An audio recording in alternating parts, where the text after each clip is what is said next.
my one. Ambassador, good morning. Good morning. Morning. Good morning. Morning. How are you?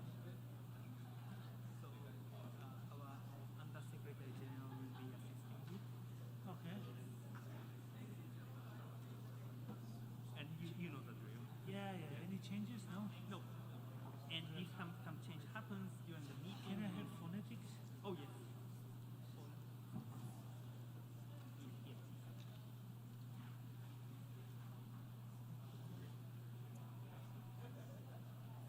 Oh, I'm sorry.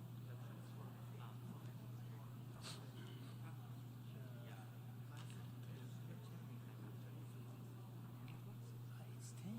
So from 9 to 10 the PJ will. Sorry. Okay, Yeah. okay. Yes. No, because it's 10. 10 to 12:30. 10 to 12:30. Ah, okay.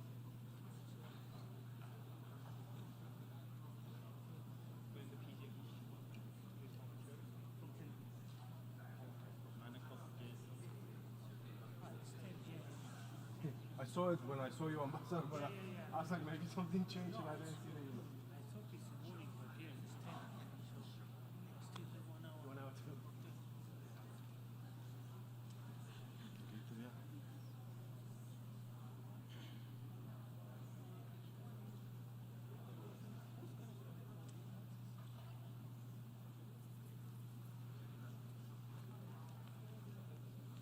We have one, but we don't have the second. It's Congo here?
Good morning, Excellencies, ladies and gentlemen. The 14th plenary meeting of the General Assembly is called to order.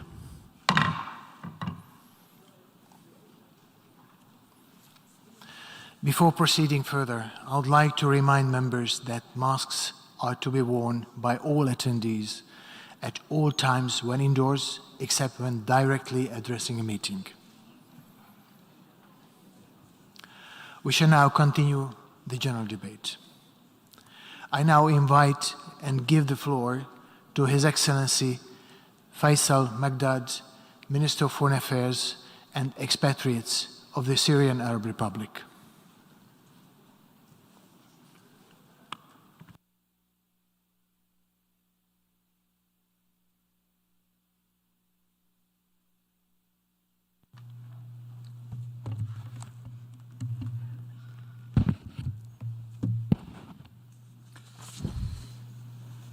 السيد كسابة كورتشي رئيس الجمعية العامة.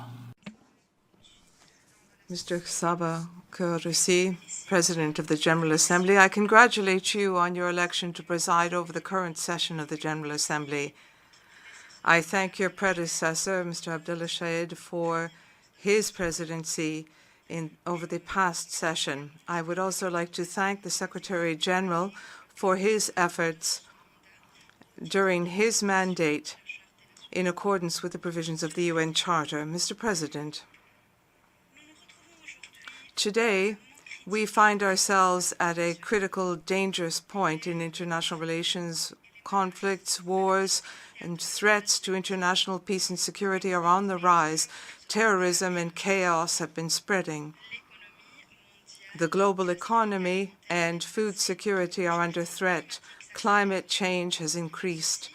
This is the result of attempts by some countries to impose their hegemony over other countries, to hoard their resources and wealth, and to implement their straitjacketed agendas by investing in terrorism and by imposing lethal weapons and putting a stranglehold on economies, completely flouting international law.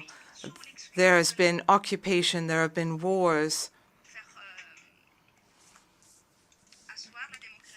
and the excuse has been to spread democracy and support human rights, and yet other states have been destroyed, innocents have been killed. What has happened in our region is just but one example. The terrorists these people support call these people the moderates who are seeking freedom.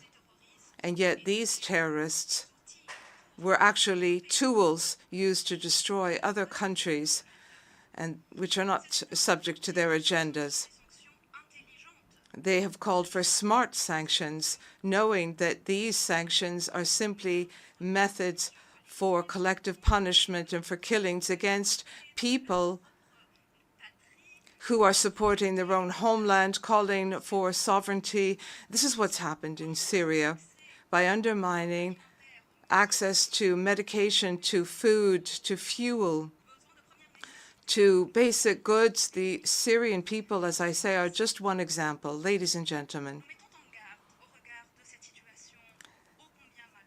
we see this very unfortunate situation, and yet we must take a decision. We must be responsible at this critical turning point in history so that we can ensure a better future for ourselves, but also for future generations, and to set up a multipolar world order where everyone is working under the auspices of the UN Charter, supporting its purposes and principles. In this appeal, we know what we're speaking about because the war against Syria ultimately was an attempt by the West to maintain control over the world. But this war, which aimed at breaking the will of Syria to isolate it from the world, has failed. And yet this experience has been painful for the Syrian people. For more than 10 years, the Syrian people have seen organized terrorism supported by a government everyone is familiar with. There's been illegal military interference, and we have economically been besieged, and unilateral coercive measures have been taken, ruthless measures. Mr. President, we hoped to see peace and stability in our region, but on the contrary, we've seen more Israeli practices which have pushed the region to an unprecedented level of tension and instability. There have been massacres.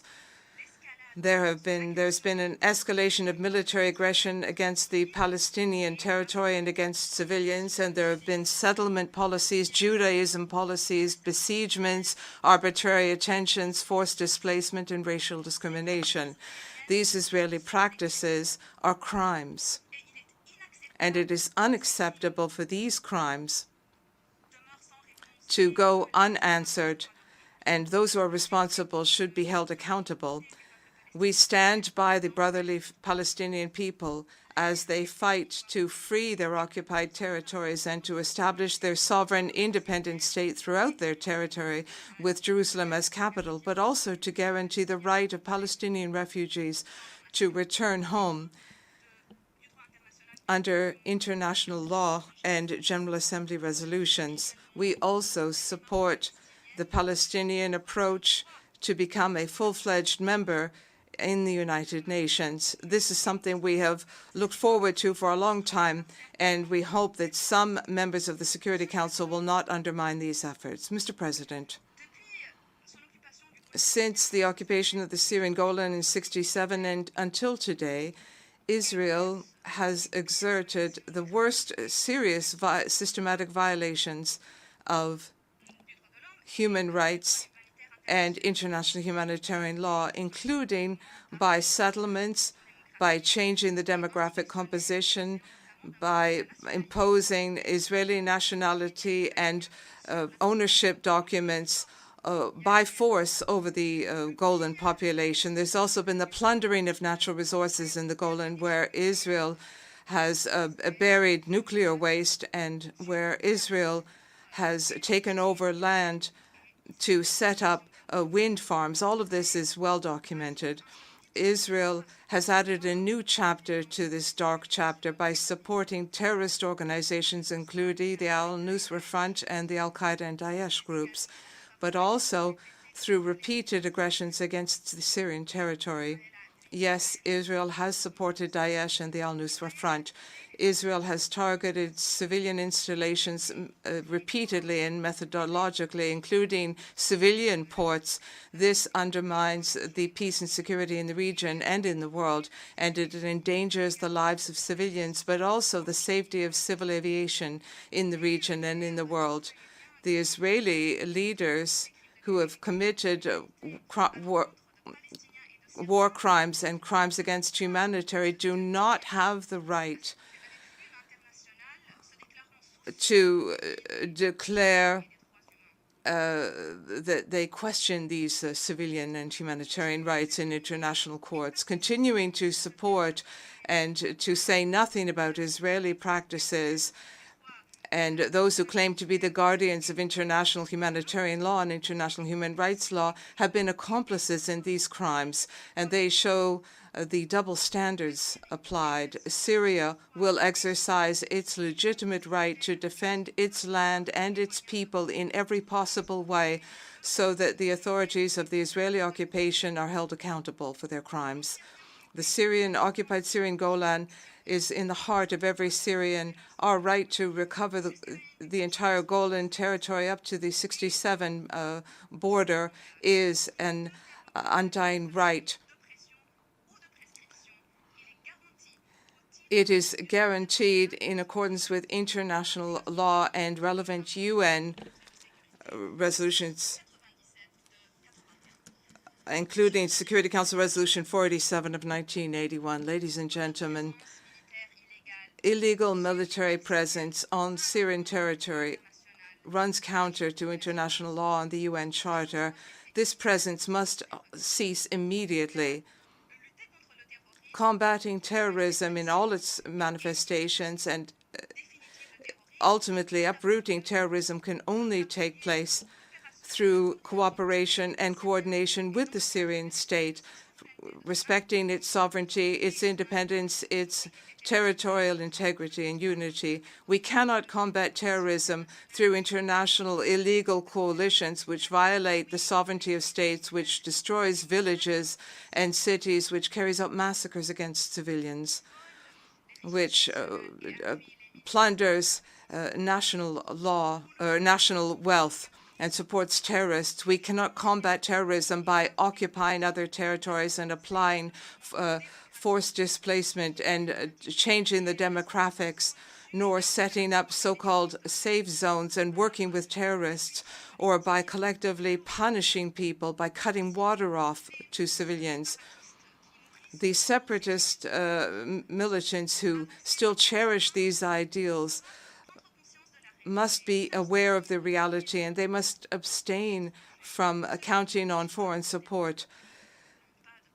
Those who do not work with their homeland have no homeland. Mr. President, ladies and gentlemen, since the 2011 crisis, the Syrian state has called for national and local reconciliation, calling for a return to normal throughout Syria in order to promote national unity and consolidate cohesiveness in the Syrian society.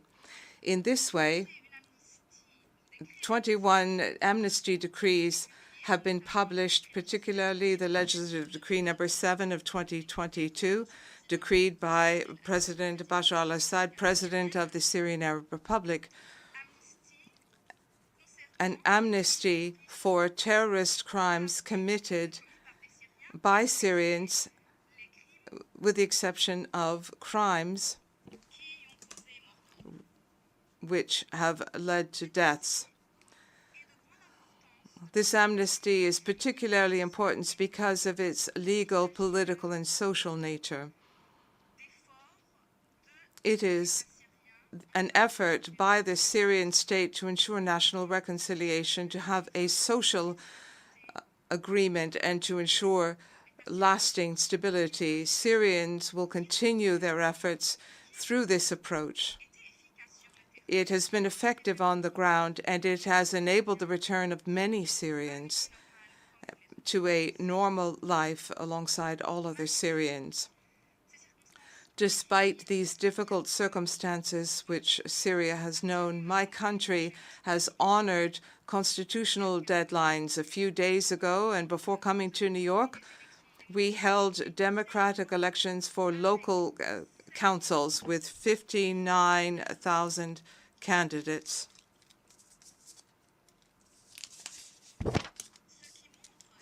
Which shows and reflects great popular participation and support for democracy and decentralization in every region and government in every city and town. Mr. President, Syria has welcomed efforts and initiatives under the political process, and in this regard, Syria reiterates its support for the meetings which are being held under the Astana Agreement. We also welcome the results of the Tehran summit held on the 19th of July 2022. And during that summit, we declared the attachment, the commitment to Syria's territorial integrity and the rejection of separatist plans supported by terrorist groups. However, all of this will remain dead letter if Turkey continues not to respect these results, and even the results of the Astana Agreement.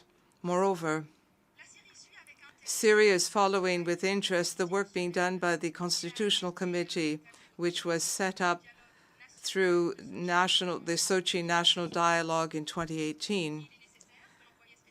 The special envoy for Syria must play the role as a facilitator for inter-Syrian dialogue in this process with Syrian ownership and in accordance with the mandate. Mr. President, ladies and gentlemen, surely you know that before the terrorist war, which was carried out against Syria in 2011, Syria was one of the safest, most prosperous and stablest countries in the world. We were self-sufficient and we could meet the needs of our people exceptionally in the region, be it in the area of education, health, public services, but this unique war has changed the stakes. We have seen an unbearable humanitarian crisis, and today, what was the cause of all of that? The answer is quite clear now. The primary cause is terrorism and then unilateral coercive measures imposed by Western states and the plundering of the wealth of the Syrian people. One example is that according to estimates, the direct and indirect losses in the oil sector, gas sector in Syria since 2011 reaches up to 2022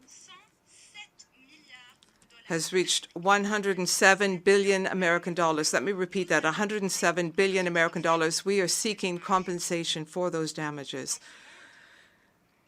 In this world, we must have a world of peace and security, and not a world for monsters or of monsters. The Syrian state, Mr. President, is doing everything possible to manage the humanitarian situation on the ground, to rebuild what terrorism has destroyed, and to ensure the return of Syrian refugees. And we offer facilities to support humanitarian aid provision to by the United Nations as quickly as possible in accordance with Security Council Resolution 2642.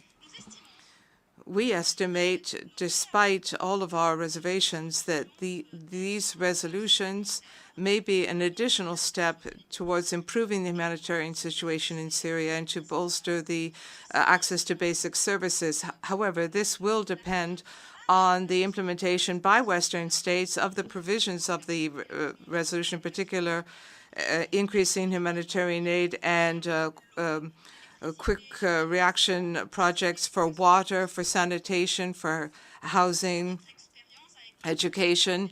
With the previous resolution, 2585, the implementation of these projects can only happen if the Western states continue to wish to support development in Syria, and not if they continue to set up hindrances and obstacles, including through unilateral coercive measures or so-called economic sanctions. Mr. President, Syria reiterates its position on the special Russian military operation in Ukraine and the right of Russia to defend itself and to secure its national territory. We are convinced that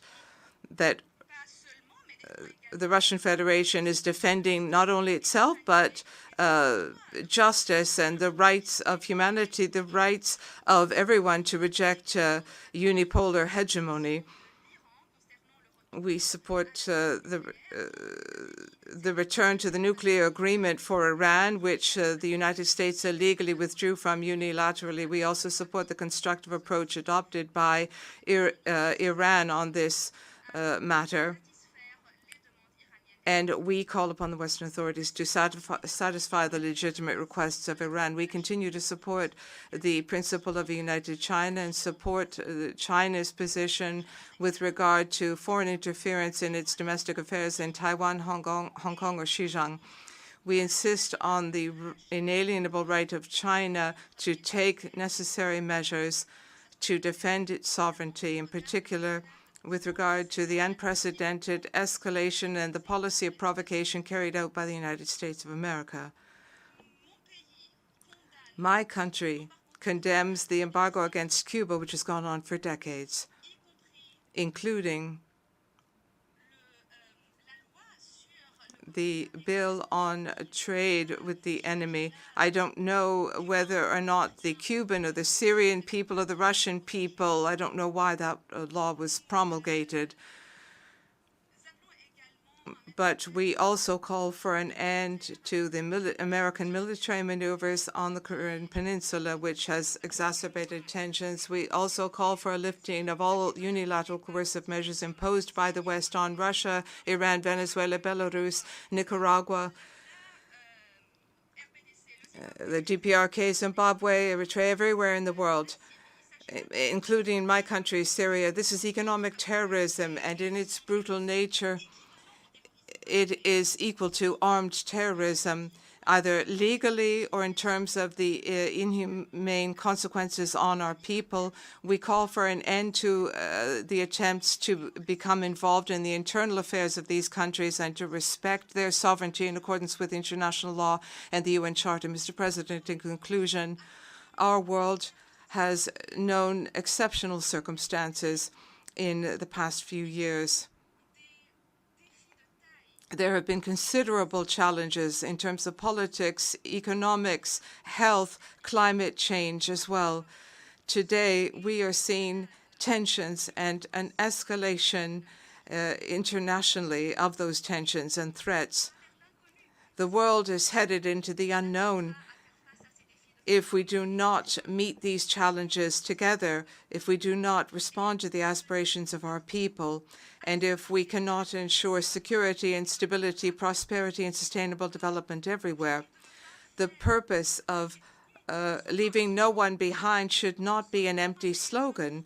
We are convinced that in order to meet all of these goals, we must ensure first that some Western states understand that the true great powers are not powerful because of their military, but because they respect international charters and because humanity prevails over selfishness, over colonization. And once these countries have truly understood that we are living in the same world where the interests and securities of all countries depend on the interests of other countries. Thank you. I thank the Minister of Foreign Affairs and Expatriates of the Syrian Arab Republic. And now I give the floor to His Excellency Jean-Claude Gakosso, Minister of Foreign Affairs of the Francophonie and Congolese abroad of the Congo.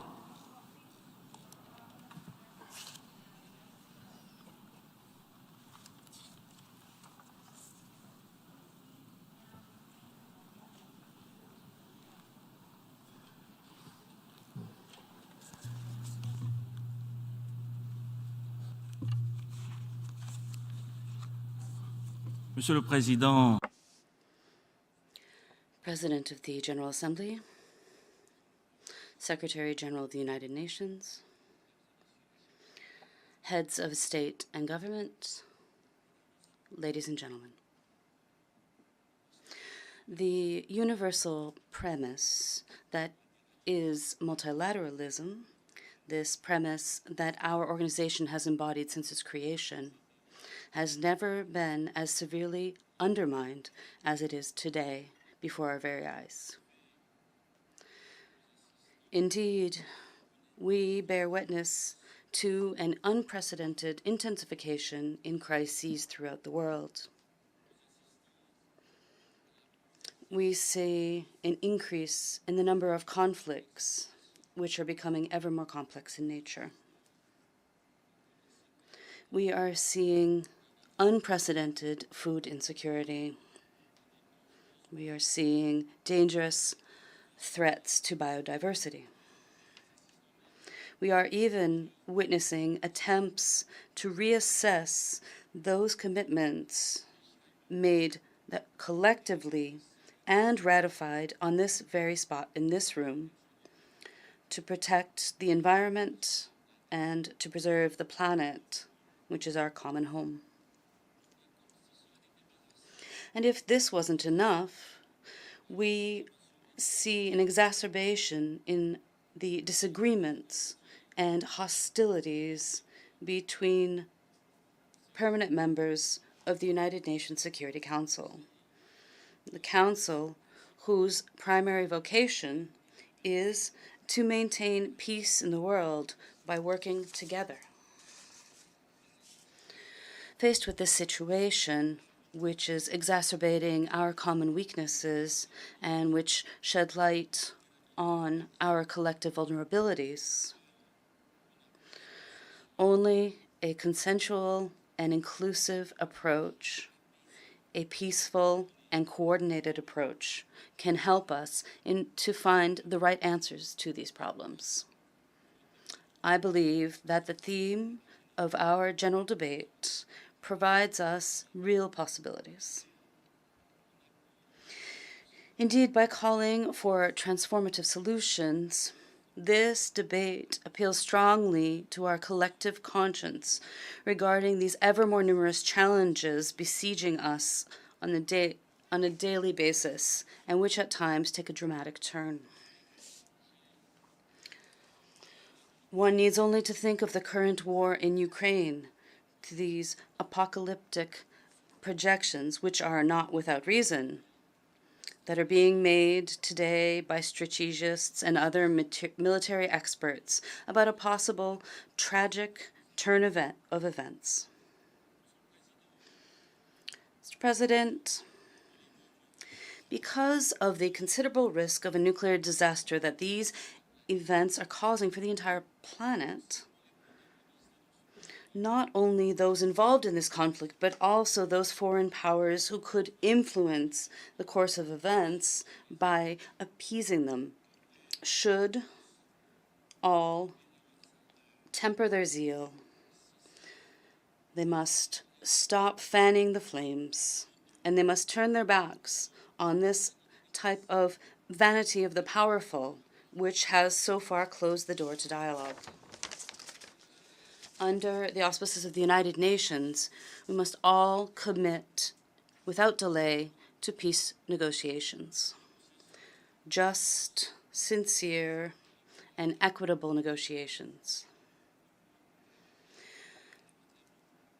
After Waterloo, we know that since the Vienna Congress, all wars finish around the table of negotiations.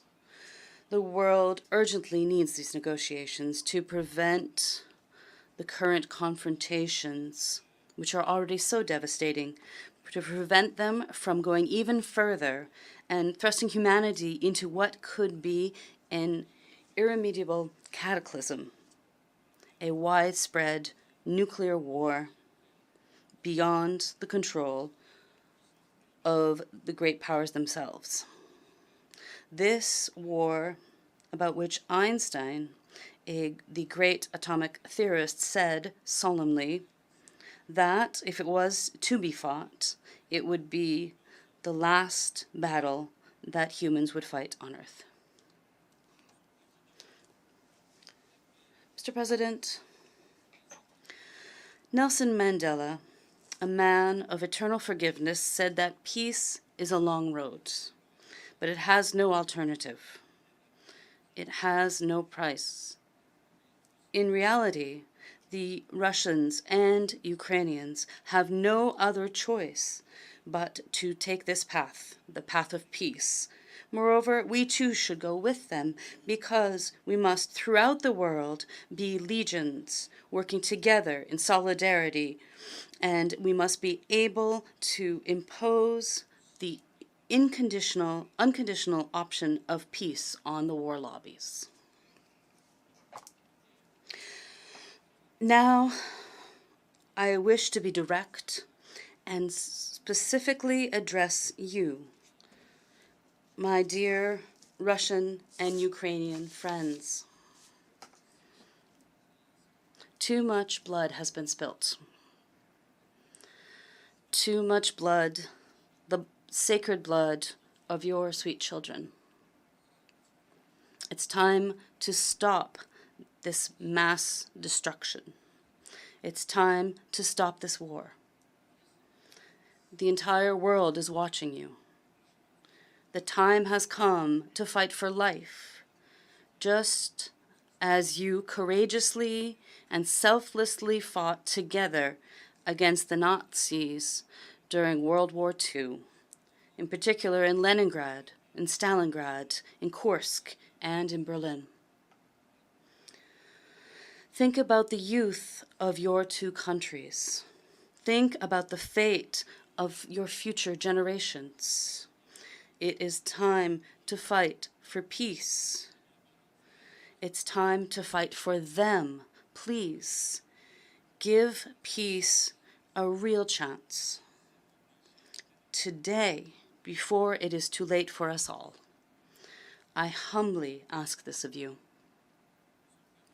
Mr. President, what I have just said in my basic Russian, what I have just said about the events in Ukraine could allow one to draw a parallel, although perhaps at a completely different scale, with the dramatic situation that Libya has been dealing with since 2011, a situation in which the President Denis Sassou Nguesso, President of the Republic of Congo, has been so invested for many years on behalf of the African Union.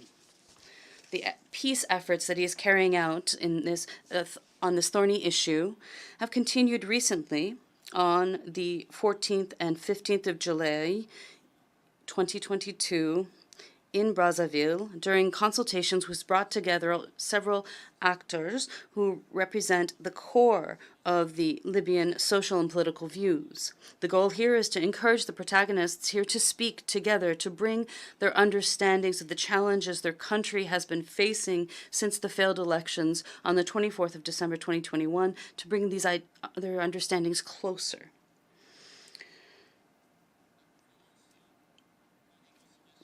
The Inter-Libyan Reconciliation Conference, which is the aim of African mediation, will only make sense if it is inclusive, if it is constructive and consensus-based. It must allow our Libyan sisters and brothers to stop staring each other down, but to forgive each other, to renew dialogue, and to place prominence on justice, which is the foundation of a Libya reborn, for which they are to write a new history. I wish from this rostrum to commend the nomination of Mr. Abdoulaye Bathily as the Secretary General's Special Representative for Libya. I can already assure him of the unconditional support of President Denis Sassou Nguesso, who is at the head of the African Union's High-Level Committee for Libya.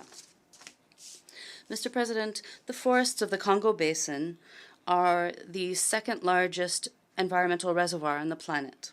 We have been preserving these forests for years as we hold them dear to our hearts, and we are still waiting to be provided with support that would be commensurate to the essential issues that these forests represent. We rarely recall the commitments that have been made from Copenhagen to Glasgow and under the Paris agreements.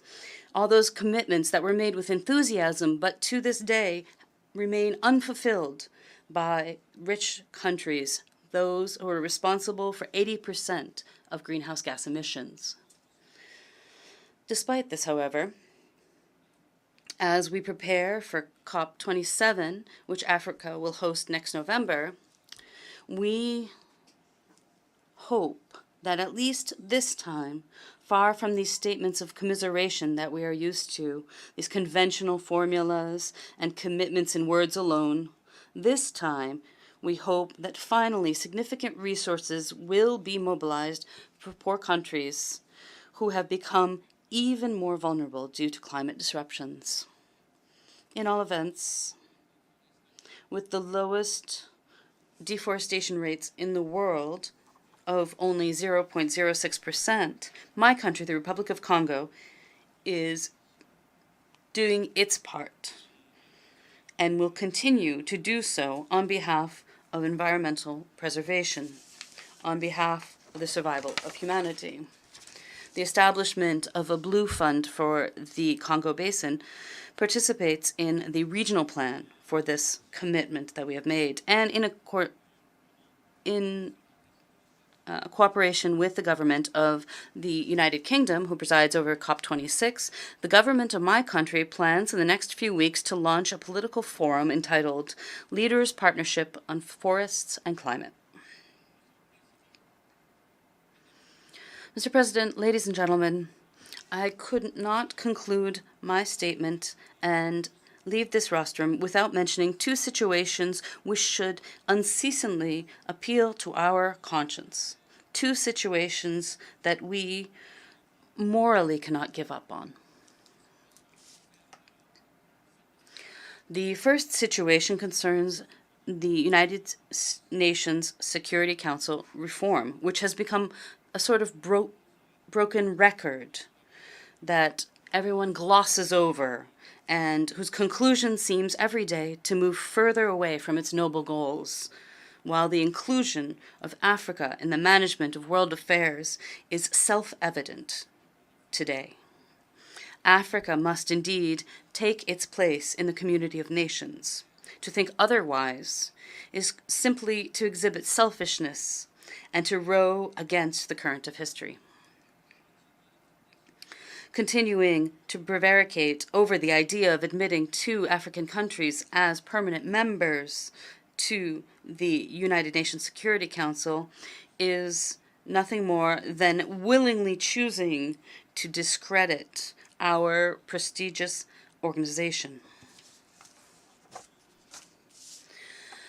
We, the representatives of allied countries meeting here within the United Nations, must choose honor here and today. And we must go down in history by ridding ourselves once and for all of these medieval and cryptic prejudices against Africa that have for too long humiliated and unjustly treated this part of the world. The second situation concerns the endless embargo on Cuba, an embargo that has lasted since the second half of the last century, which continues to cause indescribable suffering to the people of this country. Mr. President, this embargo, which is totally anachronistic and obsolete, should have long since been abolished. On behalf of my country, I once again call from this rostrum on the wisdom of the American people and its leaders. Leaders who, as we know, have for the most part nothing to do with this old-fashioned embodiment of the Cold War. On this subject, and I wish to conclude here, Mr. President, I wish to very respectfully speak to President Biden, who has long promoted the idea of peace and spoke of it last week at this very same rostrum. Mr. President, be courageous. Without any further delay, close this dark chapter of your relations with Cuba, which belongs in the past. By doing so, you will undeniably open a new perspective in the glorious history of your beautiful country. And posterity, I am convinced, will thank you. I thank you. I thank the Minister of Foreign Affairs of the Francophonie and Congolese abroad of the Congo.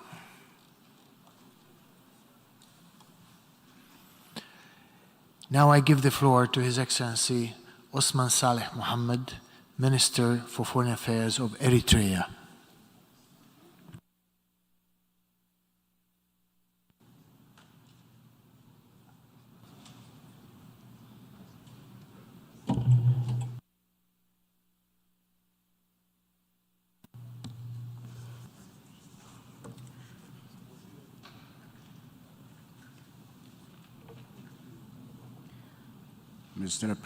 Mr. President, honorable heads of state and government, distinguished participants, good morning.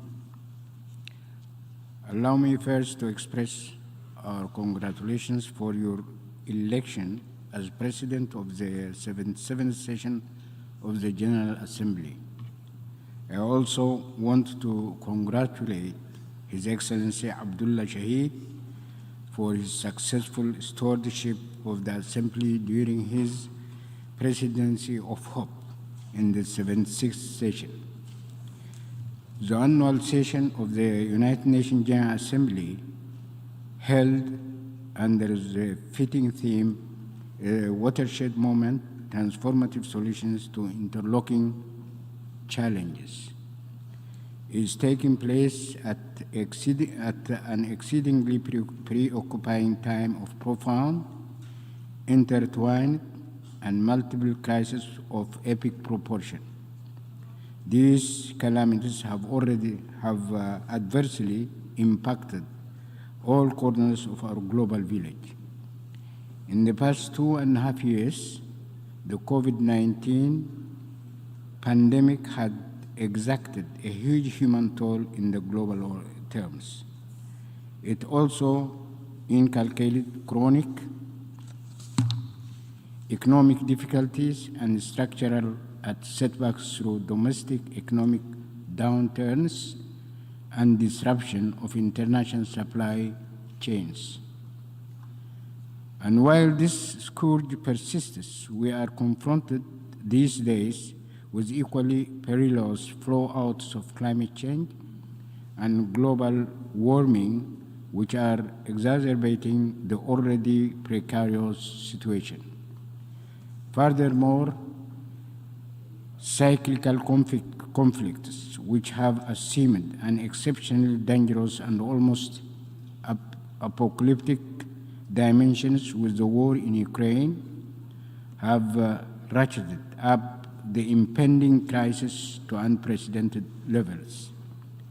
The COVID-19 pandemic aside, the other interlocking variables and dimensions of the crisis constitute the cumulative consequences and telltale symptoms of a tenuous and highly flawed global governance architecture. They are byproducts and manifestations of systemic failure of the unipolar order or unipolar world order that has prevailed for over 30 years. In reality, the much-vaunted rules-based international order represents a skewed set of duplicitous, asymmetric, and non-consensual norms and regulations. The fact is, it was essentially designed to advance and safeguard the privileges of its principal architects, to the exclusion of the majority of other nations and peoples. Its rather monolithic and condescending ideological perspective gives no room and space to historical context, distinct realities and cultures, and above all to independent policy choices of other sovereign peoples and nations. Indeed, all other sovereign peoples and nations are expected to fully adhere and kowtow both in their international relations and domestic policies to the gold standards stipulated in the flimsy rules-based international order. In the final analysis, the costly wars of intervention, especially in Africa and the Middle East, in the past 30 years, heavy-handed meddling in domestic affairs, imposition of illicit and unilateral sanctions, distortion and weaponization of human rights, in brief, all the episodes of international and regional instability emanate from and are direct derivatives of the faulty global governance architecture. The negative ramifications of this dysfunctional system are not confined to the sovereign nations and peoples of the global south. For extreme and ludicrous inequalities where less than 1% of the population own 99% of national wealth, unbridled consumerism, which has bred and continues to aggravate climate change. atomization of societies that have literally decimated social compassion and community care by fostering exclusive and unnatural individualism are dangerous trends that will ultimately undermine the social fabric and stability in individual countries and our global village at large. Distinguished participants, my rather extensive perspectives on the flaws of the global governance structure do not stem solely from general and abstract desire of my government to seek timely and urgent remedies as underlined in the theme of this General Assembly. Eritrea has indeed borne the brunt of this unfair international order through illicit sanctions, the use of surrogate forces to create a situation of permanent conflict and instability, as well as the weaponization of human rights to isolate and ostracize the young nation. Excellencies, as we all agree, the gravity of the interlocking problems that our global village has to grapple with is so immense, warranting urgent and comprehensive remedial action. We are really living on borrowed time. The prevailing global governance architecture has lost legitimacy and corroded vital global equilibrium that is crucial for continuity and sustainability. In the event, it behoves us to rise up to the occasion to summon the requisite political goodwill in order to roll back and rectify the dangerous trend. We must recognize the resources, the technological know-how at the disposal of humanity are more than what is required if we set our minds for an inclusive and compassionate world order. In this respect, and in our modest view, one, our global village and the United Nations system must devise a new international order that is anchored on consensus with the full and equal participation of its constituencies. Two, the sacrosanct principles of the equality of all member states and the respect of the sovereignty and political independence of nations and peoples must be upheld.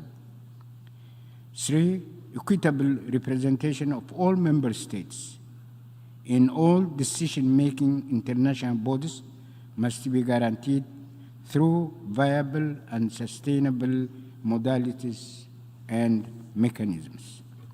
Four, selective and partial parameters that impede collective well-being and the fostering of a compassionate social system will require thorough review.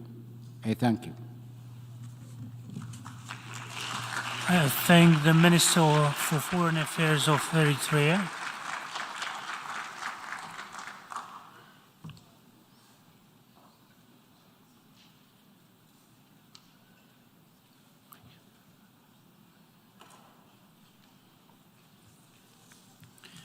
I now give the floor to His Excellency Francisco Bustillo, Minister for Foreign Affairs of Uruguay.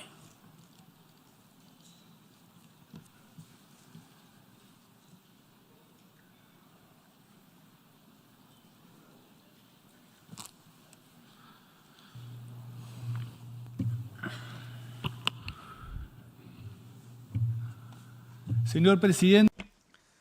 Mr. President, distinguished Secretary General, distinguished members of the General Assembly, exactly 2 years ago, when we commemorated the 75th anniversary of the United Nations, we were through the first year of the pandemic. It was a year of fear and uncertainty due to the unexpected eruption of a pandemic which has led to serious loss of life and has impacted the health of our peoples and our economies.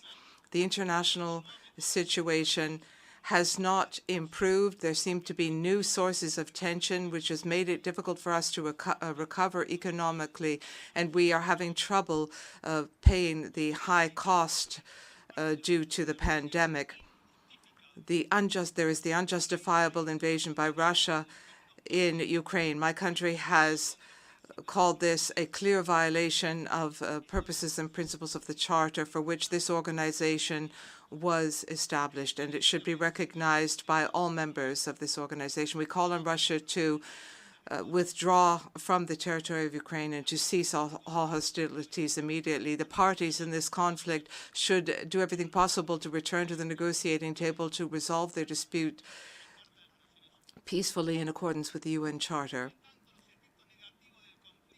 The fallout of the conflict has impacted the international arena, and it has a serious impact on the daily lives of millions of people. The impact on the economy has meant backsliding for many countries. The deficit in agricultural goods has seriously impacted developing countries, and access to markets, international markets, has affected many countries worldwide. Others are seeing a drop in their price of their raw materials, as well as in the high rise in the cost of oil, and this has impacted their citizens. We are not meeting the expectations of COP26. We've only had some positive results. It's been clear that countries are not committed to achieving the rise of a cap to the rise of 1.5 degrees Celsius at pre-industrial levels. We hope that all countries will commit to mobilizing financial resources to support adaptation and mitigation measures for climate change. Otherwise, the international community will have missed perhaps the last opportunity. Our future generations have the legitimate right to expect that we should meet the challenges we are facing today. Uruguay has supported the Paris Agreement, and we are firmly committed to its objectives and goals. This is the common path we have defined, and we need greater efforts to fulfill that commitment. In this context, and given these important challenges, multilateralism is not an empty word. It has meaning. We need to strengthen the multilateral system. We are all part of it, and it is a shared common good. We must improve our regional and international efforts, and we must work towards adaptation and prevention. The international community today is facing three major challenges: international peace and security, the environment, and global health. The multilateral system is essential for addressing all three of these challenges, not as an inspiration, but it's also a key tool so that our efforts are effective. That being said, let me say yet again that we are committed to multilateralism.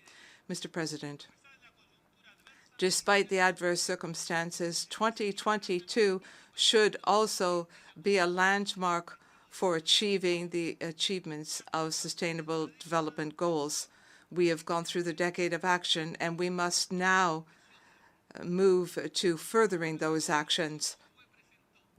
Uruguay submitted the 5th National Voluntary Report on the achievements in 2021 in Uruguay. This report is a clear reaffirmation of my country's commitment to the Agenda 2030 and to achieving the SDGs. Uruguay is doing everything possible to formulate active political policies and the best indicators to that end. There are shortfalls in the international arena which impact the economic and social development of our countries. Quite often, criteria are established for international cooperation, but it often has a negative impact on our peoples. Many countries, including Uruguay, have been seen through the old way of looking at development, including just GDP indicators. Mr. President, states have the primary responsibility to protect the human rights of their peoples. We are saddened to see that in many places of the world, the human rights of millions of women, men, and children are flagrantly violated, in particular when the perpetrators of these atrocities are their own governors and leaders who use repressive measures and violate their international obligations in this sphere. This reality is even harder to witness when we see it in the Latin America and the Caribbean. There is no more appropriate forum than the General Assembly to recognize the humanist role of my country and our permanent commitment to human rights. We believe that international agreements underpinned by this organization should be fulfilled by all members of this organization. Similarly, in particular when dealing with very sensitive issues on the international agenda, we should not politicize them. I would refer to our belief that we should bolster the rights of women, girls, boys, older persons, migrants, persons living with disabilities, and the LGBTI community members. Migration is a result of wars and political and economic crises of varying degrees. Those have increased in recent years because of a lack of regional stability, such as the conflict in Ukraine, as well as the civil war in Syria, or the events in Libya, Myanmar, and Venezuela in our own region. They have led to an increase in the flow of persons and families leaving their homes and their countries seeking safety and relief. I wish to highlight the role of the International Criminal Court as a key instrument for the system of international justice and its relevance as a deterrent factor for perpetrators of genocidal acts, mass atrocities, and crimes against humanity. Mr. President, in the maintenance of international peace and security, and as we say yearly, Uruguay reiterates its support for the UN peace missions. Our country has a lengthy history of contributing to these missions, beginning at the end of the 1940s, and we have deployed units to a number of missions for more than 70 years on an ongoing basis. Uruguay is one of the first 15 troop-contributing countries to the United Nations missions, and currently we are primarily deploying in the Congo and in UNDOF. Uruguay is firmly committed to peace and international security and the protection of civilians. In line with the spirit of Security Council Resolution 1325, on the 21st of June, Uruguay submitted its National Plan of Action on Women, Peace and Security. Mr. President, Uruguay is one of the founding countries of this organization. We have cooperated actively throughout its history to preserve international peace and security. Uruguay believes there should be serious and firm compromises and commitments on the part of all members of the international community with regard to nuclear weapons. And with regard to the most recent conference on the 10th NTP, we must reflect on this aspect of the work done by this organization. We will continue to support the UN disarmament agenda, and we will continue to seek agreements which will ensure that the disarmament architecture works efficiently and that we can trust in it. Factors of insecurity in the international arena In this area, we must recognize the growing impact of international organized crime, drug trafficking, and international terrorism. Our government has set as one of its priorities combating drug crimes so that we can provide our society a high level of security, and we are firmly committed to cooperating against organized crime and terrorist activities regionally and internationally. Uruguay is committed to the cybersecurity agenda and combating cybercrime.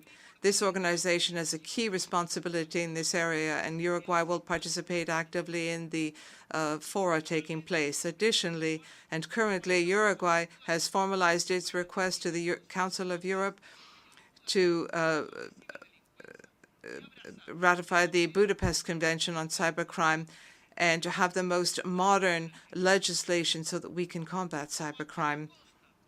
As we can all see, the tasks of this organization are necessary, timely, and many. As the Secretary General Antonio Guterres has said, we must combat the dysfunctioning that paralyzes us. As an organization, we must ensure that we represent all peoples of the world. And we repeat that as we meet here annually. Democracy is not a perfect model, nor does it solve all the problems men and women in the world are facing, but it is the system of governance that best preserves the wishes and hopes of mankind, namely freedom.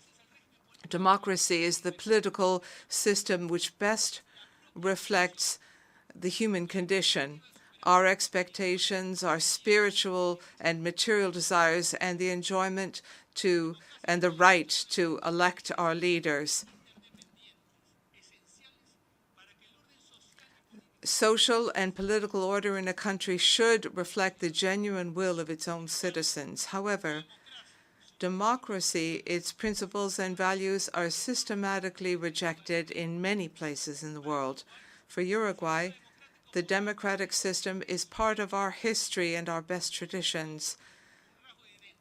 It is a source of identity for our people, and we are very proud that we are seen as a full-fledged democracy, but we are also aware of our responsibility as leaders to strengthen democracy every day and to meet and overcome the numerous challenges.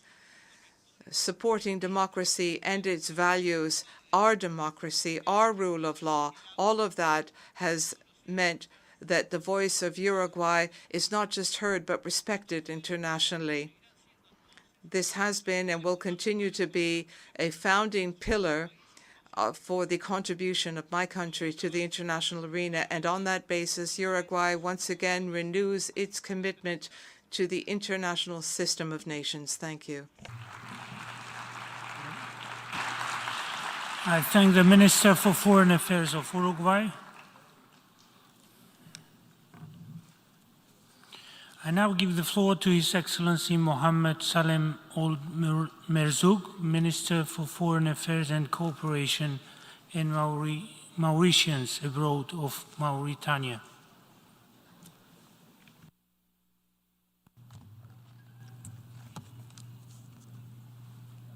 Bismillah ar-Rahman ar-Rahim. In the name of God, the merciful, the compassionate, may the blessings of Allah accompany the Prophet Muhammad. Mr. President, Secretary General Antonio Guterres, ladies and gentlemen, it is a great pleasure for me to give this statement on behalf of His Excellency the President of the Republic, Mr. Mohammed Ould Ghazouani. I also wish to share with this august assembly his most sincere appreciations and his every wish for success. It is also a great pleasure for me to congratulate Mr. Khoroshi on his election to preside over the 77th session of the UN General Assembly, and we wish him every success in carrying out his mission leading this session, whose topic is transformative solutions to interlocking challenges.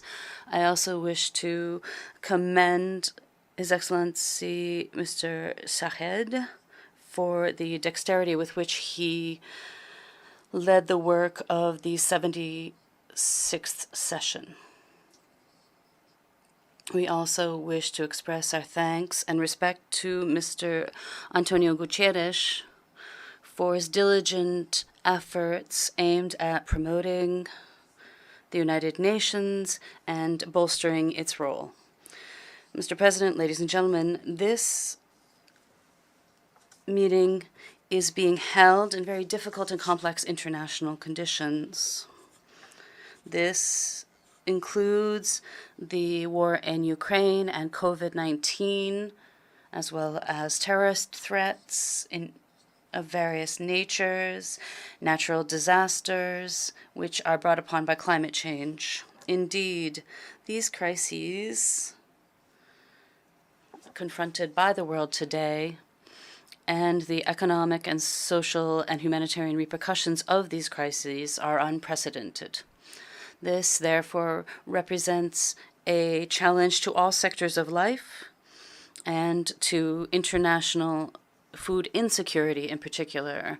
Therefore, it is very natural that in these difficult conditions weigh more heavily on developing countries due to their vulnerability and their lack of resilience. The war in Ukraine has occurred at a time when the world is still emerging from the repercussions of the COVID-19 pandemic. This war has led to gaps in the supply chains for both fuel and food, and the prices of both of these goods are increasing. Without significant efforts undertaken by the United Nations, Turkey, and all other partners who reached this important agreement on grain exports as well as fertilizer exports, then the world would have seen an even greater catastrophe. We are of the view that the measures undertaken in this area by the international community remain very minimal. And we call today for ramped-up efforts to find solutions that would guarantee peace, security, and dignity to all the peoples of the world. And these are the very goals for which the United Nations were created. From this rostrum, my country, the Islamic Republic of Mauritania, calls upon the international community to fulfill its responsibilities to developing countries, to poor countries, and to assist them as quickly as possible to address the challenges threatening their food security, as well as to counter the negative effects of this crisis. We reiterate our call to eliminate foreign debt for the countries of the African continent. Sir, these gaps are being seen, many gaps are growing throughout the world. We are seeing a fourth industrial revolution. We are seeing AI developing, while other parts of the world are dealing with poverty, are dealing with ignorance. This requires us to think in a collective manner, in solidarity, to find the appropriate solutions to respond to these challenges and to maintain the dignity of humans everywhere. Therefore, it is crucial, while reflecting on this paradox, here at the United Nations, under this topic of solidarity and science. This is an opportunity to examine and evaluate the success of the plans and the projects that we have adopted to overcome these challenges. Allow me here to present the efforts made by my country to establish the rule of law, good governance, social unity, and rehabilitation. My country, Mauritania, has made significant progress in reestablishing the values of justice, equity, democracy, individual and collective freedoms, the freedom of the press, and the adoption of dialogue and consultations to manage the government's affairs with participation by civil society in its development strategies. The separation of powers, impartiality in the justice system, accountability for the parliament, all of these elements aim at guaranteeing greater transparency in the management of the state's affairs. My country has also promoted efforts aimed at promoting and protecting human rights. This by combating the forms of modern slavery, of human trafficking,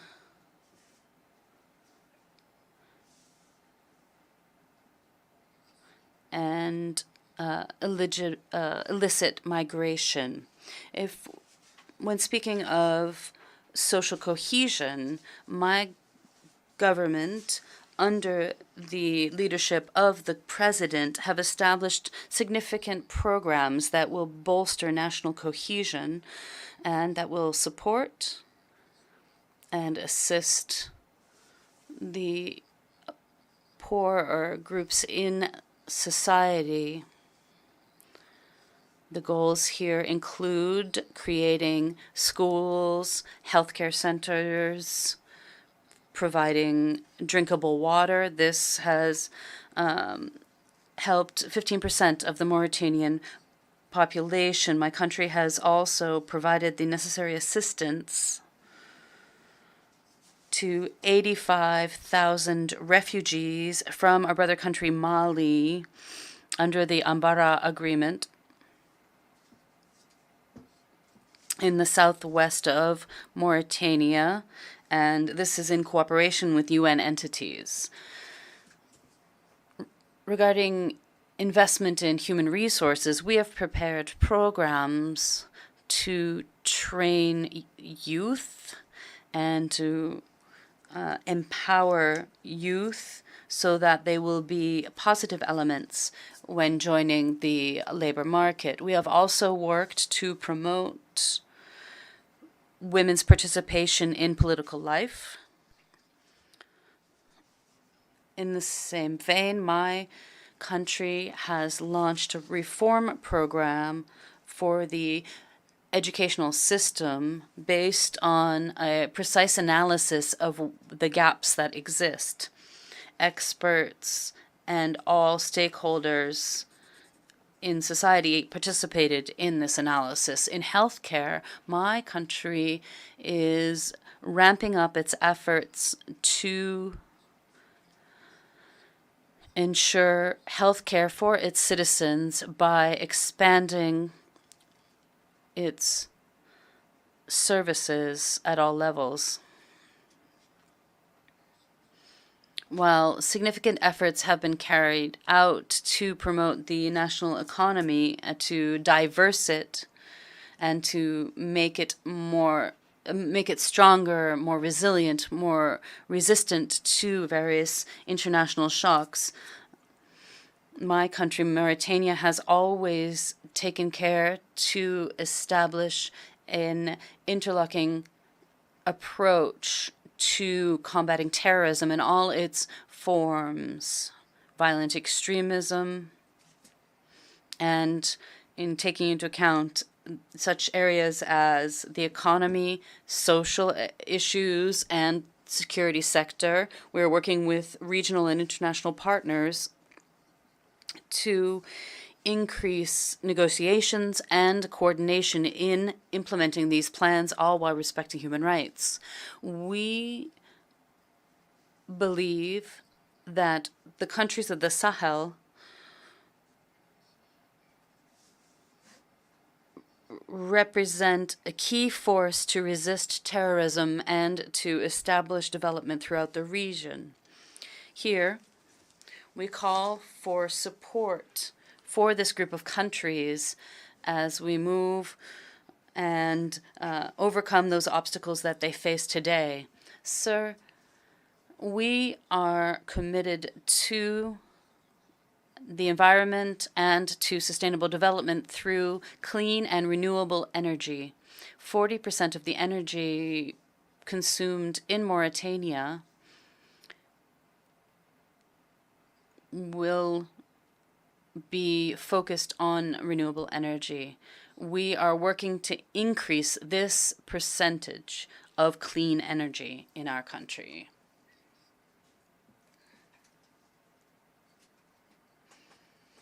Mauritania is working to benefit from its enormous natural resources, such as wind and solar power.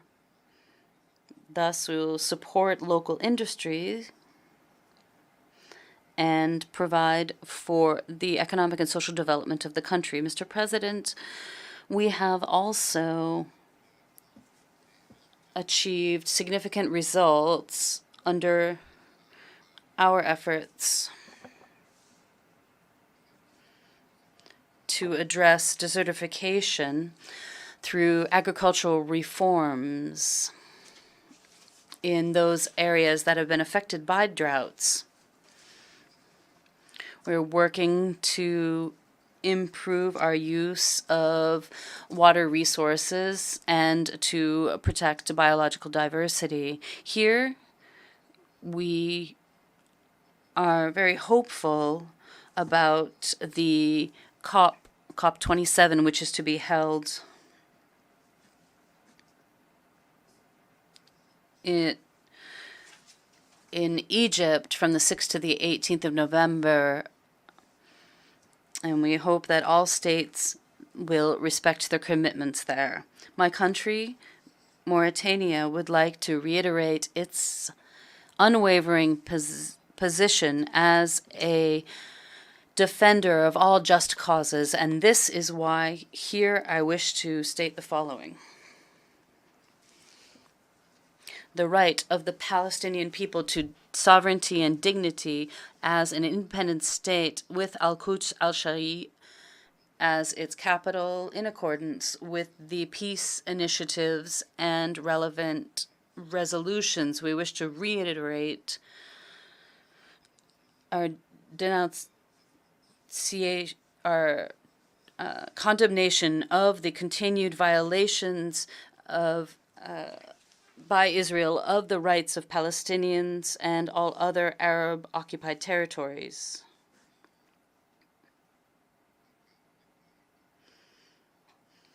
All efforts must be made to find a political solution that could maintain the unity and territorial integrity, as well as the dignity of its people and the independence of this country.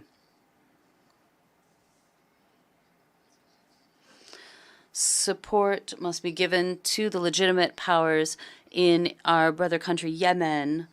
Here we also call for a peaceful solution. When speaking of Western Sahara, our position remains the same. We support the efforts of the United Nations and all relevant Security Council resolutions. We support the efforts to return to a constitutional order in Mali. We wish to express our concern about the continued war in Ukraine. We call on the parties involved to negotiate so as to end this war and to prevent additional catastrophes throughout the world. I thank you kindly. I thank the Minister for Foreign Affairs and Cooperation and Mauritanians abroad of Mauritania. I now give the floor to His Excellency Retno Lestari Priyansari Marsudi, Minister for Foreign Affairs of Indonesia.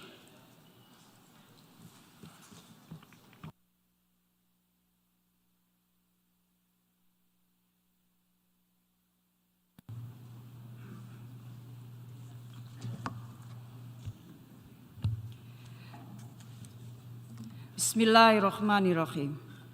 Mr. President, many leaders have spoken here over the past few days. We share the same concern. The current state of our world is very worrying. The pandemic persists and global economy remains sluggish. War among nations is no longer a possibility, but has become a reality. Violation of international law has become a norm in pursuit of narrow self-interest. Crisis after crisis is unfolding around the world. Climate change, rising inflation, food and energy shortages. Mr. President, history teaches us these phenomena might lead to a huge war. Let us look at the period leading up to Second World War, the Great Depression, rise of ultranationalism, competition over resources, and rivalry between major powers. These are very similar to what we are facing today. Clearly, we have been handling these challenges the wrong way. We have been divided instead of united. We have been working individually instead of collectively. We have been focusing on words instead of deeds. The question now, what are we going to do about it? Are we going to continue the same path? Or are we going to choose a different path? If we continue the same path, we will be heading toward a disaster. But if we choose a different path, we might stand a chance. So today, I would like to offer you a word based on a new paradigm. A paradigm of win-win, not zero-sum.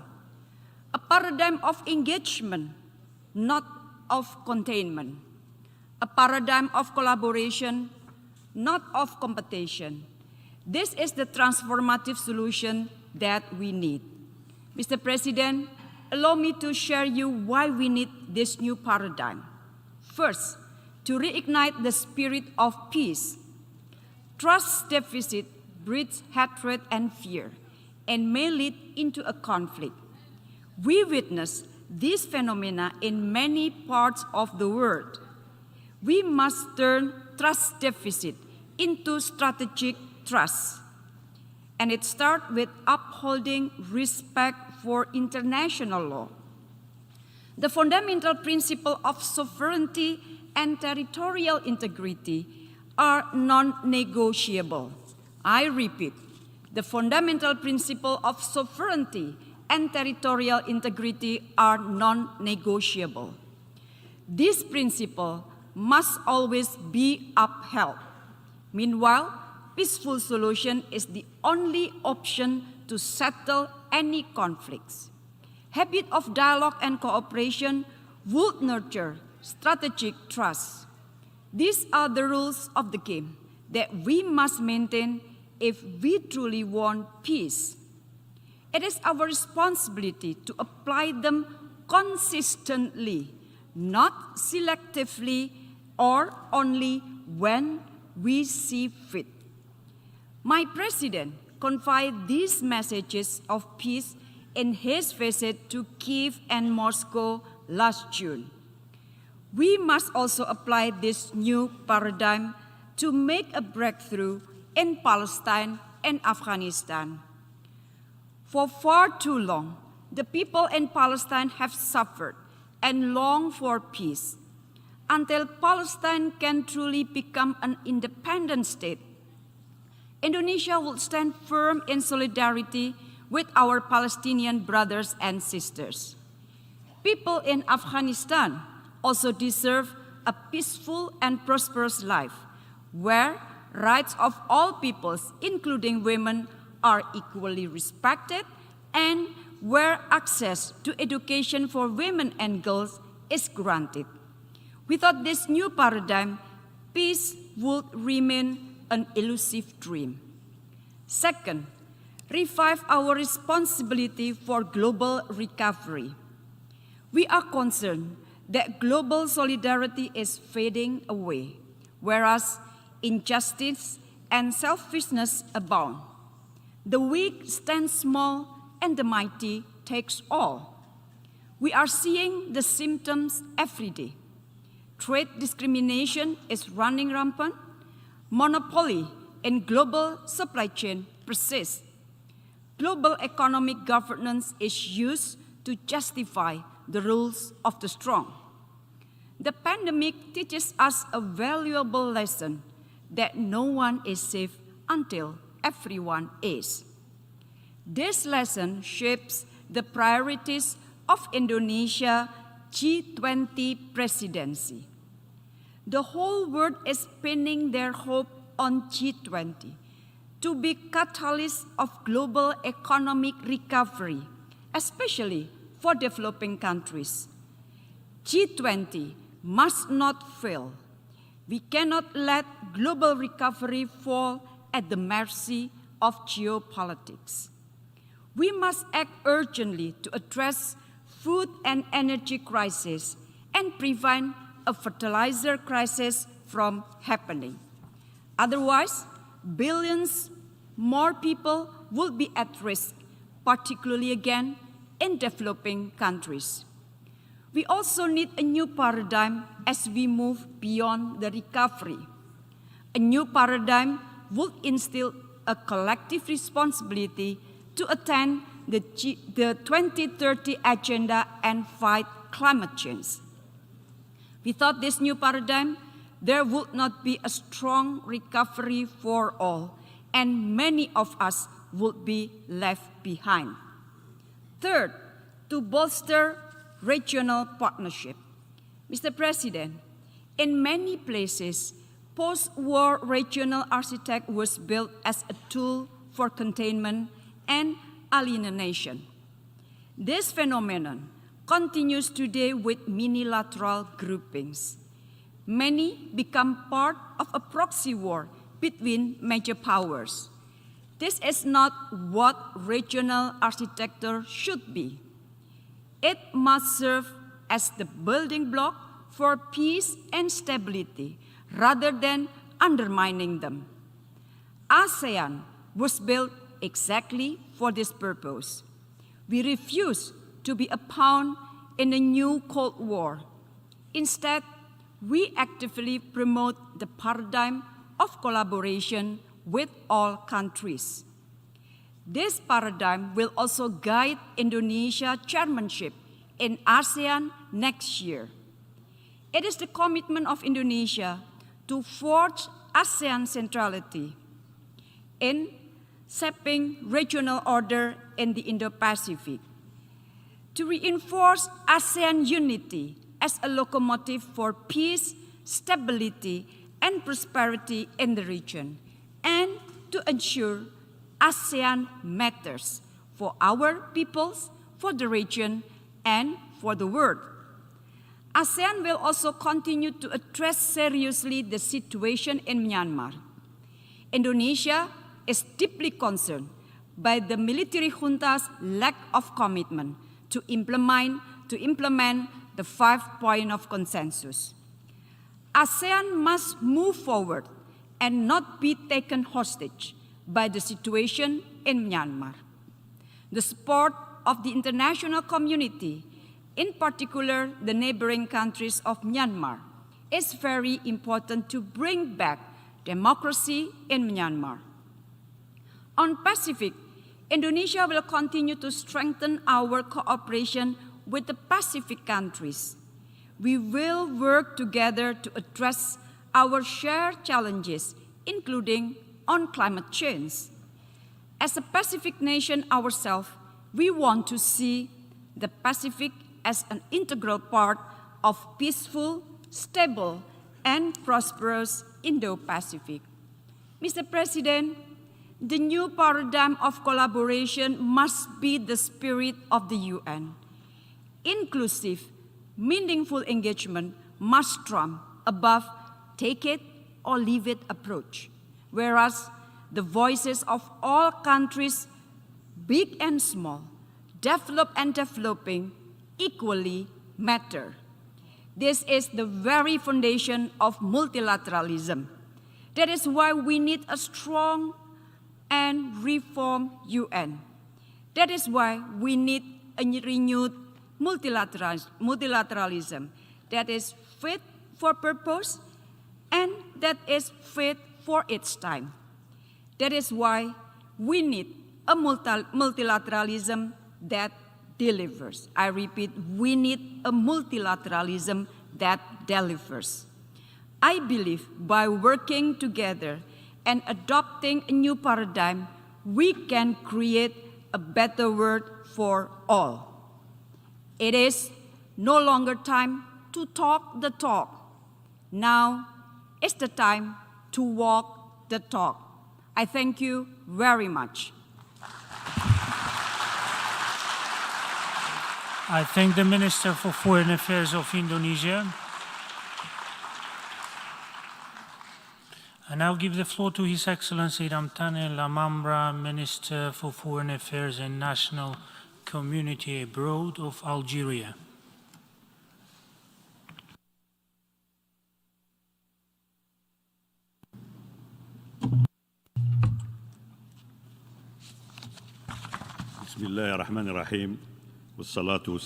In the name of God Almighty, may the peace and blessings of Allah be about the Prophet Muhammad. Mr. Secretary General, Mr. President, Your Excellencies, ladies and gentlemen. At the outset, it gives me great pleasure to extend to Mr. Saba Kourouchi my warmest congratulations on his assumption of the presidency of the General Assembly at its current session. I wish him every success in his work. I would like also to thank Mr. Abdullah Shahid for his excellent presidency of the 76th session.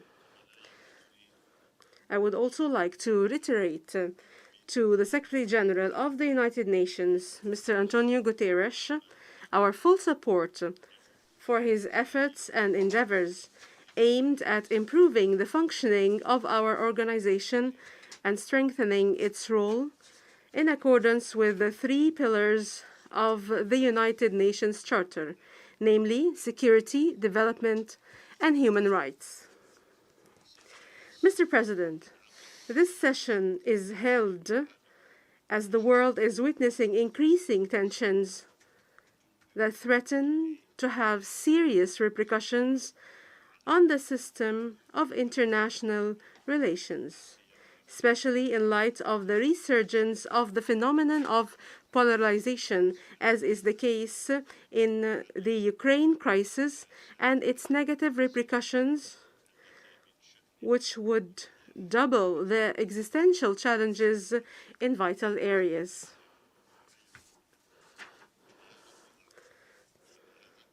This situation, with its complexities and dilemmas, which are difficult to see in all their aspects in the present circumstance, this situation highlights more than ever the structural imbalances that characterize global governance mechanisms and the urgent need to address them in an approach that ensures parity and equality among all states and puts an end to the long-standing marginalization of developing states.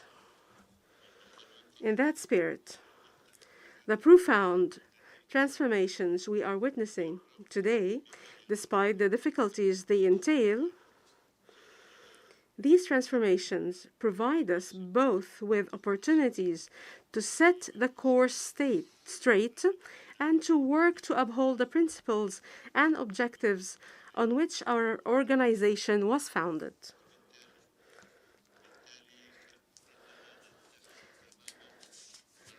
Therefore, we fully agree with the theme of the current session and believe that we are truly at a watershed moment in advancing multilateral action in the face of common challenges that prove day after day that our collective security is closely linked to the stability and prosperity of all our peoples without exception. Mr. President, my country is celebrating this year the 60th anniversary of its national independence and is resolutely pursuing the process of building a new Algeria under the leadership of President Abdelmajid Tebboune. In this regard, Algeria affirms its commitment to these values and principles and its determination to make its contribution to the maintenance of international peace and security, and to the achievement of comprehensive, just, and sustainable development. In that spirit, Algeria is preparing to host an important summit for Arab states on the 1st and 2nd of November 2022. We look forward to this event being a decisive moment in our joint Arab work towards a more effective contribution by the Arab group in addressing the current regional and international challenges. In this context, and in preparation for this important event, Algeria continues its efforts to promote national unity among the Palestinian brothers in light of the initiative launched by the President of the Republic, Mr. Abdelmajid Tebboune, in line with the efforts of many brotherly Arab states in this regard.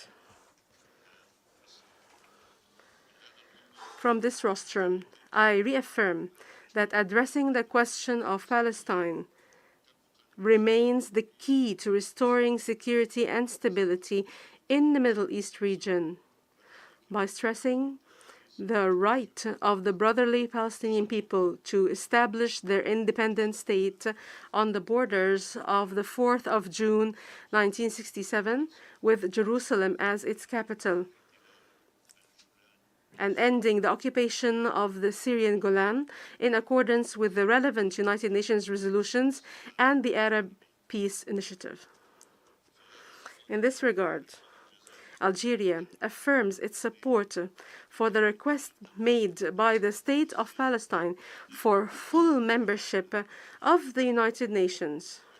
We look forward to receiving it soon as the 194th member state of the United Nations.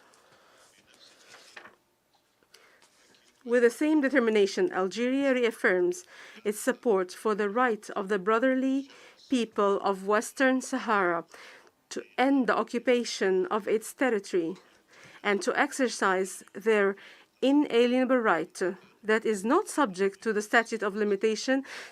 It is their right to self-determination and independence. It calls upon the United Nations to redouble its efforts through the Secretary General's personal envoy for Western Sahara, Mr. Stéphane de Mistura, with a view to enabling the parties to the conflict, namely the two states members of the African Union, the Kingdom of Morocco and the Sahrawi Arab Democratic Republic, to enable those two states to resume direct negotiations with a view to reaching a mutually acceptable political solution within the framework of international legitimacy. Mr. President, based on its principled positions and its adherence to the principles of non-alignment as well as its history and its rich experience in international mediation, Algeria stresses the need to overcome the logic of crisis management by the international community in order to focus more instead on the search for solutions. Whether it comes to cross-border threats or local conflicts, Algeria believes that only by addressing their root causes can the vicious circle of these crises be sustainably broken.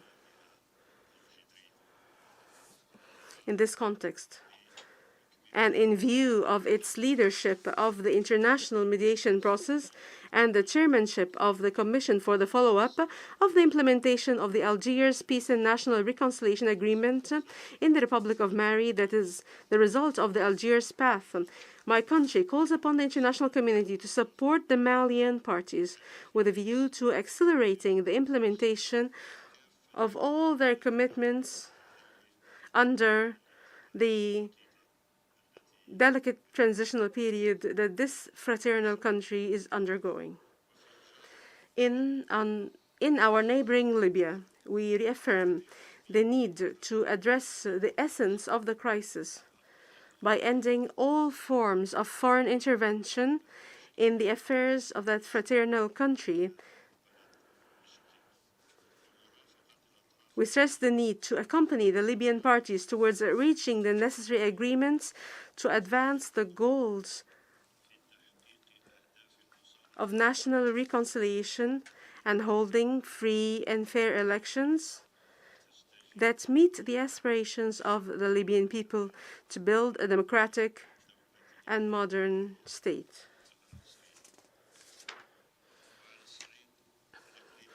At the regional level,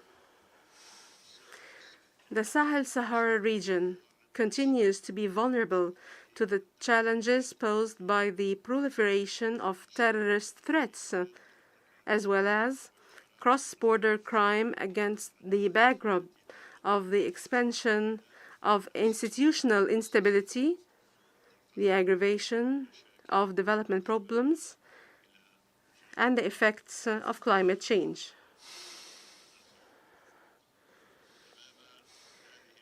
Faced with these crisis situations, and given its responsibility as a coordinator of the African Union's efforts to combat terrorism and violent extremism, as well as its policy of good neighborliness and solidarity, Algeria intends to intensify its effort in coordination with the concerned states to give new dynamics to the mechanisms of joint action in the regional neighborhood to ensure joint and effective responses that meet the challenges posed by the threat of terrorism to the peoples of the region. Algeria, together with its neighboring countries, is also working to promote economic integration and integrated development and sustainable development in a space of shared prosperity that will enable the achievement of the goals of sustainable development and the strengthening of peace and security in the region. In this regard, I would like to stress that Algeria, which is proud of its African membership, remains an active party in the project of integration, prosperity, and political and economic independence of the African continent. We do this by getting rid of the consequences of external interference and turning towards the development of African solutions to African problems. We therefore call on the international community to support the positive dynamic of the African continent by fulfilling its commitments and supporting the 2063 Development Agenda, which reflects a common vision for the future of the African continent. It also encourages the establishment of balanced partnerships that respect the sovereign decisions taken by the countries of the African Union within the countries of the African continent within the African Union. We also firmly believe that recent developments have proven beyond any doubt that our African continent, the cradle of humanity, is far removed from the stereotyped image promoted. Hence, Africa is capable of presenting a new model of human civilization, a model that places the human being and his environment at the heart of their concerns. It also paves the way for establishing friendly relations between states on the basis of justice and equality. Mr. President, in the midst of these developments and in recognition of the unprecedented challenges at the international and regional levels, Algeria submitted its candidature for non-permanent membership of the Security Council for the period 2024-2025. This candidature was endorsed by the African Union, the League of Arab States, and the Organization of Islamic Cooperation. Algeria, which looks forward to the support of the member states during the elections to be held in June 2023, is committed to upholding the principles and purposes of the UN Charter. It will also work jointly with other members of the Security Council to make international efforts to prevent and resolve conflicts through peaceful means more effective.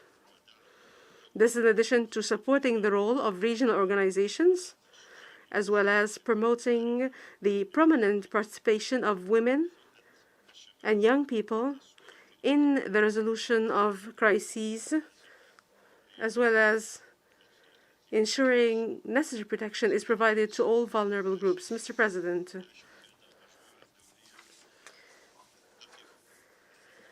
there is no doubt that the international community stands at a critical juncture today, as it needs to take bold decisions to maintain its collective security and to look forward to a promising future for all humanity.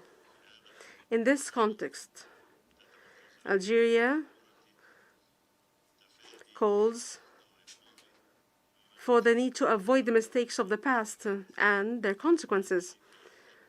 We call for the consolidation of all our efforts to ensure the success of the reform process towards the establishment of a world order based on equality, sovereign equality, equity, mutual interests, and constructive cooperation.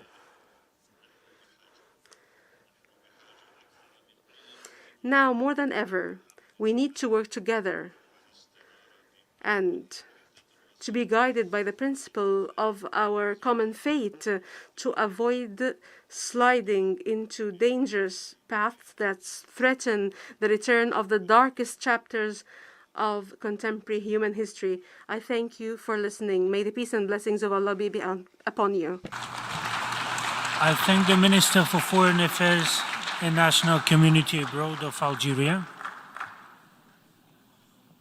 I now give the floor to His Excellency Denise Ronaldo Moncada Colindres, Minister for Foreign Affairs of Nicaragua.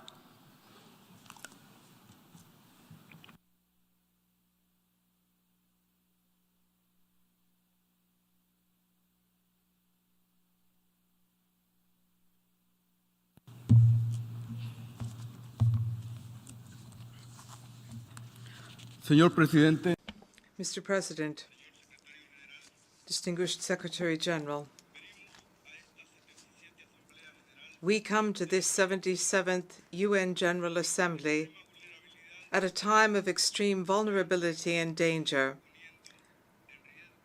which has put and continues to put life in all its aspects at risk. In this world, where we should instead be united to continue facing the great social, economic, climate, cultural, and security challenges to which the human family is exposed on a daily basis.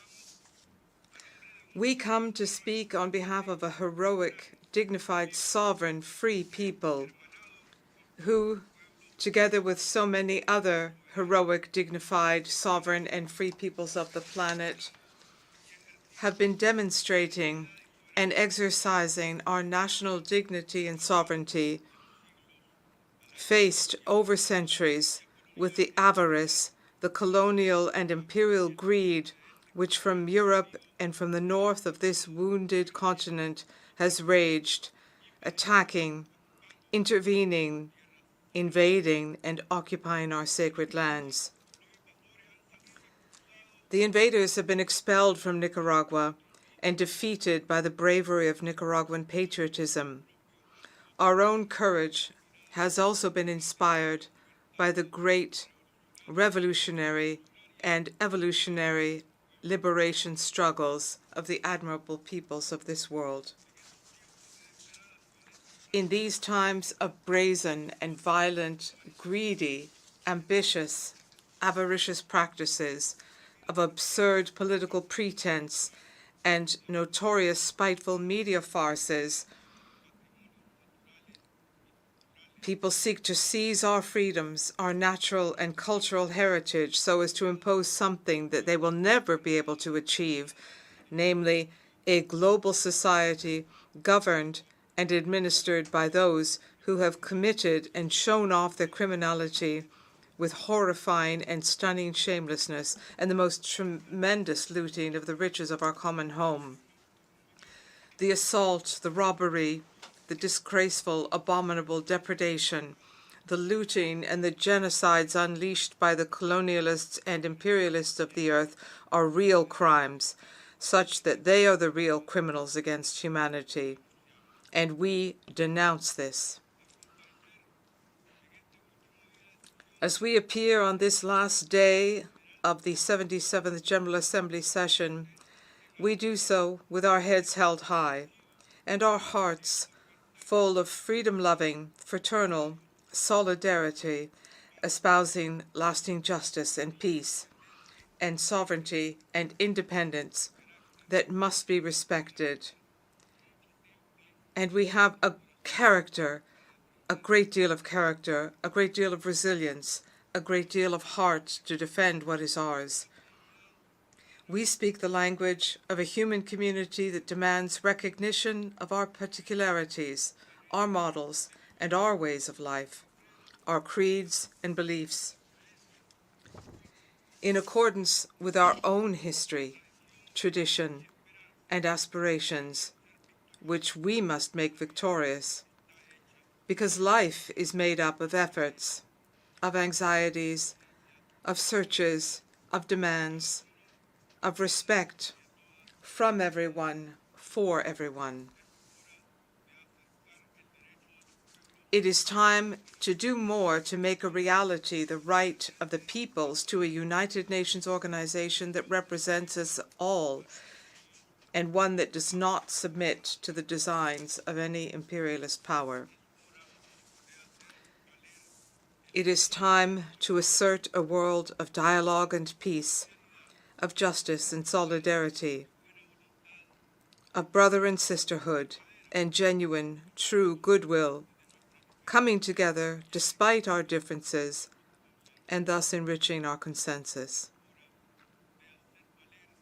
It is time to assert our many voices, our demands, our causes, which can no longer be ignored, nor buried under piles and mountains of idolatry, of selfishness and indifference.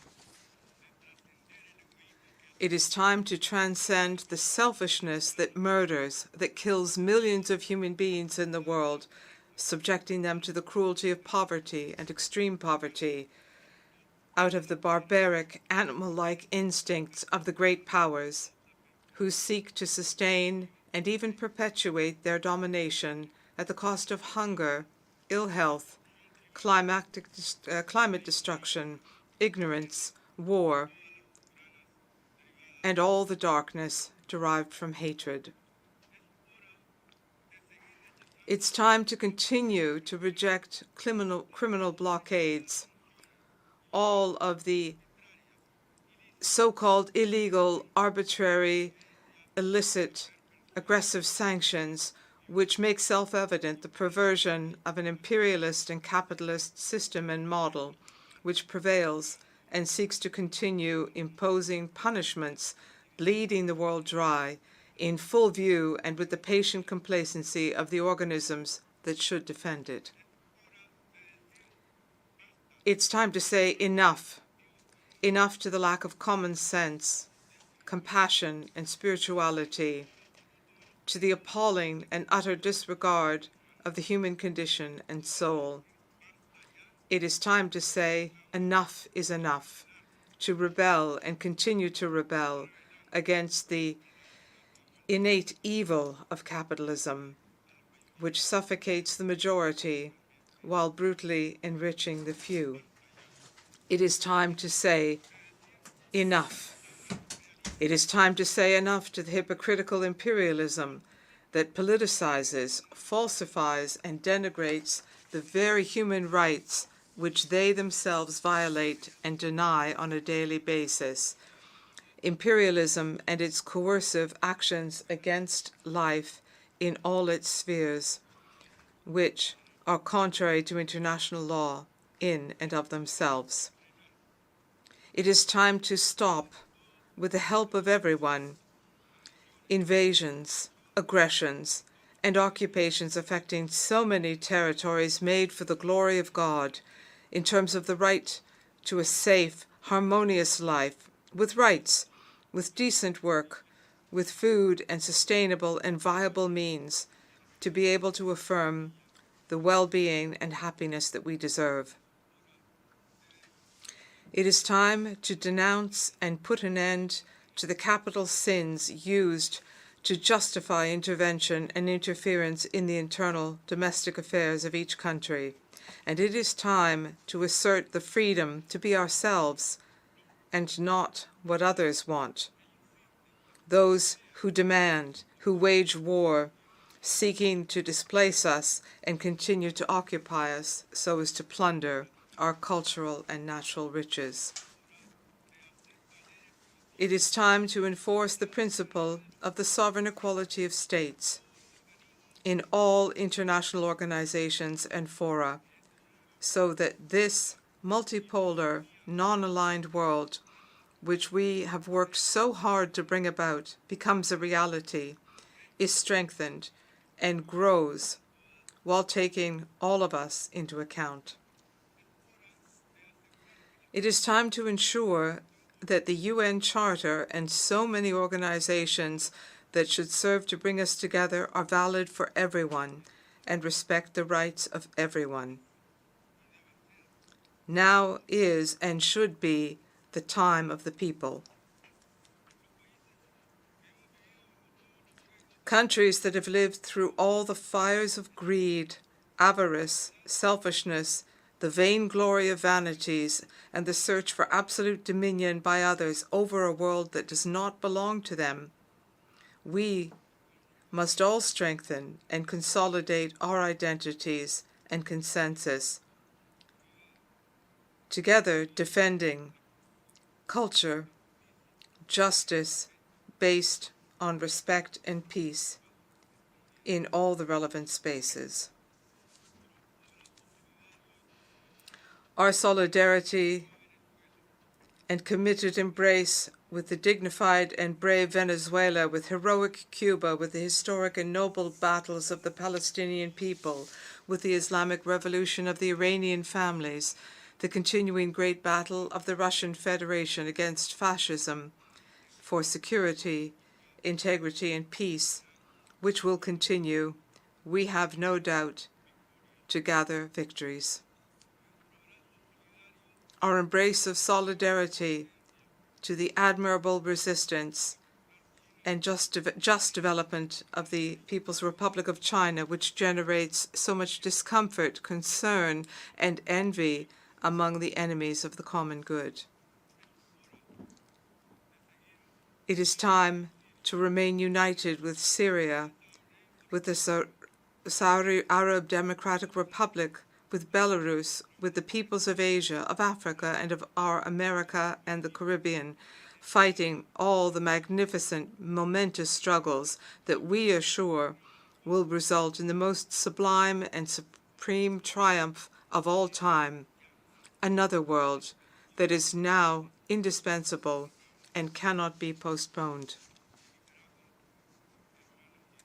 Sisters and brothers, in Nicaragua, there is a patriotic nation, and because there is a patriotic nation, there is peace. In the name of our generals of free men and women, Augusto Sandino and Benjamin Zeledon, national heroes and heroes of anti-imperialism who fill our hearts with the resolution to fight and continue overcoming.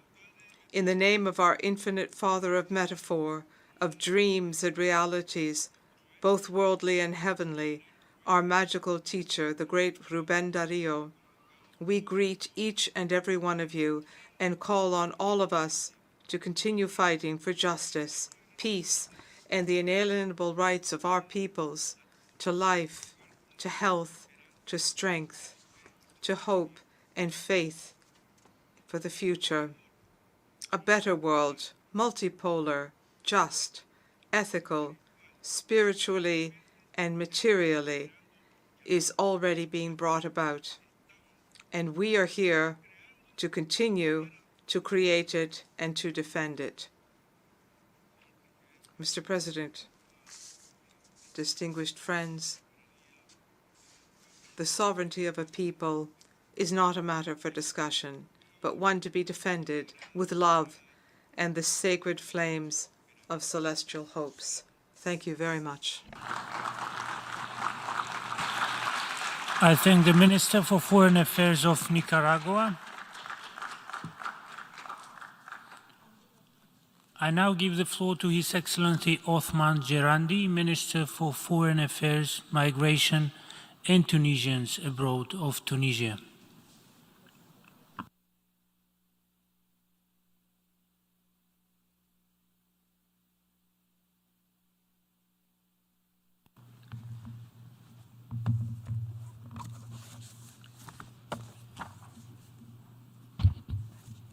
بسم الله الرحمن الرحيم.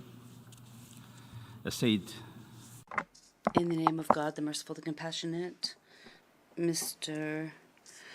Khazba Koroshi, President of the United Nations General Assembly, Mr. Antonio Guterres, Secretary General of the United Nations, Excellencies, ladies and gentlemen.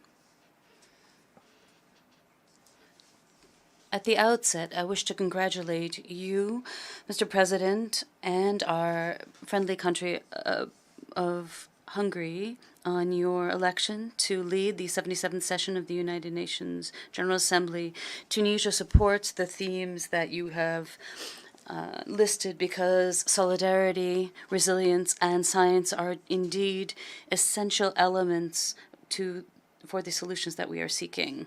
We also thank Mr. Abdallah Shahid for his capable leadership during the previous session of the General Assembly, marked with significant challenges whose consequences envisage even greater difficulties. I also wish to thank Mr. Antonio Guterres for the efforts he has carried out to promote the role of our organization and creating an effective response to these challenges, in particular through the establishment of our common agenda. This agenda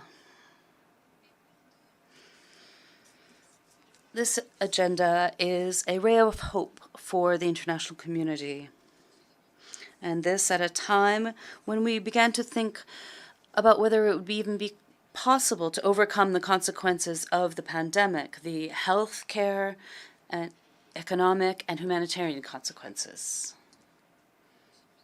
This agenda, like other UN frameworks that we have supported, and like the Paris Agreement, the Sendai Framework, or the Sustainable Development Agenda for 2030, they're based on equality, solidarity, and on leaving no one behind. Nevertheless, Mr. President, it is regrettable that there are peoples today who are threatened with being left behind because of this disbalance in the international economic system and a lack of international solidarity. There are challenges that are being exacerbated today, whether they be natural disasters, crises, or issues linked to climate change or irregular migration, or the increase in the number of refugees, or issues linked to famine, malnutrition, and food insecurity, which threaten millions of people. While we are overcoming the challenges linked to the pandemic, these issues that will be felt for many years to come, the Russo-Ukrainian crisis has exacerbated these issues. Indeed, the world is facing an acute energy and food crisis due to perturbations in the supply chains of the world. There's an unprecedented increase in the price of foods. There's a decrease in purchase power, and there are significant increases in interest rates and in inflation. This is a critical point in our common destiny, in our history. This is a time that requires us to find transformative, radical solutions that will allow our peoples to overcome the current circumstances and to strengthen both durability and resilience. Mr. President, ladies and gentlemen,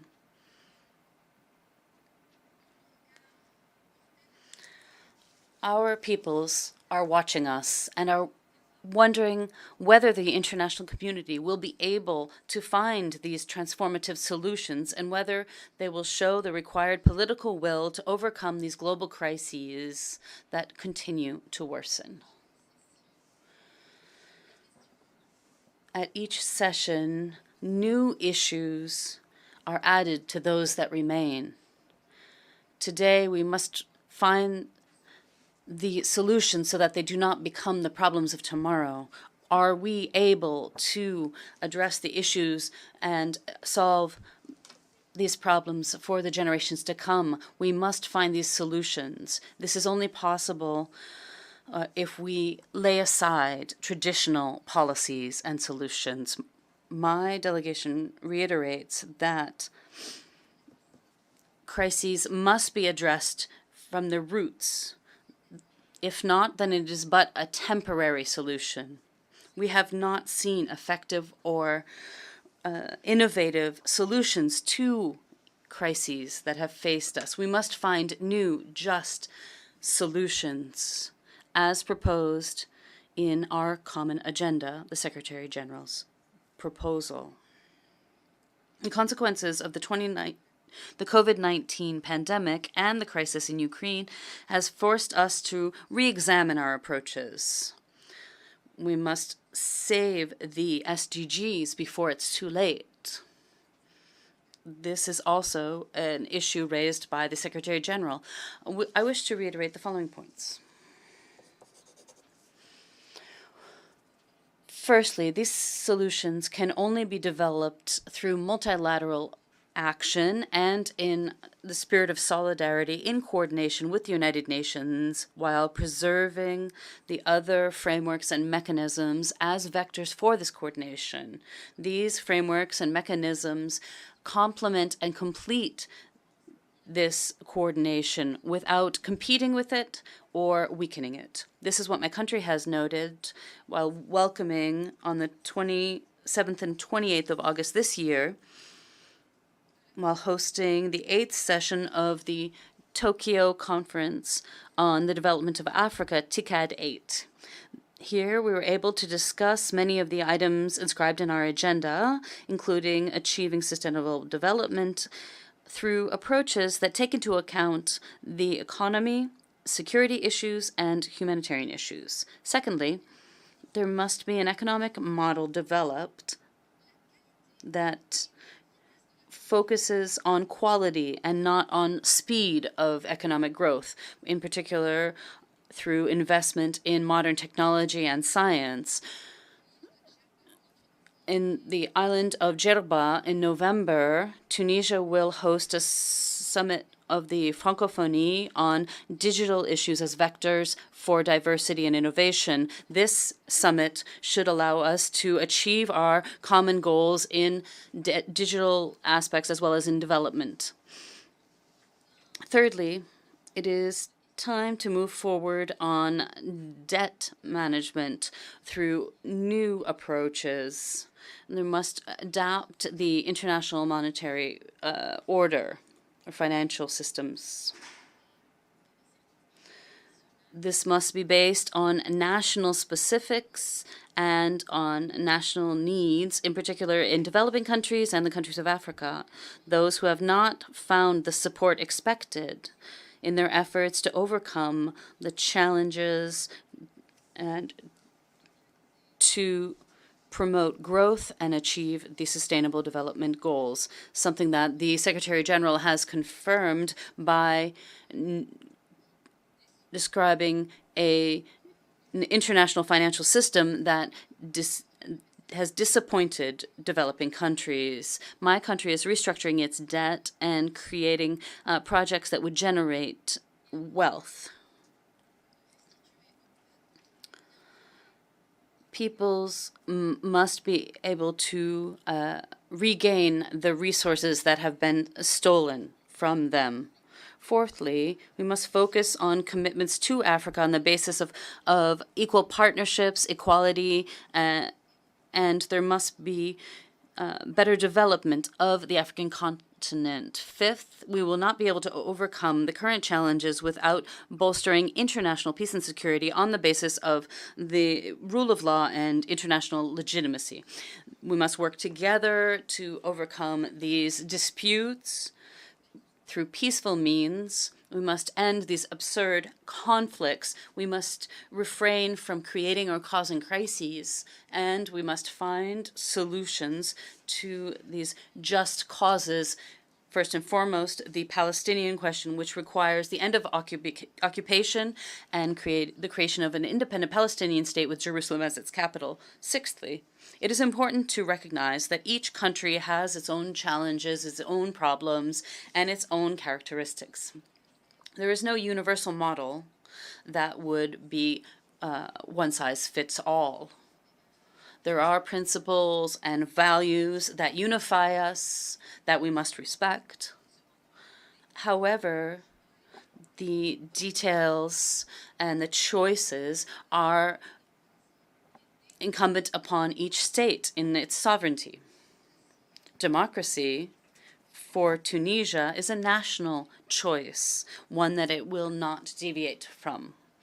We are working to bolster democracy and preserve it through a reform process which will be completed through the parliamentary elections, which will be held on the 17th of December 2022. This is the will of the people of Tunisia, which are committed to ensuring the preservation of its freedoms, its security, its constitutional rights, of the rule of law, and the sovereignty of its people. In different regional and international bodies, Tunisia has reiterated its commitment to human rights, to its promotion and protection, and has contributed through many initiatives to the UN system and is always on the side of our universal common principles. Mr. President, ladies and gentlemen, current challenges require us to show true common will to overcome this stage of analysis and to move on to actions. We must be able to bolster multilateralism. Our peoples do no longer want to hear empty promises. We must be able to restore trust in our national and international institutions so as to move forward on our common goals and to build a better world for us, but also for generations to come, a world of security, a world of humanity, prosperity, and sustainability. I thank you. I thank the Minister for Foreign Affairs, Migration and Tunisians abroad of Tunisia.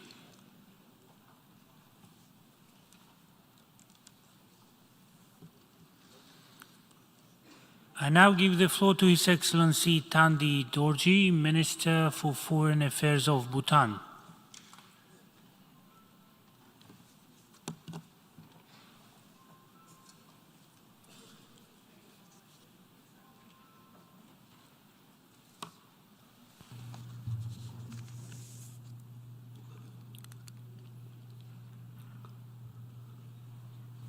Mr. President, Mr. Secretary General, Excellencies, distinguished delegates, Kuzambola. I bring you the warm greetings of His Majesty the King and from the people of Bhutan. Allow me to convey our congratulations to His Excellency Mr. Chaba Korosi, the President of the 77th UNGA. Please rest assured, Mr. President, of Bhutan's full support as you steer us through the session. I also take the opportunity to convey our gratitude and admiration for His Excellency Mr. Abdullah Shahid, President of the 76th General Assembly, for the exceptional manner in which he guided our work this tumultuous year.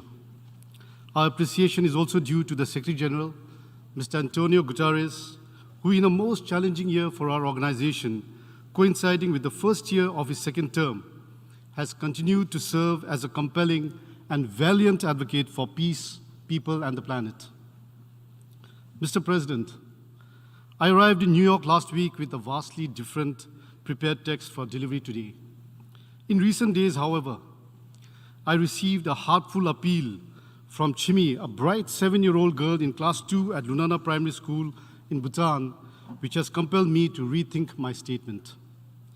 Lunana is a place in one of our northernmost districts, remote and perched at an altitude of 3,400 meters. It is home to a community of 810 people, comprising 885 households of highland nomadic herders spread across 13 scattered villages. Today, Lunana is embraced in the astounding beauty of rugged snow-capped peaks of the mighty Himalayas, which Lunaps, or the people of Lunana, both revere and depend upon for their livelihood and sustenance. Each time that Chimi and members of our community glance at these majestic peaks, the foremost question on their mind is, how long before these become barren and brown? I would like to share young Chimi's letter with you today. It reads, "My village is in great danger because of global warming. The glaciers and snow on our mountains are melting.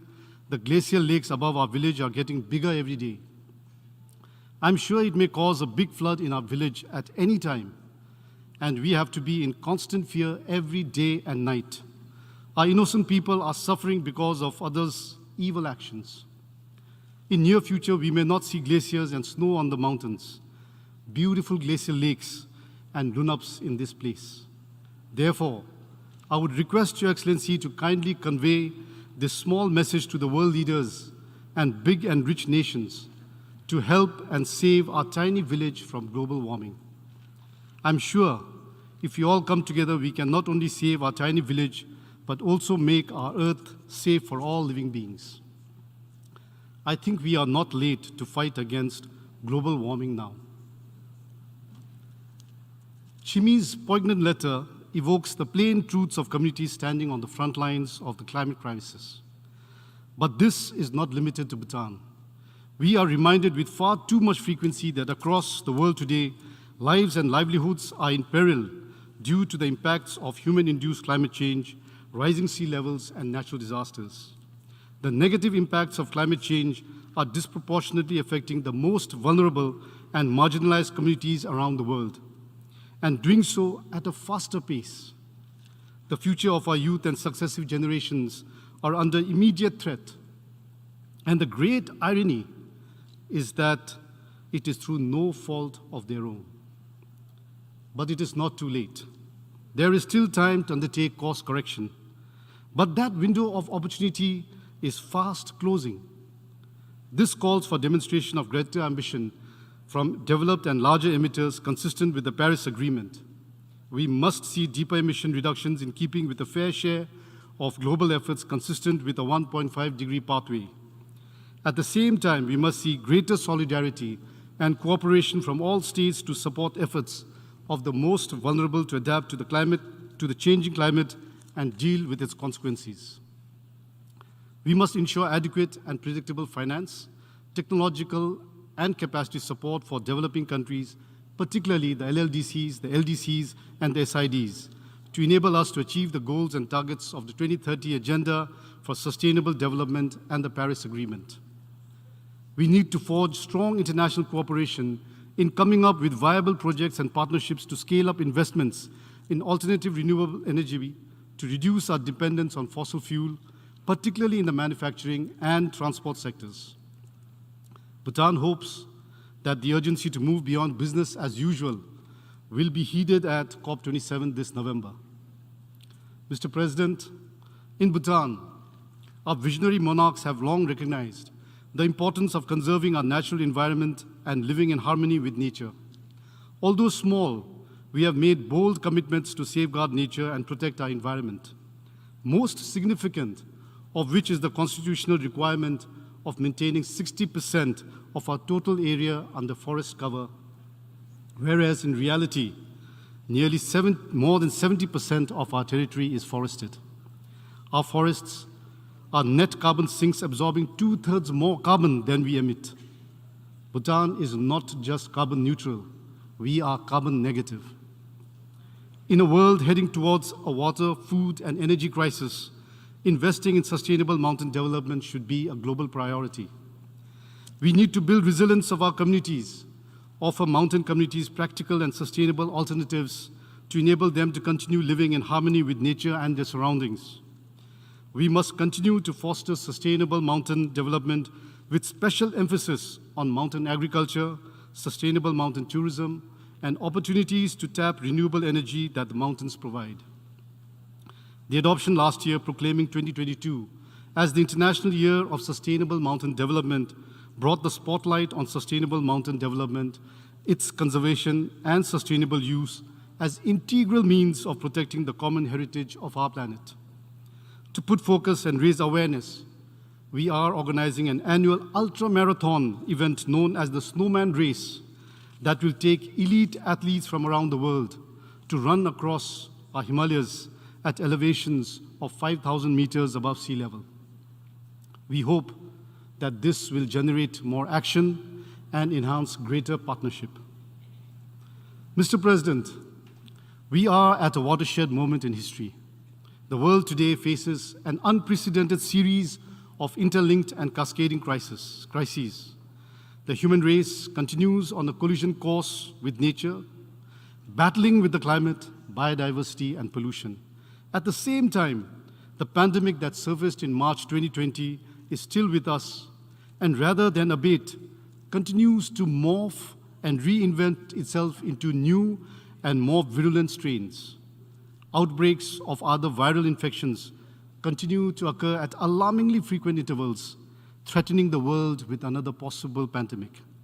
It is certain that these biological threats will continue and that we need to be better prepared. As with many other parts of the world, Bhutan was not spared the impacts of COVID-19 nor its induced disruptions. We are fortunate that with our beloved monarch leading from the front, with government policies and measures firmly grounded in science, and most importantly of all, with the full solidarity and confidence of our people behind us, Bhutan was fortunate to fare better than many others. As a result of stringent measures, determination, and grit, we were able to minimize the immediate public health impacts of the COVID-19 pandemic, emerging with minimal loss of life. Our campaign to vaccinate our population has been recognized as an unlikely success story. And today, more than 90% of our entire population stand fully vaccinated with 3 doses. This, in no small measure, was possible due to the heartwarming goodwill of friends and partners, including India, whose Vaccine Maitri initiative enabled the full first round of vaccination for our adult population. We are also grateful to the United States, Denmark, Bulgaria, Croatia, and China, whose generosity with vaccines came at a most critical time. We also thank all the other bilateral partners and multilateral agencies that supported logistics and provided financial support, medicines, and equipment for our responses to the pandemic. Our success would not have been possible without all of your support, and we remain ever grateful. Just when we are embarking on rebuilding and recovering from the pandemic and its associated impacts, conflict, supply disruptions, surge in food, energy, and fertilizer crises are driving millions more into extreme poverty, magnifying hunger and malnutrition. Predictably, it is the poorest and most vulnerable amongst us that suffer the brunt. The Secretary General rightly described this as either a breakdown or breakthrough moment for humanity and for the planet. Transformation is what we called for in the political declaration of the UN's 75th anniversary. We thank the Secretary General for his groundbreaking report on our common agenda responding to this call. Bhutan has followed closely the discussions around the report and its recommendations, and we are pleased with the momentum that has been generated. As we continue our deliberations, Bhutan will engage constructively, including in preparations for the Summit of the Future, and work towards elaboration of a global digital compact. Our common agenda must provide a roadmap to turbocharge and accelerate our actions towards achieving the 2030 Agenda and the Sustainable Development Goals. Bhutan welcomes the report's recognition of the need to look beyond GDP. This finds strong resonance with Bhutan's own approach to balanced and human-centered development that we call gross national happiness. It is now widely accepted that this cannot be achieved by tracking GDP alone. Bhutan has always believed that the pursuit of development and progress must respond to a higher calling. We need measures that take into account the full spectrum of human development, as well as the multifaceted factors that provide the enabling environment within which individuals can pursue and achieve the common human aspirations, yet elusive goal of happiness and well-being. This discussion assumes greater urgency as we approach the midpoint towards implementing the 2030 Agenda, in full realization that today, the conflict in Europe and the looming climate emergency have thrown efforts towards achieving the 2030 Agenda and SDGs off course. We need to refocus our priorities by shifting gears and turning our commitments into action, and doing so by working together in the spirit of genuine solidarity. Bhutan welcomed the convening of the Transforming Education Summit on 19 September. His Majesty the King has always accorded the highest importance to the education sector, recognizing that a nation's fate begins in its classrooms and schools. Education is a critical pillar of a country's development and holds the key to unlocking many of our shared global challenges. As His Majesty the King remarked as early as 2014, and I quote, "Education is empowering. It is a social equalizer and it facilitates self-discovery, which leads to realizing one's full potential. Good education gives you confidence, good judgment, virtuous disposition, and the tools to achieve happiness successfully. A good school gives a child a fair shot at success and ensures that a person's achievement in life will not be predetermined by his or her race, parentage, and social connections." Unquote. Mr. President, Bhutan may have been one of the most recent countries to finally reopen its borders since the emergence of the pandemic. As difficult and painful as these past 2.5 years have been, they have allowed for deep reflection at the national level and permitted time for an honest assessment of gaps and challenges. Weaknesses were barred. In some instances, fault lines deepened. We came to the harsh realization that drastic recalibration of our systems were needed if Bhutan is to position itself as a country that is prosperous, resilient, and future-ready. With 1 year remaining before our exit date from the LDC category, these measures will buttress our efforts to ensure that Bhutan's graduation is smooth, sustainable, and irreversible. As I speak, major transformational initiatives are underway in Bhutan to strengthen public service delivery. The entire public sector will be streamlined, strengthened in terms of capacity and performance, held to more rigorous standards of professionalism and accountability. Our public servants must serve the citizens with better and faster public services that they deserve. While universal healthcare is a guarantee enshrined in our Constitution, reforms in the health sector focus on the importance of preparedness for future outbreaks and pandemics, strengthening the quality of healthcare, leveraging technology, and a renewed focus on mental health.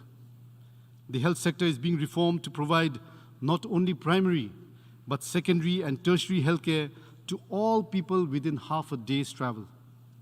Specialist services are expanding across the country, including sending mobile teams to screen and treat high-burden diseases. Bhutan's revamped tourism policy was launched with much anticipation on 23rd of September, coinciding with the opening of the international border. Since 1974, Bhutan opened its doors for tourism. We have always followed the policy of high-value, low-volume tourism, which was envisioned by His Majesty, the fourth King of Bhutan. However, the minimal daily tariffs that was instituted was found to be too low, resulting in us becoming a budget destination, leading to mass tourism and its associated problems of increasing waste, decreasing quality of service standards, underemployment of the youth engaged in the sector, never seen traffic jams, and overcrowding of our most religious sites.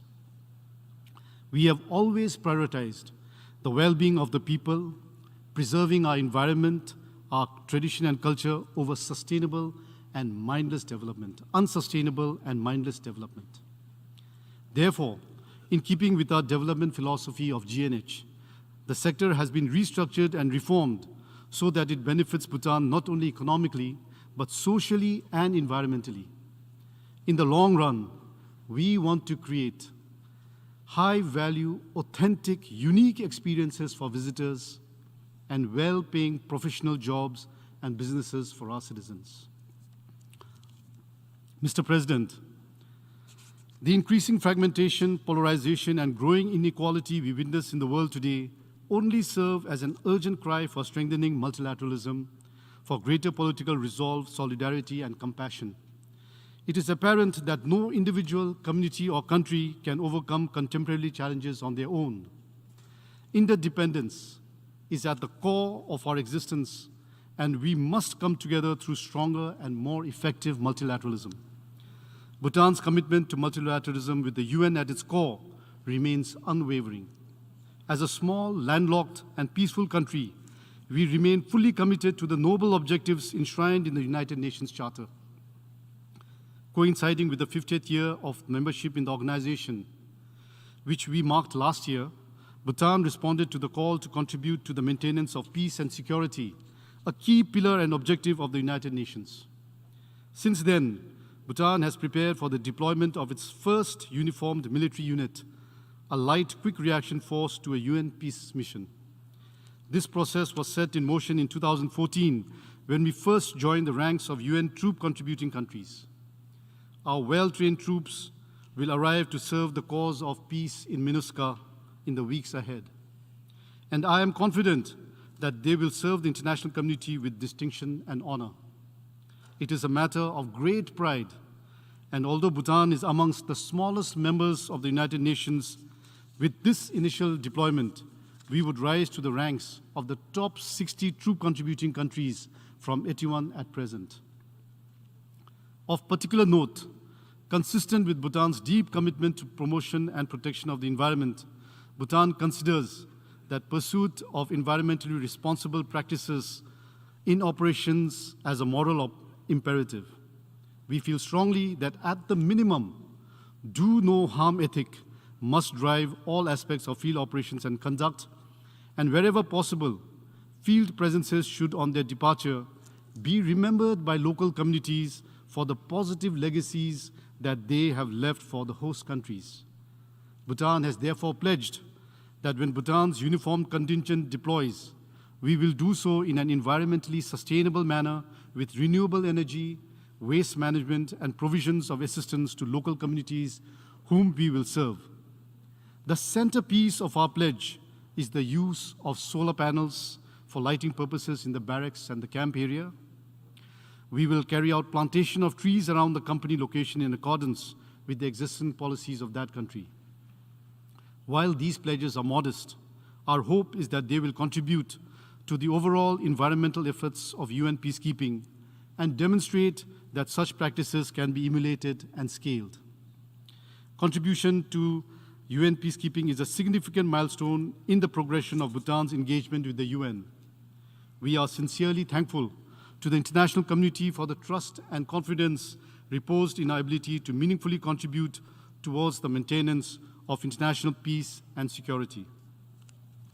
Mr. President, in its 77th year of existence, our organization, the UN, too needs a reboot to be able to meet the challenges of the present day and future and to keep pace and reflect contemporary realities.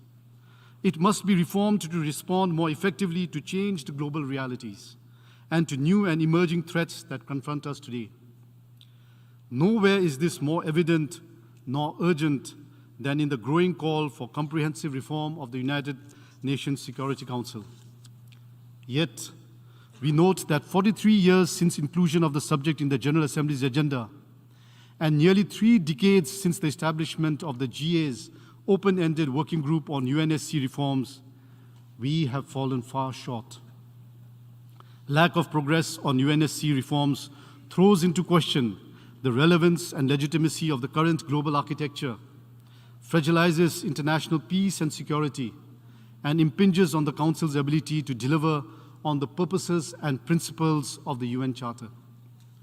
Bhutan has always maintained that reform must accommodate the interests and concerns of all member states, particularly of those unrepresented and underrepresented. Expansion of the Council in both the permanent and non-permanent categories, along with reform of its working methods, constitute essential components of this process. In our view, from Asia, India and Japan must be included as permanent members of a reformed Council. Excellencies, the current challenges facing the world today remind us of our interdependence and imperatives of collaboration and solidarity. While there have been shining examples of international cooperation, we continue to be distrustful with each other. We are less understanding and driven more by self-interest. As the Buddha revealed 2,000 years ago, if we are to end suffering, we must rid ourselves of its 3 root causes, is what is known as the 3 poisons, and they are ignorance of impermanence, greed, and hatred. It is these that are the main causes of global problems today. The antidote and traits we can all draw inspiration from is said to be wisdom, sharing, and compassion. These enduring values find consonance in the essence of the principles enshrined in the UN Charter. I thank you and Tashtile. I thank the Minister for Foreign Affairs of Bhutan.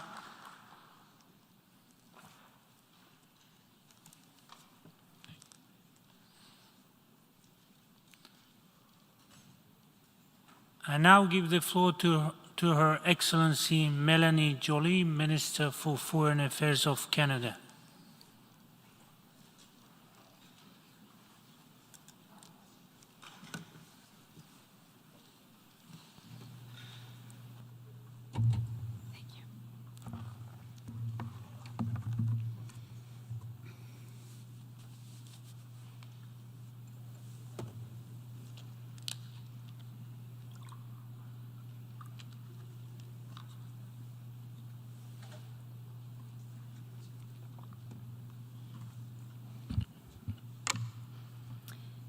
Mr. President, distinguished colleagues, I'm speaking to you for the first time as Canada's Foreign Minister as we gather in this assembly on the traditional territory of the Nalape people. The Secretary General has said that we are in rough seas, that a winter of global discontent is on the horizon, that we have a duty to act. I agree with him. From Russia's war of aggression in Ukraine and the impacts around the world, to the COVID pandemic, to climate change, to severe conflicts and hardships that now affect billions of people, the challenges we are facing are immense. These crises and the way we choose to respond to them are testing our shared commitment to the United Nations. That's why our decisions matter now more than ever. We have a choice. Either we respect and defend the rules that we collectively have developed for generations and that have given us the longest period of peace in modern history, or we accept that rules can be broken by the powerful, bringing us back to darker times of constant tensions and conflicts, with massive displacements, suffering, and losses of human lives. For Canada, the choice is clear. We're convinced that we need more multilateralism, not less. We need more of the UN, not less. And we need a UN that is effective, efficient, relevant, and accountable. Throughout its history, Canada has strived to act as an honest broker, ready to build bridges between nations and differing points of view. We have worked tirelessly over the years to conceive, develop, and strengthen the international system that we now know. We will continue to do so, and we will continue to do so with all of you. Last week, the Canadian delegation, led by Prime Minister Trudeau, met with leaders and civil society members from around the world. Canada has been listening, and we hear you. Many describe and condemn Russia's further invasion of Ukraine as brutal, illegal, and unjustified, as a violation of the UN Charter. We agree with you. Many describe the uneven recovery from the global COVID-19 pandemic as incompatible with simple fairness, but also as a danger to public health. Again, we agree with you. You shared profound concern that achievement of the Sustainable Development Goals is at risk. And we agree we must address this head on. People from all corners of the globe clearly said, climate change is no longer on the horizon. It is here, and it is hitting the most vulnerable the hardest. This is undeniable. The hearts of all Canadians go out to those affected by the devastating floods in Pakistan, as well as to our fellow citizens who found themselves in the destructive path of Hurricane Fiona. Many conversations this week have focused on the harsh fact that more people are displaced by conflict and violence today than at any point in human history. I heard unmistakable appeals for accountability, including for the victims of Plight PS 752. Women and girls described their needs to have control over their own futures, over their own body, which is their right. Brave individuals shared deeply personal testimonies of their painful experiences of sexual violence and conflict. We believe them. Such violence is unacceptable and it must change. We must empower survivors in leading the path to their recovery and support them in the pursuit of meaningful justice. Freedom of speech, disinformation and misinformation, the protection of minorities, the rule of law, respect for science, facts, and evidence. Powerful statements were made on these issues this week. They speak to an erosion of civic space and democratic dialogue. Canada hears you. We do not come to these discussions with easy fixes. We have come to listen, to engage, and to share our commitments to respond to this moment in a positive way, with purpose and in a spirit of global solidarity. Mr. President, the world has heard terrible stories of Ukrainians losing loved ones to Russia's senseless war. This Assembly has spoken clearly and with conviction. Russia's aggressions against Ukraine violates the UN Charter. It strikes at the heart of the commitment we all made in building this organization from the dark tragedy of the Second World War.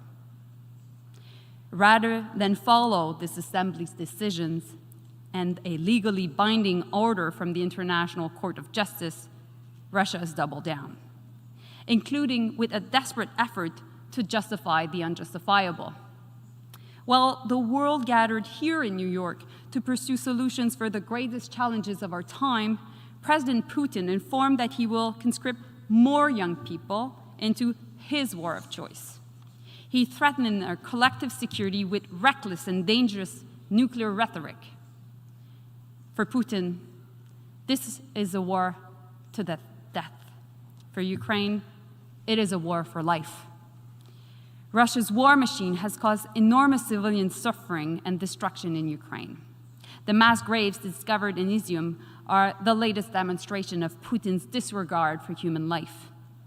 The impacts of this illegal war are profoundly felt around the world. We must address the global food security crisis and other consequences of the illegal invasion with imagination and determination. And those who break the law must be met with the force of the law.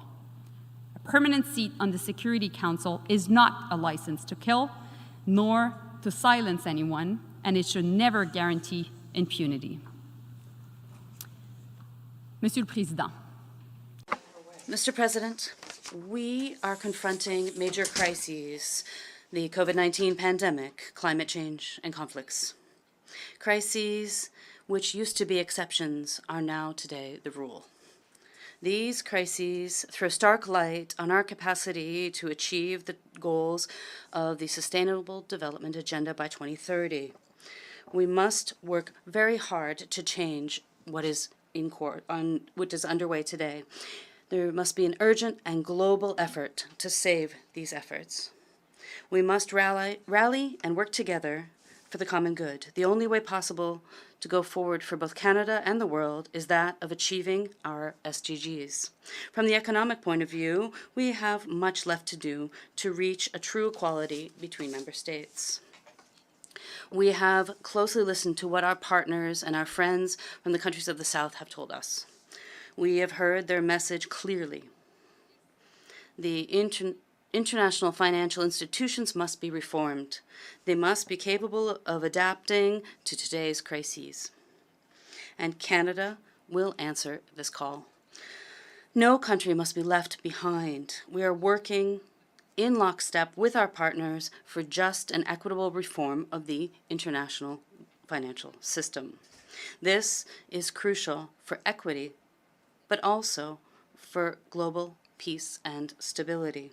Mr. President, the COVID-19 pandemic has taken the lives of almost 6.5 million people throughout the world. Canada is determined to end this pandemic and to prevent any others. Together, we will continue to combat HIV, tuberculosis, and malaria. Last week, Prime Minister Trudeau committed to investing $1.2 billion to support these efforts. Let us now turn to climate change. We must act with the same sense of urgency as was seen during the COVID-19 pandemic. Science has told us that we must do more, and we must do it more quickly. Hurricane Fiona, which struck several of the islands of the Antilles and eastern Canada, is but the latest example. From the Arctic to the small island states, climate change is an existential threat, and we are feeling its effects every day. Canada has committed to reducing its greenhouse gas emissions by 40 to 45% by 2030 and to achieve carbon neutrality by 2050. And we have a credible plan to do so. Canada will participate in COP27 in Egypt, and we look forward to welcoming the world to my home, Montreal, for COP15 on biodiversity under the presidency of China. Our priority is to ensure the success of this conference, where we will work together to reverse this alarming loss of flora and fauna. Our own survival is at stake. Mr. President, there are no simple solutions to the challenges we are facing. But it is clear that to isolate ourselves, to disregard the rule of law, and to force people into silence runs counter to progress. And yet, certain countries are restricting civil liberties, violating human rights, and are conducting widespread surveillance of their population. This trend towards authoritarianism is extremely worrying. This phenomenon is particularly seen in the Xinjiang region of China. Here, the publication of the United Nations report on human rights is an essential step. Moreover, its conclusions reflect credible accounts of abuse which constitute crimes against humanity. Canada is concerned about the repression of human rights that we see in several countries. The universality of human rights is well known. We know that these human rights are universal by nature. Therefore, we cannot hide behind the pretexts of national sovereignty to violate them. There are limits to defending the indefensible. We are of the view that democracy, although imperfect, remains the best system to protect human rights and to make progress in sustainable development. All our democracies are facing challenges. At home and abroad, we must also deal with apathy, anxiety, and the distrust of our institutions. Mr. President, Canada is also determined to combat systemic racism, and we will continue to take concrete measures to pursue the path of reconciliation with the Indigenous peoples. In 2017, Prime Minister Trudeau delivered a statement here and spoke of our own heritage of colonialism in Canada. We are working unceasingly to rectify this dark chapter in our history, and we know that the full participation of Indigenous peoples is fundamental to the development of a more just world. Mr. President, equality of women and girls and all their diversity is crucial for peace, justice, and prosperity. As is the case in several countries, Canada is proud to have a feminist foreign policy. Together, we are building a global coalition to support equality. It is in this way that we will repel these increasing attacks on the rights and freedoms of women. In Afghanistan, Taliban is preventing women and girls from going to school. In Myanmar, the courageous women who are openly calling for a return to democracy are imprisoned by the military junta, tortured, and subjected to horrific acts of sexual violence. In Iran, women protesting the death of Mahsa Amini are met with arrests and bullets. We salute their courage and join them in sending a strong message that women's rights are human rights. Today, Prime Minister Trudeau announced that Canada will sanction those responsible, including Iran's so-called morality police and its leadership. From Sudan to Haiti, women peace builders, human rights defenders, and activists are being targeted. We must continue to speak up for the rights of women and girls and to support, protect, recognize, and include women peace builders. We must also relentlessly pursue accountability for sexual violence. We will continue to push for justice for Rohingya women, and we will not rest until those responsible for sexual violence committed in Ukraine are held to account. The UN Charter enshrines faith in fundamental human rights, in the dignity and worth of human person, in the equal rights of men and women. And yet, we are seeing rising violence, the widening crackdown on rights and freedoms, the exclusion of women and girls from the negotiating table, the boardroom, the classroom. Sexual and reproductive health rights for women and girls are being rolled back or denied in too many countries. None of this is by accident. These are all deliberate choices. To all women in this room and women around the world, we hear you. And Canada will always stand up for your right to choose. We will fight for your full, equal, and meaningful participation in all walks of life. We will speak up for your rights and dignity. No government, no politician, no judge, no one can take that away from you.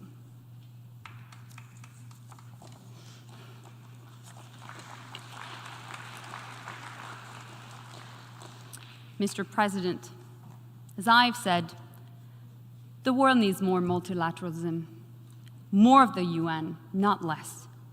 To do so, we must restore trust among us. The crises we're facing have shown both the strengths and weaknesses of the structures we built nearly 80 years ago.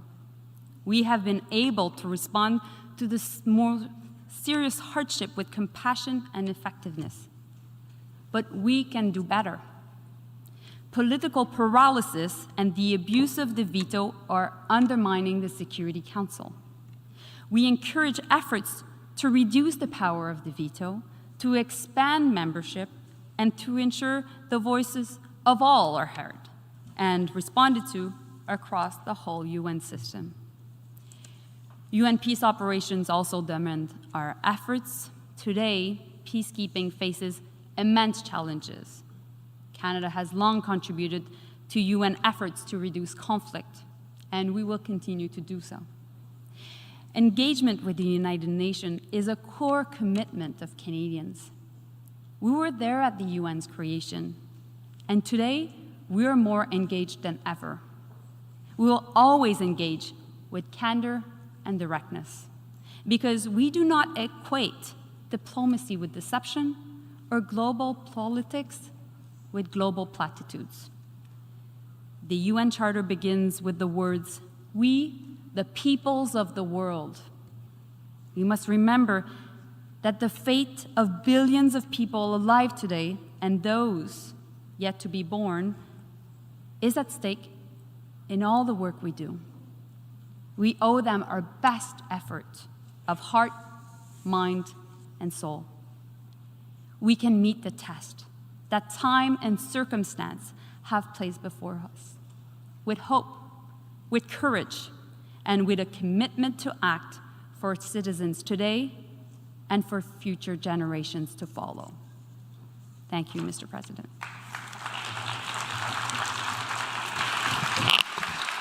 I thank the Minister for Foreign Affairs of Canada.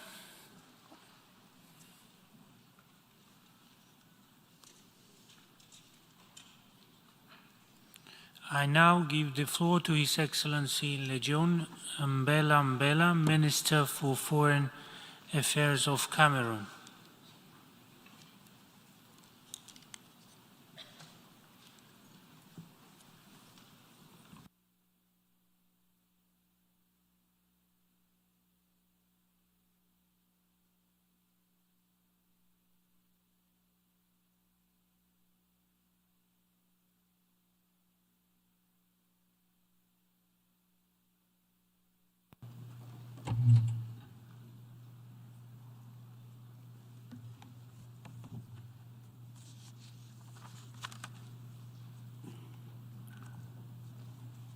Monsieur le Président, Mr. President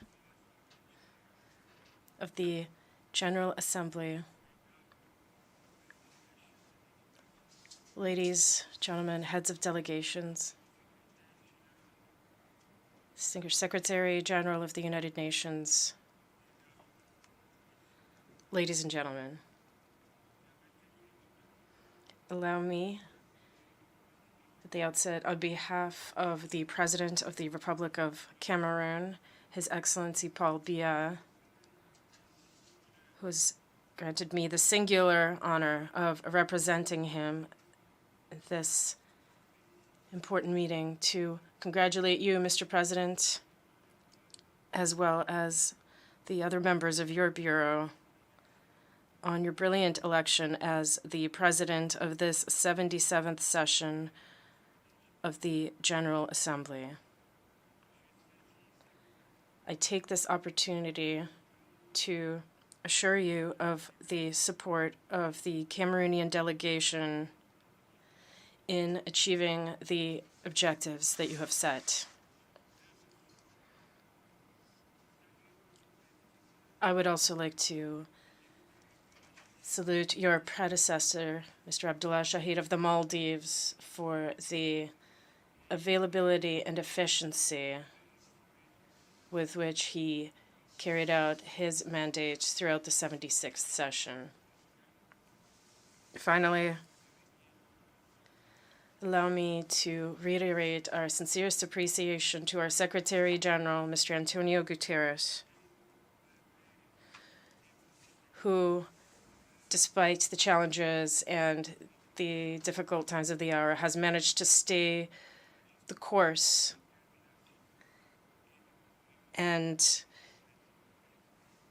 defend the principles enshrined in the Charter of the United Nations with courage, determination, and dedication. Mr. President, you have proposed that this general debate be structured around the theme, a watershed moment, transformative solutions to interlocking challenges. This theme comes at an opportune time in a particularly difficult context, as the COVID-19 pandemic has, for almost 3 years now, continued to affect the course and the management of world affairs, the complexity of which at the global, regional, and sub-regional levels does not require any further demonstration. On the political level, rivalries for power, interest, and hegemony are developing all over the world. As a corollary, the arms race is intensifying and becoming increasingly more refined. Above all, on the seas and oceans, in space, including outer space.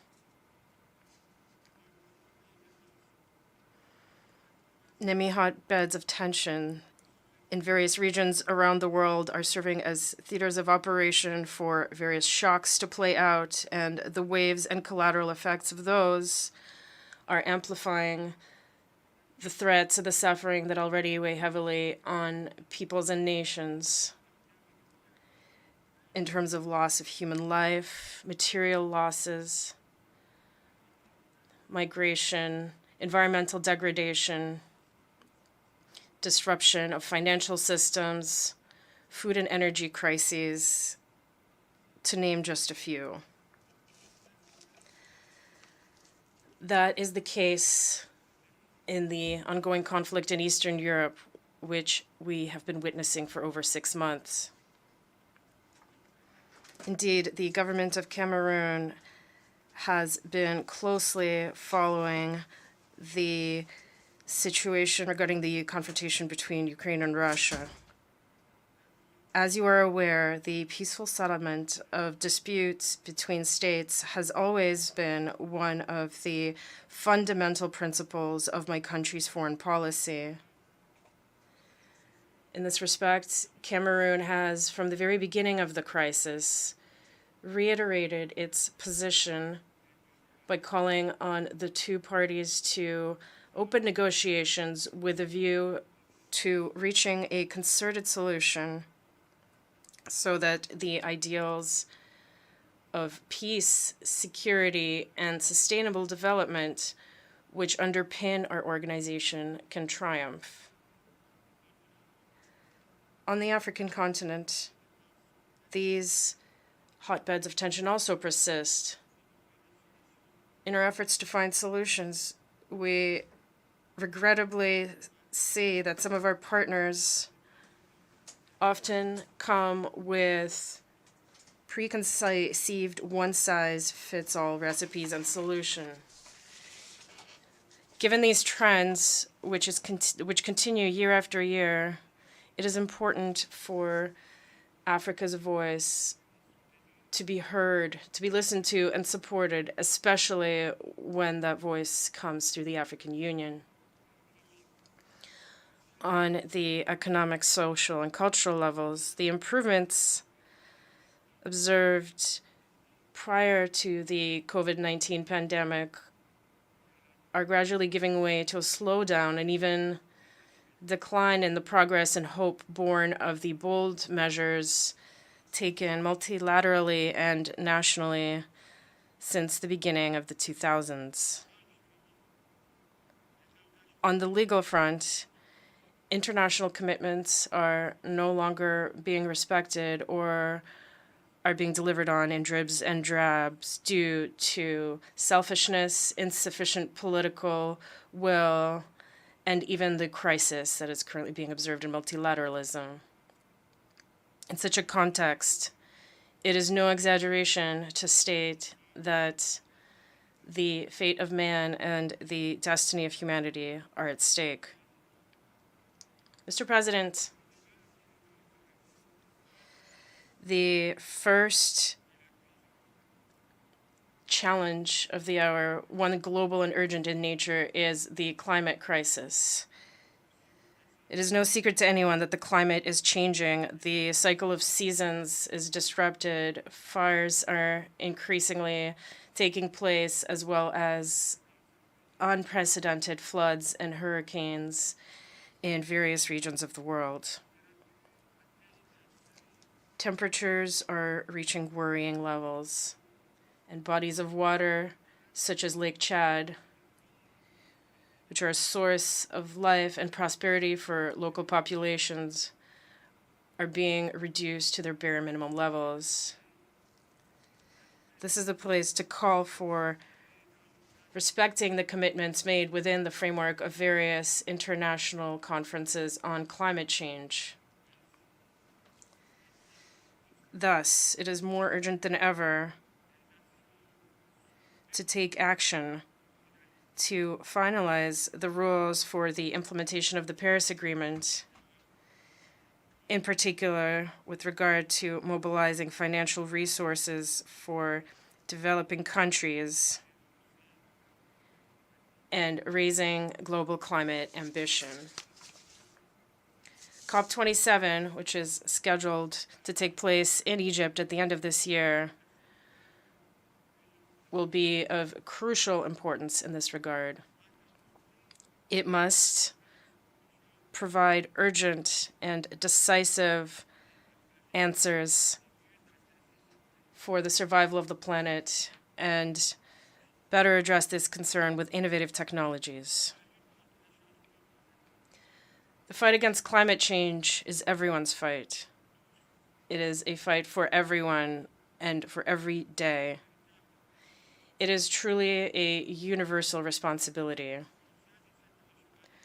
Aware of this major challenge and of its responsibilities, Cameroon has made the commitment to reduce its greenhouse gas emissions and has set up an appropriate legal and institutional framework in order to achieve this goal. Thanks to the forest mass of the Congo Basin, one of the environmental lungs of the globe, the countries of Central Africa, united within COMEFAC, are making a major contribution to the search for solutions to climate change throughout the world. They ask, in turn, that sufficient financial and technological resources, which are regularly promised by developed countries, be granted to them in order to enable them to preserve, maintain, and regenerate this important environmental basin. The same goes for financing necessary to implement projects designed as part of the Green Sahel Initiative or the restoration of the Lake Chad Basin. Moreover, on the occasion of the review of its nationally determined contribution, or NDC, Cameroon has reaffirmed its commitment to this international effort by increasing its greenhouse gas reduction commitments from 32 to 35%, including 12% unconditional and 23% conditional on support from the international community in order to address climate change. For Cameroon, combating climate change is seen as a development opportunity rather than an insurmountable challenge. Every country holds one of the digits of the access code to a new era where the planet can breathe new clean air without carbon but rich in oxygen. The younger generations challenge us to take action rather than simply making grand wishes. Mr. President, like other priority threats, the issue of migration is pressing, despite the efforts made by the Office of the UN High Commissioner for Refugees, as well as efforts made by host countries and development partners. Millions of people continue to flee their homes and their homelands to live in deplorable and inhuman condition, and this due to conflicts, disasters, and multiple calamities. Faced with the scope of this human tragedy, which appeals to our collective conscience, we have a historic responsibility, a responsibility to act. And my country does not intend to shirk this responsibility. Faithful to its secular tradition of tolerance and hospitality, Cameroon has always been a land that hosts refugees as well as those in transit. Because of its stability, for many populations, it represents a refuge as they search for peace. As you know, Cameroon is currently hosting more than 500,000 refugees and asylum seekers, which puts it 19th in the world ranking of refugee hosting countries. In addition to the tripartite convention signed with UNHCR and affected countries in order to facilitate the return and resettlement of refugees in their country of origin, in April, my country hosted a regional ministerial conference on solutions for forced displacement linked to the Central African crisis. This conference was held pursuant to the Declaration of Yaoundé, which proposes common solutions, inclusive solutions for forced displaced persons in Central Africa.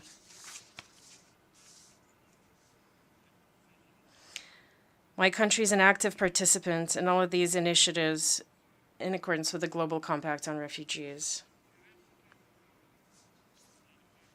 Turning to a different point, We also condemn the persistence of terrorism and violent extremism, whose impacts continue to weigh on the world order. Many regions are suffering from the resurgence of subversive operations carried out primarily by terrorist organizations such as Boko Haram, which is rampant in the Lake Chad Basin. The northern part of Cameroon is also seriously affected by this. Faced with the threat and exponential progression of terrorism in various regions of the globe, my country reiterates its call for strengthening and pooling strategies to combat terrorism. This pooling of efforts would seek to effectively fight this threat in all its forms and manifestations, as well as to strengthen the capacity of sovereign states that fall victim to this phenomenon to track and neutralize terrorists, to identify financing solutions, and amend and implement international and regional agreements to punish terrorism, which is constantly evolving. The international community must continue to play its part in strict respect for the sovereignty of states in order to rebuild and strengthen the stability that has been undermined in these areas. We thank our bilateral and multilateral partners who provide assistance to the joint multinational force that has been set up in the Lake Chad Basin to combat and eradicate Boko Haram. This assistance deserves to be increased given not only the proliferation of regional terrorist groups affiliated with the Islamic State, but also the increasingly sophisticated means used by these terrorist cells as they grow in number thanks to the enrollment of combatants from former terrorist hotbeds that have since been cleared. Mr. President, it is imperative for the international community to continue investing in the fight against poverty and inequality. The 2030 Agenda for Sustainable Development, strengthened by our common agenda formulated by the Secretary General, must be actively supported and fully implemented. What is most lacking at the moment for the implementation of this is financial and technological means, as well as synergy between the partners involved in its implementation. Cameroon is very committed to this path, as demonstrated by its recent presentation of its voluntary national program at the high-level political forum of the Economic and Social Council of the United Nations. Mr. President, due to its commitment to peace, territorial integrity, and its policy of national integration, my country's government continues to demonstrate openness and willingness to engage in dialogue to put an end to the socio-political crisis in the Northwest and Southwest regions. Thus, after holding our Grand National Dialogue in 2019, we continued the process of accelerating and further deepening decentralization. The Centers for Disarmament, Demobilization, and Reintegration established in these regions, as well as in that of the far north, welcome and train large numbers of my young compatriots who have laid down their arms and renounced violence. The state is exercising its sovereign prerogatives throughout the entirety of the national territory. The current challenge facing our government is to continue implementing reconstruction efforts in areas affected by various challenges through our plan for the restoration of the above-mentioned regions together with the UNDP. At this stage, I would like to sincerely commend the dynamic efforts and contribution of the UNDP in this area, and I take this opportunity to thank our bilateral and multilateral partners who are contributing to these various mechanisms which are true tools for building peace in Cameroon. I also launch a heartfelt appeal to the international community to mobilize more actively to support these plans in order to allow my country to continue remaining a haven of peace, the haven of peace that it has always been. More broadly, regionalization in my country is underway, and it continues to strengthen the participation of Cameroonese citizens in running the country's affairs. These advances show that Cameroon has irreversibly and resolutely committed to the path of gradually implementing and building the democratic project to respond to the legitimate desires of the Cameroonese people, as well as its own economic emergence plan for the period through 2035. In this, Cameroon promotes in all circumstances, and thanks to these structures that it has established to this end, a constructive, regular dialogue between the various components of its population and members of the diaspora in order to mobilize them for the work ahead. Mr. President, Cameroon is firmly committed and supports a reformed and reinvigorated international order, authentic multilateralism based on the ideals, purposes, and principles enshrined in the United Nations Charter by the founding fathers of our organization. Here, I wish to reiterate our support for the reform currently underway within the United Nations and the goal of creating a Security Council that is more representative, equitable, and efficient. With a view to achieving this, and as part of the democratization of United Nations institutions, Cameroon reiterates its support for the Eswatini Consensus and the Syrian Declaration, which were unanimously adopted by the heads of African states. Mr. President, to conclude my remarks, Cameroon reaffirms its support for all of the reforms currently in progress that seek to revitalize the General Assembly, strengthen the Economic and Social Council, and streamline the Secretariat. Following the agenda set by the member states of our organization in order to strengthen its stature and its ability to better address the global challenges of our era. Thank you very much for your kind attention. I thank the Minister for Foreign Affairs of Cameroon.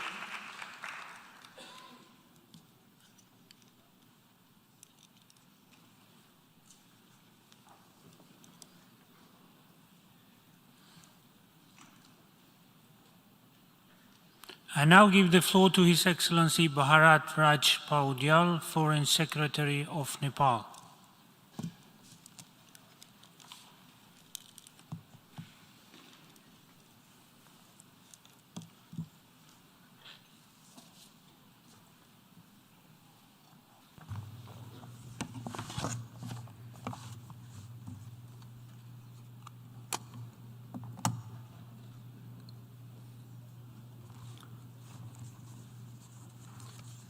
Mr. President, Mr. Secretary General, Excellencies, distinguished delegates. I begin by congratulating you, Mr. President, on your unanimous election to preside over the 77th session of the General Assembly. I also express appreciation to your predecessor, His Excellency Mr. Abdullah Shahid, for successfully steering the 76th session. My deep appreciation goes to UN Secretary General Mr. Antonio Guterres for his commendable efforts to promote global peace, security, human rights, and development. There could have been no better time to deliberate on a watershed moment, transformative solutions to interlocking challenges, the theme of this year's general debate.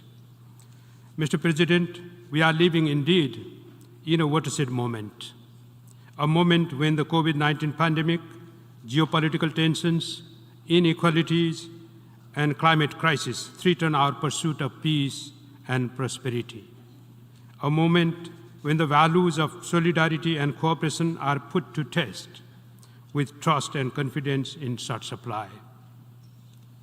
A moment when humanity is caught between hope and despair, unity and division, and harmony and dissension.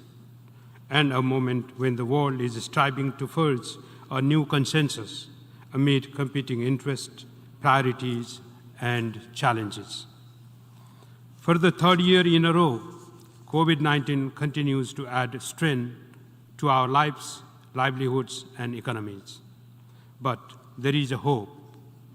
The production and availability of COVID-19 vaccines has minimized the risk and severity of the disease and enhanced our ability to save lives.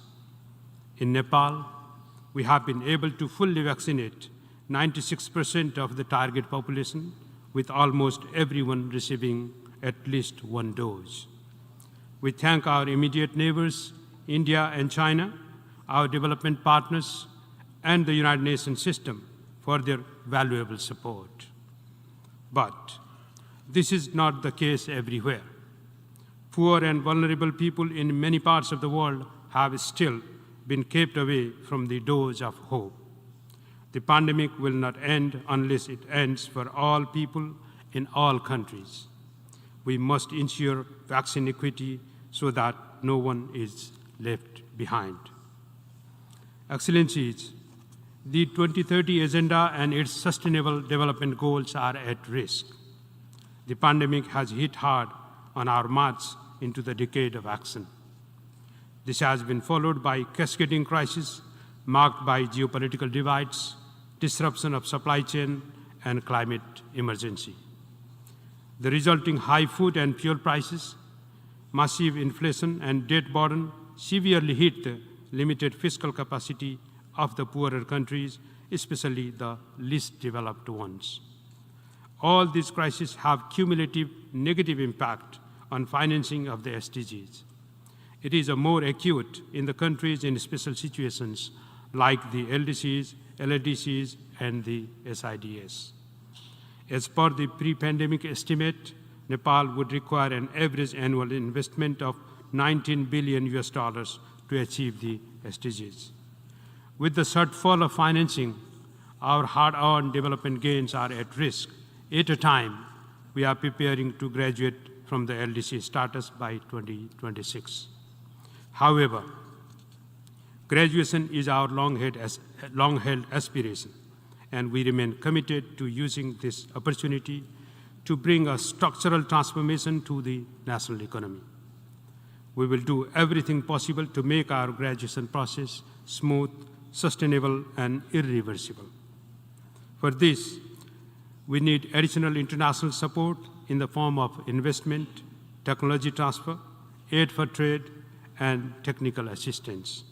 This is critical for us to recover from the pandemic, rescue the SDGs, and turn global partnership into a reality.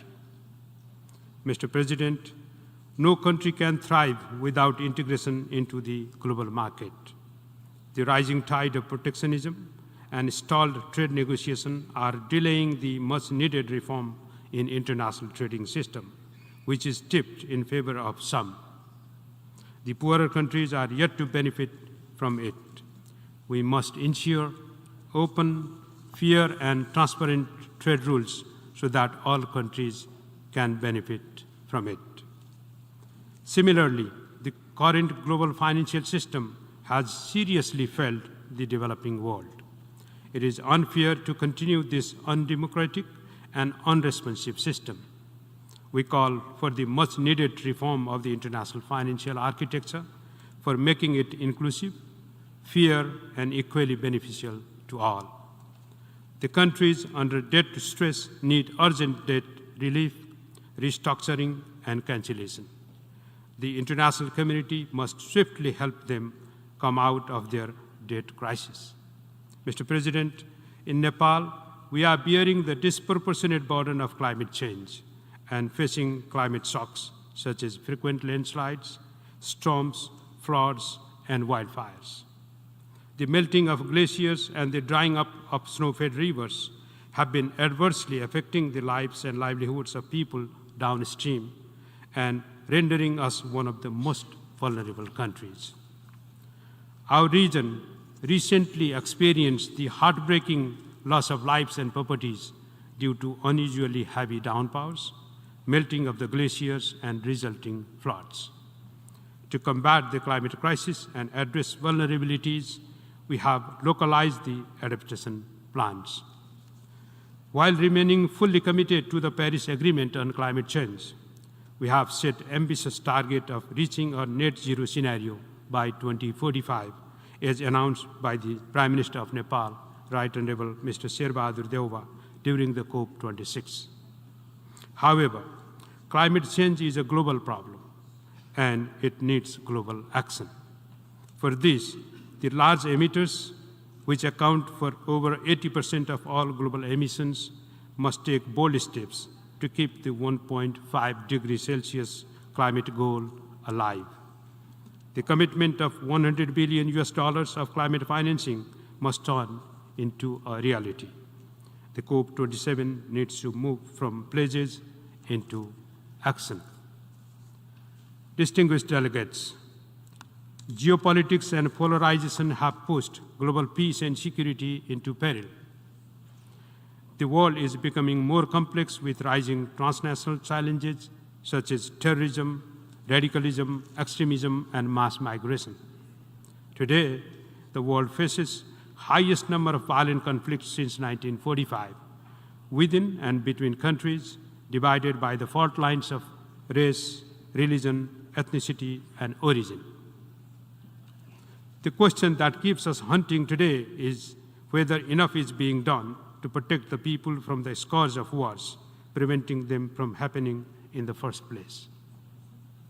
Investment in the prevention of conflicts is more effective than addressing their consequences. The technological advancement today has the capacity to inflict devastating physical action instantly, and yet it is appalling to see how our world body gets crippled when it comes to the interplay of interest of the major powers at the UN Security Council.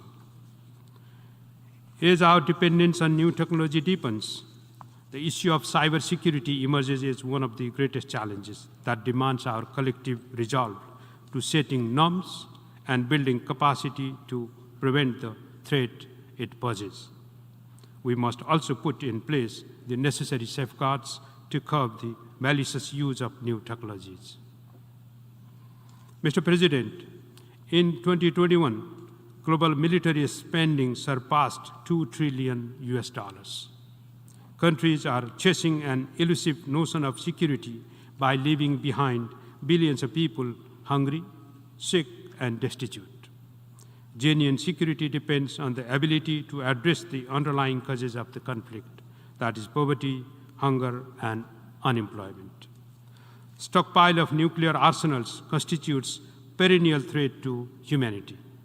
Therefore, elimination of them is the only guarantee of the non-use of these weapons in the future. Nepal reiterates its call for general and complete disarmament of all weapons of mass destruction, including biological, chemical, nuclear, and radiological weapons in a time-bound manner. Nepal opposes the arms race in outer space and emphasizes on the peaceful use of it for the benefit of humankind. As the host of the UN Regional Center for Peace and Disarmament in Asia and the Pacific, Nepal continues to support regional disarmament initiatives as building blocks of global disarmament. We remain committed to reviving the Kathmandu process, which we believe complements global arms control and disarmament efforts. Nepal condemns terrorism in all its forms and manifestations and calls for an early conclusion of a comprehensive convention against terrorism. Mr. President, we are deeply concerned about the death and suffering of civilians in the war in Ukraine. We call for an urgent cessation of hostilities and violence and urge all concerned parties to exercise maximum restraint and return to the path of dialogue. Nepal opposes any threat or use of force against the territorial integrity, political independence, and sovereignty of a country under any pretext and circumstance. Afghanistan has remained on the precipice of uncertainties and violence. The Afghan people are exposed to a shocking level of poverty and humanitarian sufferings. We call that unhindered humanitarian aid and public services, including health and education, for all sections of the Afghan society must be ensured. We urge all parties concerned in Myanmar to respect the will of the people to elect their representatives, paving the way to restore the democratic process. The people in Libya, Syria, and Yemen have been facing hardship and sufferings for long. The concerned parties need to resort to peaceful means of conflict resolution to end the violence and return to peace. Protracted violence and conflicts continue to inflict pain and suffering on Palestinian and Israeli population. Nepal reiterates its long-standing view for a two-state solution, whereby Palestine and Israel live side by side in peace and security within the recognized international borders. Excellencies, distinguished delegates, Nepal pursues path of democratic system with people's welfare at the center.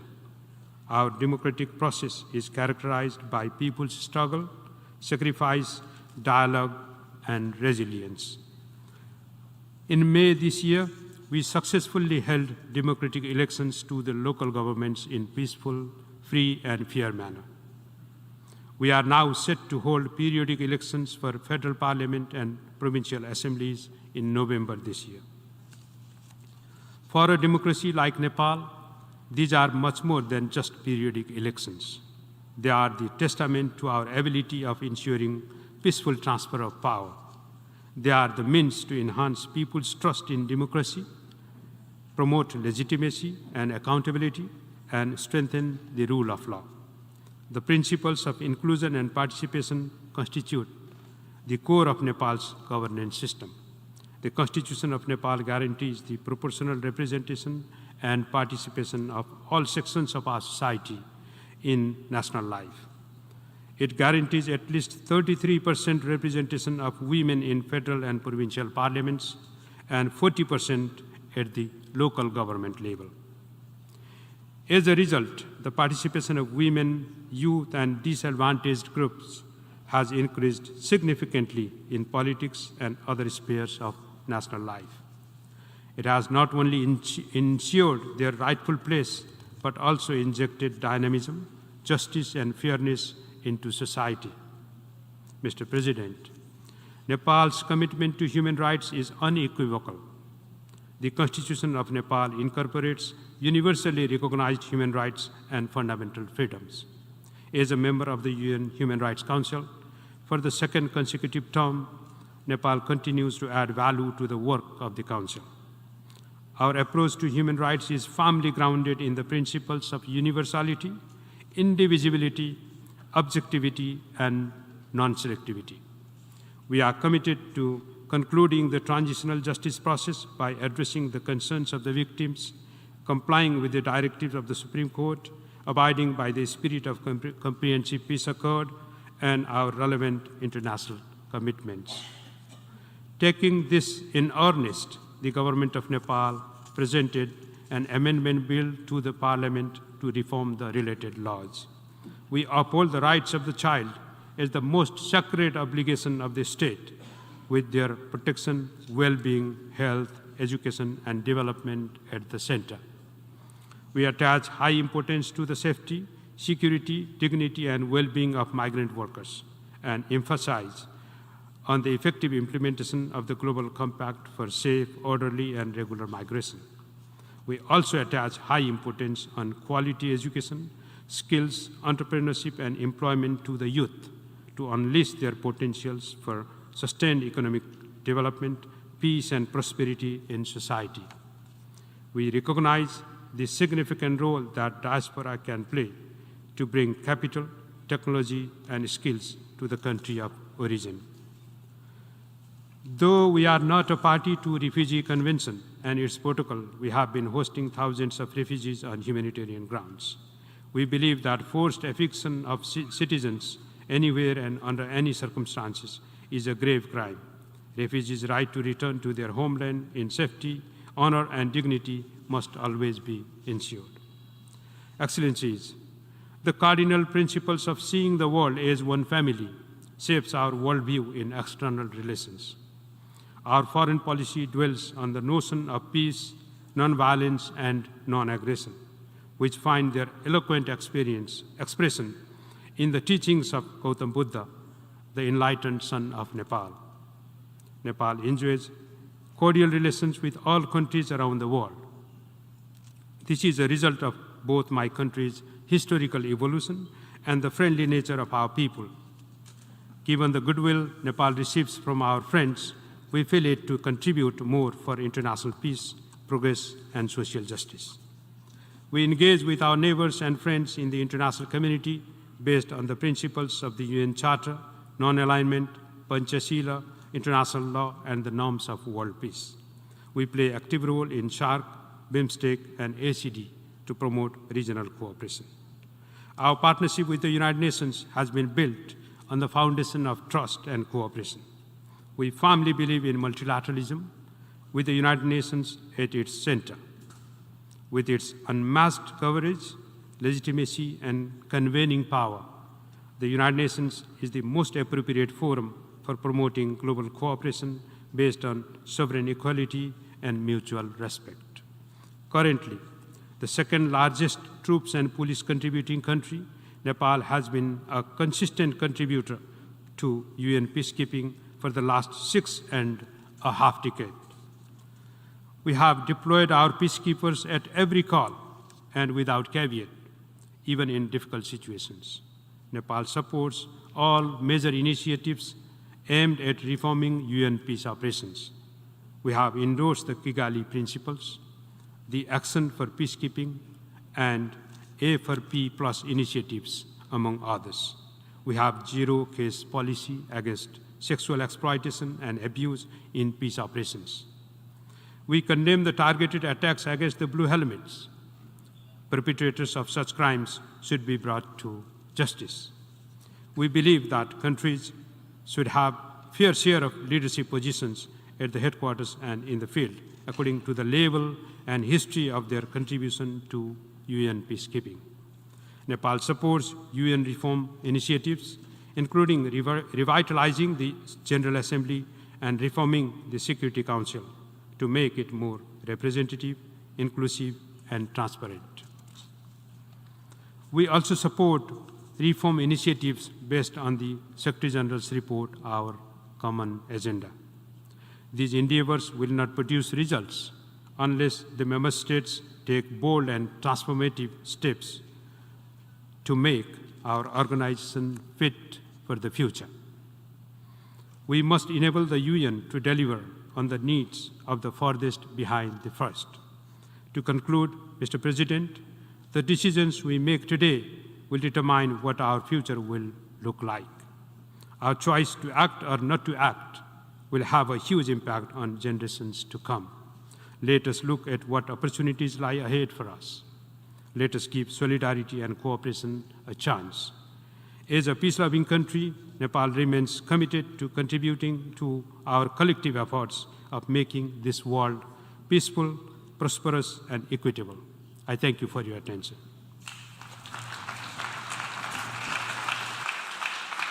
I thank the Foreign Secretary of Nepal.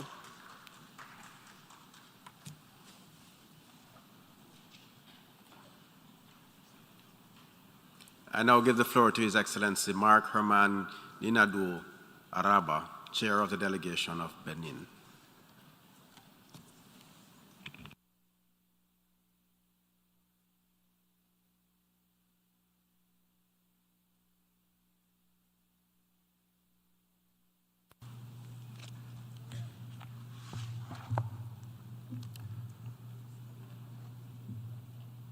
Monsieur le Président, President of the 77th session of the General Assembly,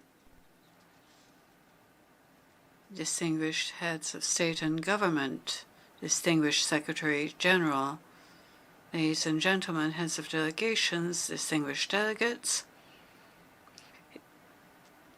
the privilege and the high honor falls to me on behalf of Mr. Patrice Talon, President of the Republic of Benin, who is unfortunately unable to be here, to make the following statement.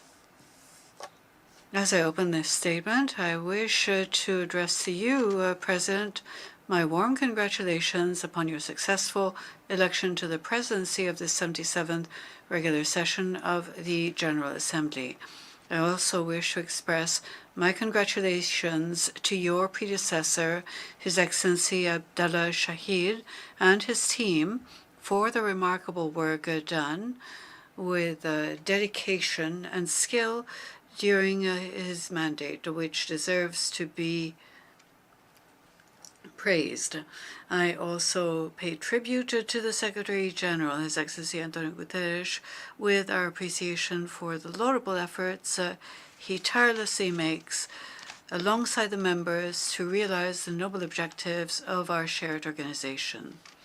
President, Excellencies, the topic for this year is a watershed moment, transformative solutions to interlocking challenges, a pressing call to action. Indeed, the session is taking place in a difficult international context, marked by the combined outcome of the COVID-19 pandemic and the war in Ukraine, with their economic, political, and social impact on the whole world. For peace and security, the first pillar of the United Nations action on the worldwide scale, action from us, in the opinion of my delegation and in accordance the clearly expressed position of the African Union, calls for respect of international law, territorial integrity, and national sovereignty of Ukraine. We thus call urgently on the parties to the conflict to immediately adopt a ceasefire and open political negotiations without further ado in order to save the world from the consequences of planetary conflict. Regionally, particularly in the zone of West Africa where Benin belongs, peace and security are threatened by the combined effects of terrorist threat and piracy at sea, which are both major obstacles to the free circulation of people and goods, as well as the development of the countries concerned. These obstacles, far from being purely regional problems, are an international threat and call for an immediate response which is consistent and comprehensive from the community of nations. Turning to development, the second pillar of United Nations action, it is no longer time for analysis. We already have the Sustainable Development Program for 2030, the 2030 Agenda, which give us a real plan of action for humanity and the earth, immediately and for the future in a forward-looking process. In the awareness of its own responsibility, Africa drew up and launched a transformative vision for the continent, the Africa we want, which is the 2063 agenda of the African Union. We are resolutely committed to economic integration and speeded industrialization with added value and greater integration in the world value chain. All this to say that Africa's development, as well as the 8 major priorities of the United Nations, should continue to be considered as it was last July during the high-level dialogue on Africa organized jointly by the General Assembly and the Economic and Social Council. It is still urgent in this decade of action for robust, specific actions to support our thinking so that solutions will be provided to the concerns proper to Africa. Benin, for its part, is resolutely committed to provide for a minimum social platform for all in engaging tirelessly to meet the vital needs of all its citizens, which are appropriate clothing, good nutrition, decent housing, proper health care, and quality education. To this end, and through courageous reforms for governance and the proper mobilization of internal financial resources, the government of Benin is working on finding innovative sources to mobilize the necessary funds for its development by issuing, for example, the special SDG Eurobonds. Strong, appropriate support must be given to our country, besides the efforts that we ourselves are making in order to strengthen and sustain our achievements and effectively respond to ongoing challenges. When development is to be sustainable, besides covering its economic and social components, we need to think of the environment, without which development would not be sustainable at all. For this reason, more than ever, it is time to continue our joint efforts to respond appropriately to the problem of climate change, which are a true existential threat to Benin, because of the combined effects of one, desertification in the north, 2, coastal erosion and increasing salinity of fresh water in the south, and 3, increased disturbances of the cycle of the seasons across the territory. In this context, we have great hope in COP27, which will take place next November in Sharm el-Sheikh in Egypt, and we call on all the community of nations to undertake fruitful discussions with good outcomes, responding to the challenges which will restore our hopes. Turning to the promotion and protection of human rights, Benin, on the international level, early this year, beginning its mandate as a member of the Human Rights Council of the United Nations, is providing and will continue to contribute to promote and actively facilitate all initiatives for the attainment of the SDGs, which is the most sure way of guaranteeing respect for human rights.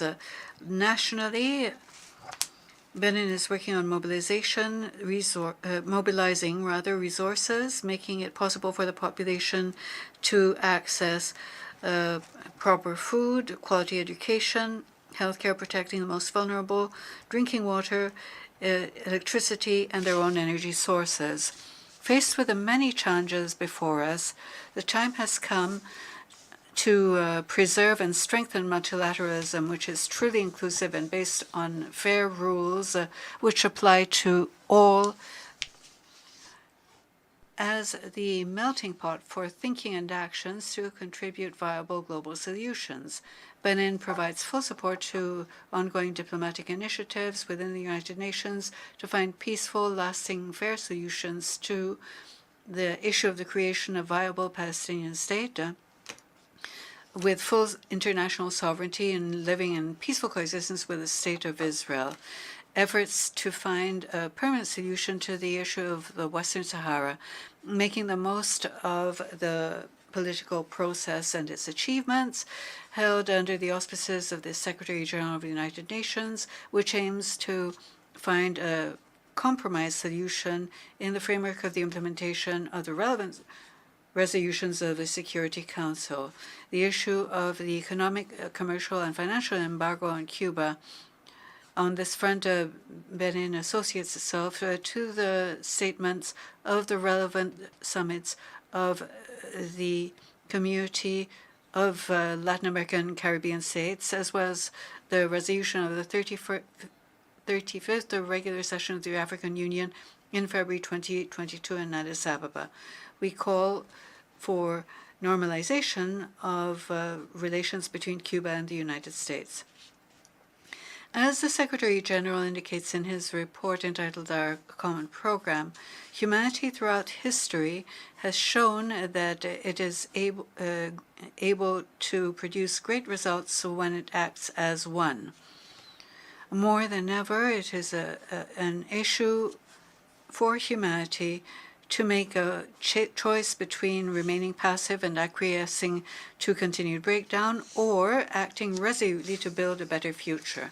I'm persuaded we will hear the voice of reason. Today's topic, the session's topic, is aptly described as decisive. We are called on to find transformative solutions to interlocking challenges. This is only possible through multidimensional partnerships involving governments, multilateral organizations, the private sector, and civil society in a spirit of shared responsibility to take robust action to comprehensively implement current agreements. With this call for responsible action, with faith in our ability to work together to respond to the challenges, I wish full success to the work of the 77th session of the General Assembly of the United Nations. My delegation is prepared to make every effort to follow up on our commitments and those of all members to achieve the SDGs by 2030. Long live multilateral cooperation, more robust, inclusive, and consistent to serve sustainable development. Thank you very much for your kind attention. The Chair of the Delegation of Benin. I now give the floor to His Excellency Song Kim, Chair of the Delegation of the Democratic People's Republic of Korea.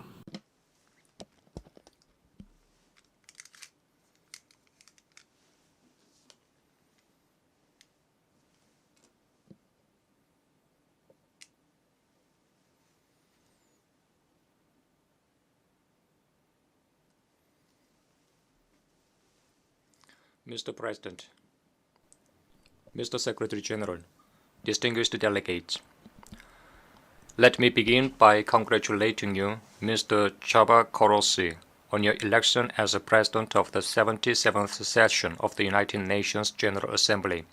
I am confident that this session under your able stewardship will be crowned with a success.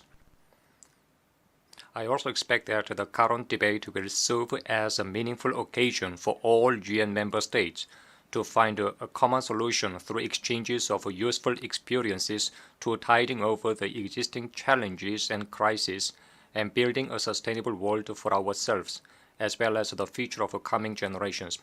Mr. President, over the last 3 years since the outbreak of the once-in-a-century pandemic, this malignant virus has taken the precious lives of more than 6.53 million people, and it still poses a threat to the existence of humankind, with the emergence of subvariants strong in transmission and immunity evasion. To make matters worse, the global health crisis is compounded by newly emerging infectious diseases such as monkeypox. This year has seen immense human and material losses in all regions of the world, including South Asia, Western Europe, and North America, due to the destructive effects of the disaster-prone abnormal weather, resulting from the climate change. This has created yet another difficult problem to the international community.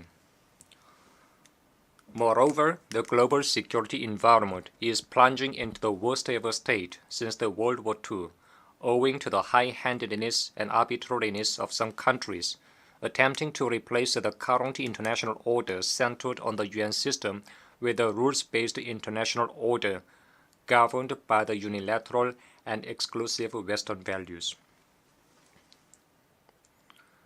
The UN was founded in reflection of the expectations and desire of humankind who wanted to see no more repetition of the scourge of the world wars that inflicted indescribable misfortune upon them. The present reality urgently calls for the United Nations to promote more than ever before cooperation and reconciliation and unity and solidarity among its member states and discharge its righteous mandate and role. Mr. President, the world was faced with challenges and difficulties of all sorts during the last year. The DPRK was no exception. This notwithstanding, the DPRK has scored valuable successes in protecting the life and safety of the people from the threat of a malignant pandemic and achieving overall development of the country, while persistently overcoming the difficulties and obstacles on its own. I hope that the successes and experiences gained by the DPRK will make a positive contribution to the deliberation of the theme before the current session of the General Assembly for overcoming interlocking challenges and finding transformative solutions by the international community. The unprecedented crisis caused by the malignant virus spread throughout the state from late last April. It presented a very critical ordeal and served as an occasion to test the national crisis preparedness capacity of the country. But the DPRK government made a correct analysis of the features of the malignant virus and the circumstances of its outbreak, together with the state of the public health of the country.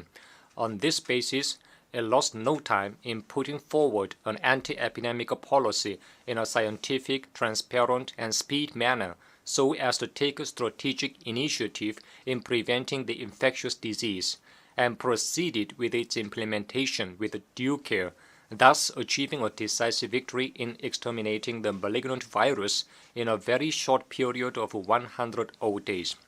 High sense of organization and voluntary unity of action, and the social ethos of the helping and caring about each other are the superiority of the political system peculiar to our country.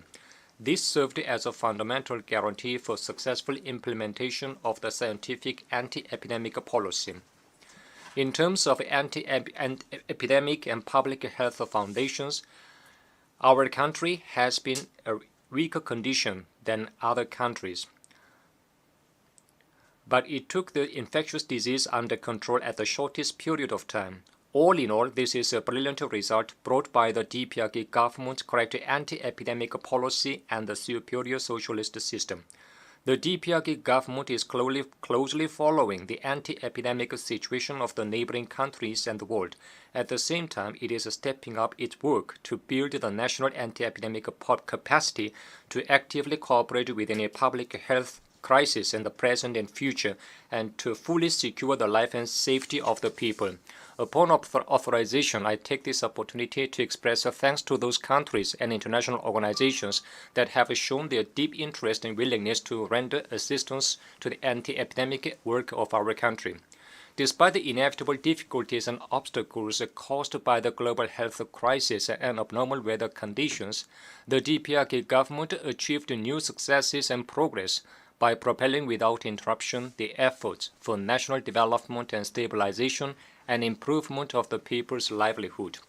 Industry, agriculture, and all other sectors of the economy are showing the trend of a steady and stable growth, and the works to supply the people with modern apartments free of charge and provide the children and pupils all across the country with nutritious food, new school uniforms, and stationery materials at the state's expense are being carried forward as planned.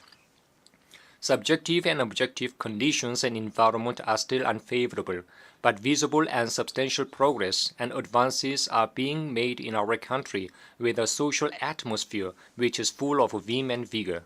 This reality of our country substantiates the fact that we can successfully overcome any difficulty and challenge if we rely on the strength of the people to implement the policies that suit the reality on the ground.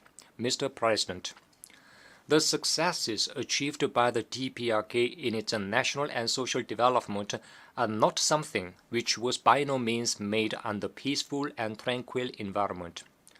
The security environment of the Korean Peninsula is now caught in a vicious cycle of tensions and confrontation due to the growing hostility of the United States and its following forces against the DPRK. Recently, it is heading into a much more dangerous phase. One of the Trump excuses of the United States and its servile forces to justify their hostile policy and military threats against the DPRK is none other than the position of our self-defensive nuclear weapons. A few days ago, the U.S. President, just at this place, accused us, saying despite their efforts to begin serious and sustained diplomacy, the DPRK continues to blatantly violate UN sanctions. To put it clearly, we have never recognized such resolutions of the United Nations that impose pressure because we do not abide by the rules made by the United States unilaterally. We will not accept them in the future too. In addition to our country, there exist a number of countries in the world which possess nuclear weapons, but only the DPRK has been subjected to the most brigandage and brutal sanctions resolutions. This is because the United Nations connived at and allowed the high-handedness and arbitrariness of the United States, antagonizing the independent DPRK with an absurd reason that it differs in its ideals and systems and opposes its unjust policy. The United States is now planning, even at this moment, to conduct joint military exercises which arouse serious concerns in the surroundings of the Korean Peninsula. Obviously, this is an extremely dangerous act of igniting the fuse to drive the situation on the Korean Peninsula to the brink of war. Mr. President, the DPRK has found another correct answer to defending its sovereignty and fundamental interests from the persistent hostile policy and military threats of the United States and its following forces, and to ensuring peace and security on the Korean Peninsula and in the region. At the recent 7th session of the 14th Supreme People's Assembly of the DPRK, law on the policy of the nation's nuclear forces has been adopted with the unanimous approval in reflection of the general will of all the Korean people. In direct proportion to the increase of the hostile policy and military blackmail by the United States against us, our strength is bound to grow continuously to contain them. The United States compelled the DPRK to adopt a law on the policy of nuclear forces in defiance of the U.S. hostility. The United States should clearly understand that its heinous hostile policy against the DPRK over the past 30 years has just brought about today's reality, and ask and answer itself and ponder over how far it would prolong this situation in the future.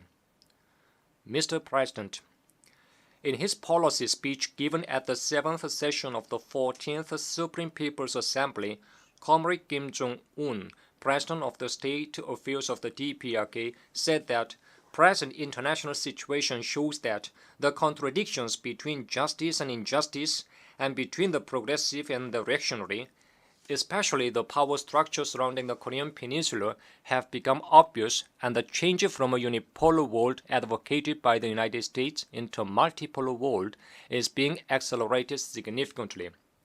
Today, the world is faced with not a few severe crises and challenges, but the most fundamental danger is the high-handedness and arbitrariness of the United States and its followers that are destroying the foundation of the international peace and stability in order to maintain the hegemonic unipolar world.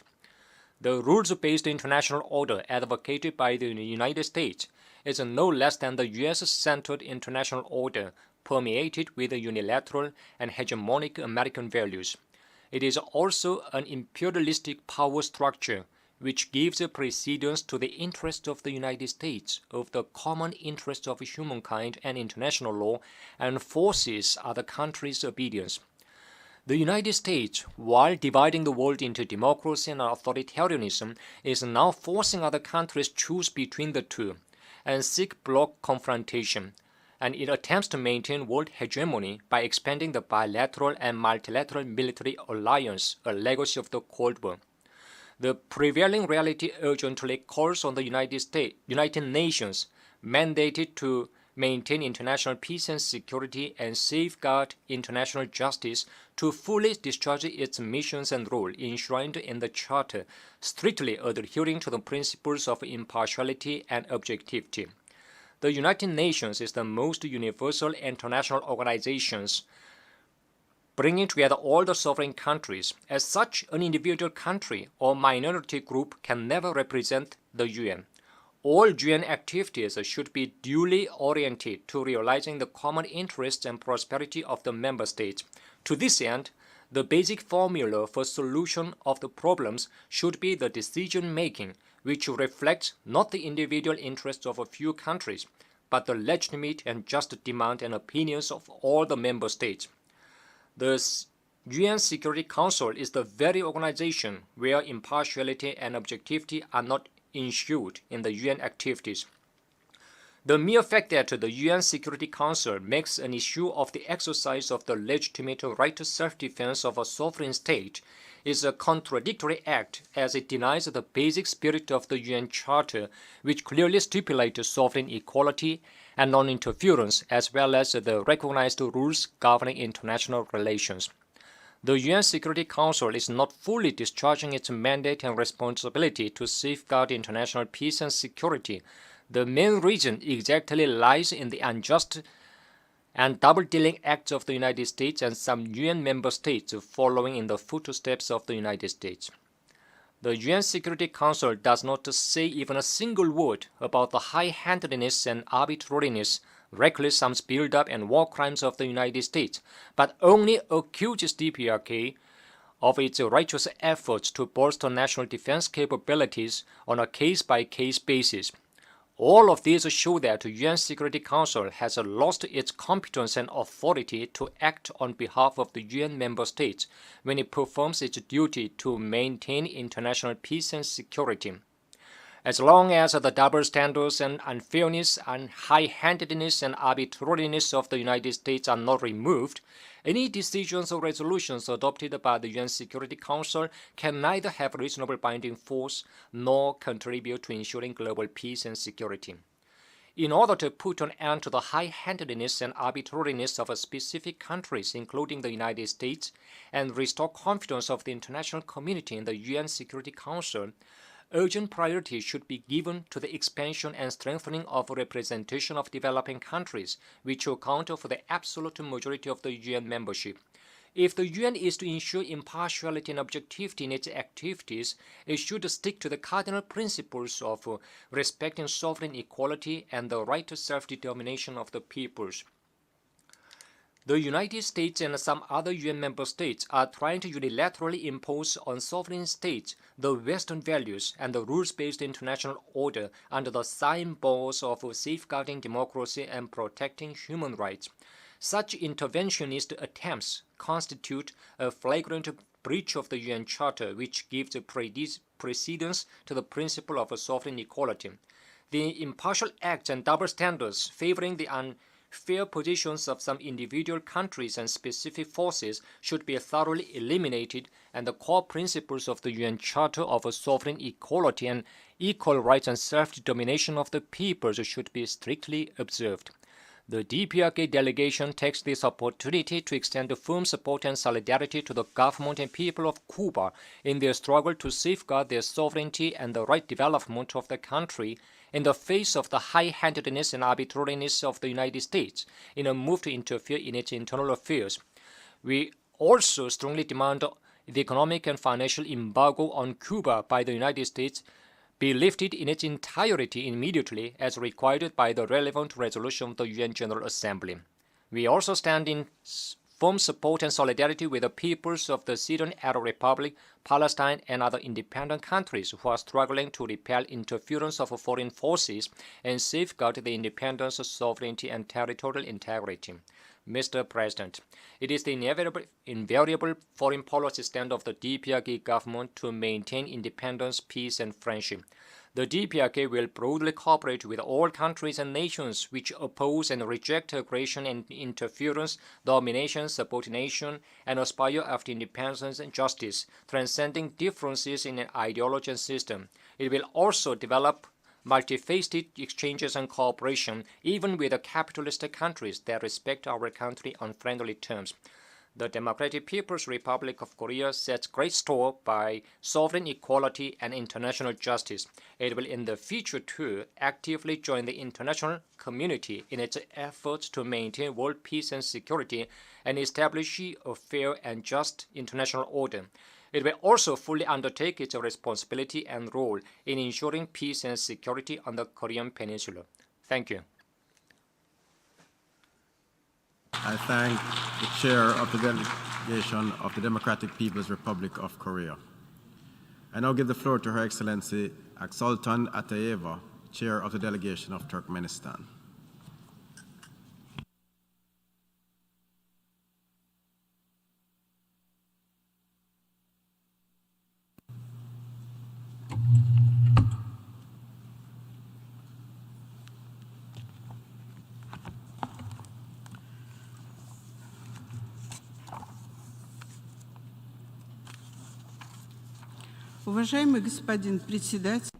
Mr. President, Your Excellencies, ladies and gentlemen, first of all, I have the honor of conveying the greetings and wishes of peace and prosperity to the peoples of your countries from the President of Turkmenistan, His Excellency Serdar Berdimuhamedov.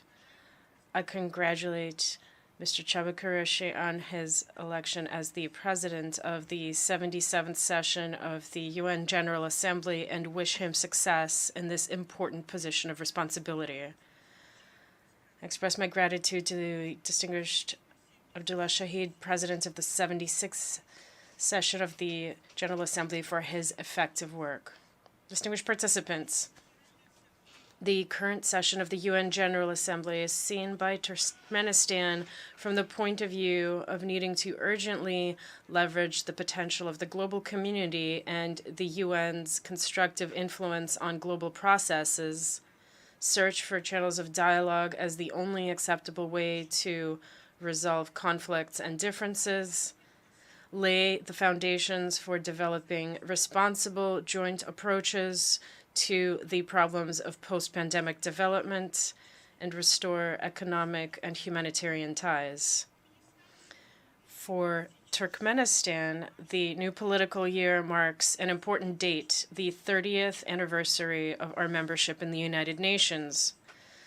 Based on the solid foundation of engagement with the United Nations that we have built over the years, and reaffirming our commitment to a strategic partnership with the UN and our conviction that there is no alternative to this global entity which is the sole to enjoy universal legitimacy, Turkmenistan will continue its efforts to enhance and consolidate its role in the world and to reaffirm internationally recognized legal norms and the UN Charter as the political and ideological basis for intergovernmental relations. The architecture of global security created within the framework of our organization is being seriously tested today. We are witnessing complex processes that hinder multilateral cooperation, including in such important areas as security and stability. In order to overcome the current difficulties in international relations, Turkmenistan believes that it is necessary to strengthen existing platforms for dialogue and consider establishing new ones for intergovernmental contact and negotiations on pressing issues on the global agenda.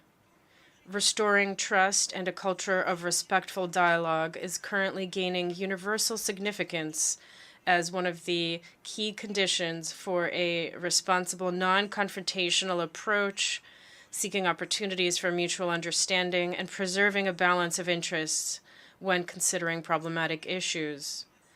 In order to further promote the philosophy of trust-based dialogue and international relations, Turkmenistan intends to propose a draft resolution for consideration by the UN General Assembly entitled Dialogue, a Guarantee for Peace.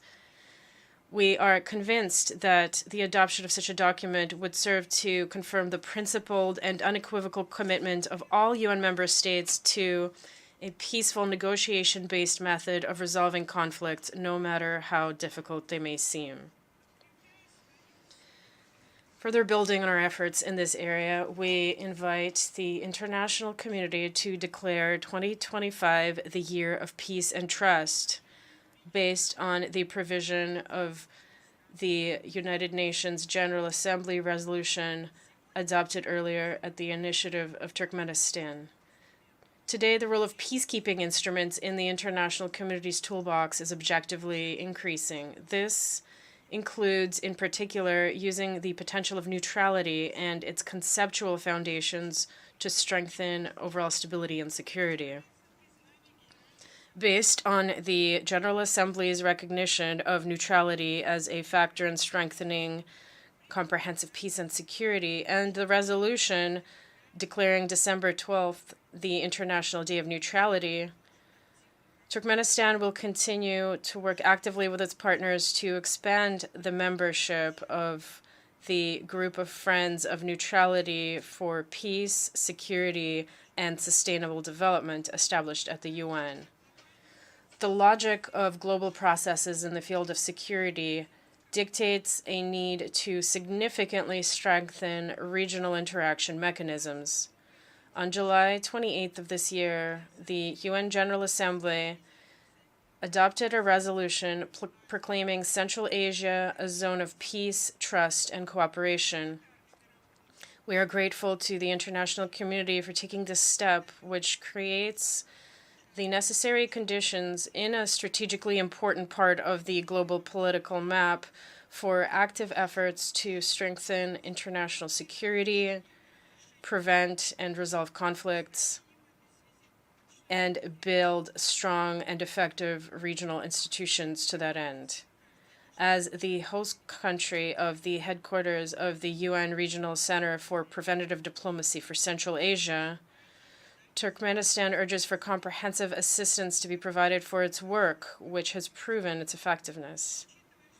Considering that December 2022 will mark the 15th anniversary of the establishment of the regional center, we intend to submit a draft resolution to the General Assembly on the role of the center to reflect significant events of recent years and consolidate the mechanisms of regional interaction built on its basis.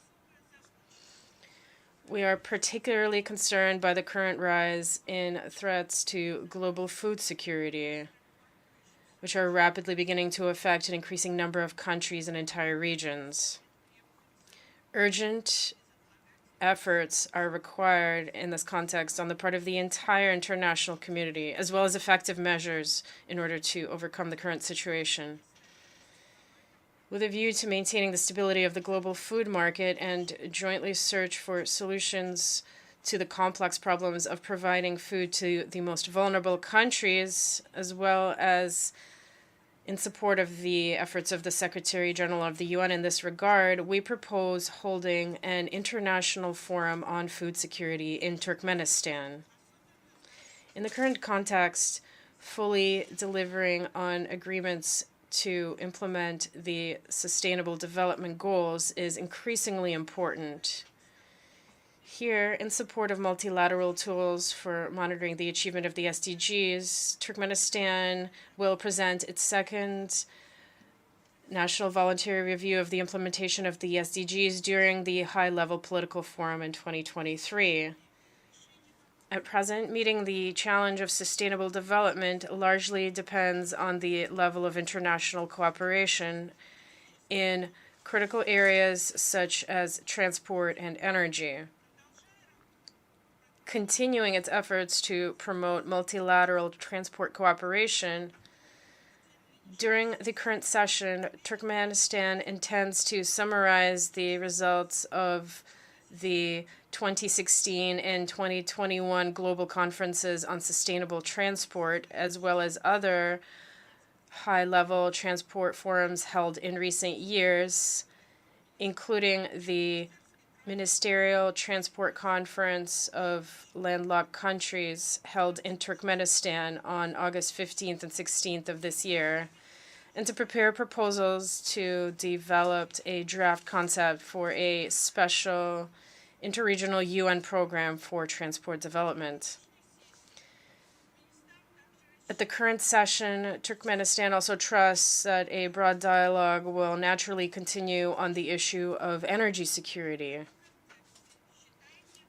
In this context, based on the provisions of UN General Assembly resolutions on the reliability and stability of energy resource supply to world markets, adopted at the initiative of our country, we see a need to continue working on the implementation of Turkmenistan's earlier proposals to establish an international open-ended expert group in order to develop a modern international legal UN toolkit to regulate sustainable and reliable energy transit.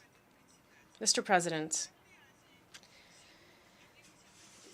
in Central Asia, due to objective reasons, climate change and water issues are of crucial importance, and in some cases, they are decisive factors in regional processes with a significant impact on the general situation, the implementation of socioeconomic development plans, and addressing major environmental issues. Based on Turkmenistan's positions on climate change adaptation and mitigation, presented in November 2021 at the 26th session of the Conference of the Parties to the UN Framework Convention on Climate Change in Glasgow, as well as those practically considered during multilateral consultations within the framework of the Climate Conference in Bonn in June this year. Turkmenistan is carrying out preparations for the establishment of a regional center for climate technology for Central Asian states in Ashgabat. At the same time, noting the nationally determined contribution of Turkmenistan adopted in May 2022 as part of its obligations under the Paris Agreement, Turkmenistan intends to intensify efforts to achieve the goals contained in this document, including reducing greenhouse gas emissions and promoting the Global Methane Pledge Initiative. We will continue to make persistent and determined efforts to make the Aral Sea issue a dedicated area of work within the UN.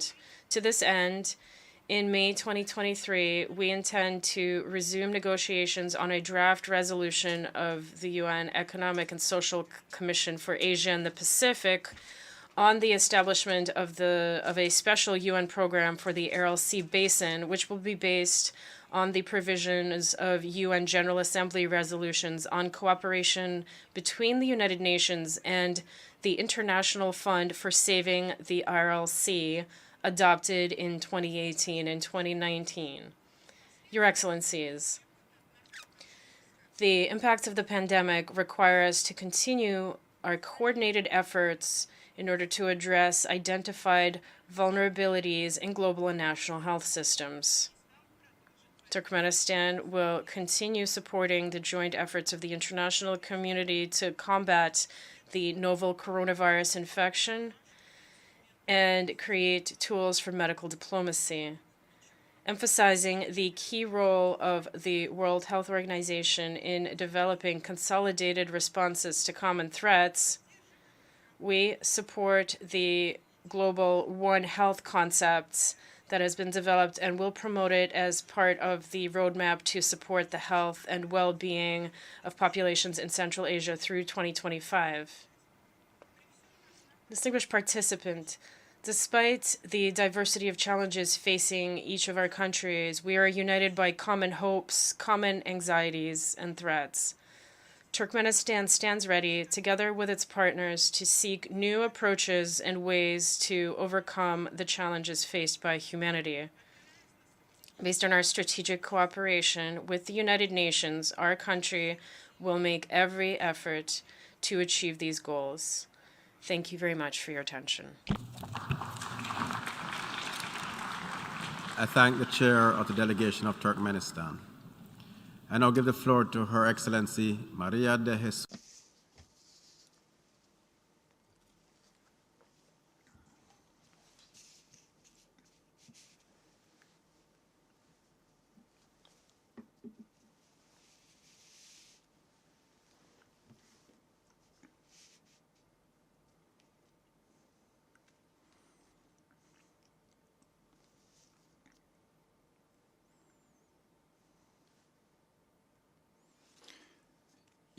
Your Excellency, Mr. Kishaba Karosi, President of the 77th Session of the United Nations General Assembly, Your Excellency, Mr. Antonio Guterres, Secretary General of the United Nations, Excellencies, Heads of States and Government, distinguished delegates, ladies and gentlemen. It is a great honor to take the floor in this majestic hall of multilateral diplomacy on behalf of His Excellency João Manuel Gonçalves Lourenço, President of the Republic of Angola,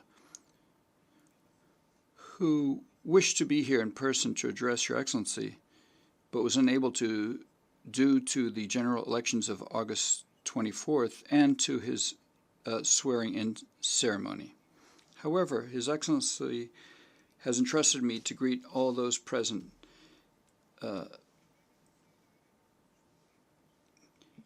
especially Your Excellency Kishaba Karosi, and to congratulate you on your election as President of the 77th Session of the General Assembly of the United Nations, and to assure you of the support of the Republic of Angola during your presidency.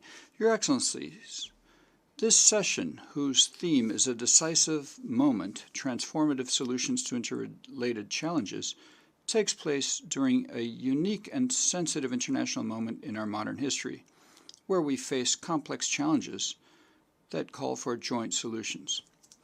The world faces persistent and cyclical challenges, which have been exacerbated in recent years by the international health situation brought about by the COVID-19 pandemic, the emergence of growing threats to the economy, peace, and global security, as well as the impacts of climate change. The Republic of Angola has defended at international forums the importance of multilateralism and international cooperation that are mutually advantageous and beneficial to the relations between states, whether large or small, developed or developing, because in our understanding, this is the way that we can effectively contribute to the search for consensus solutions in resolving political, economic, social, and cultural crises. World peace, which we all aim to achieve, will only come about through peace-building efforts in every country. In this regard, the Republic of Angola continues to make important efforts to contribute to peace and stability on the African continent and in its sub-region in particular.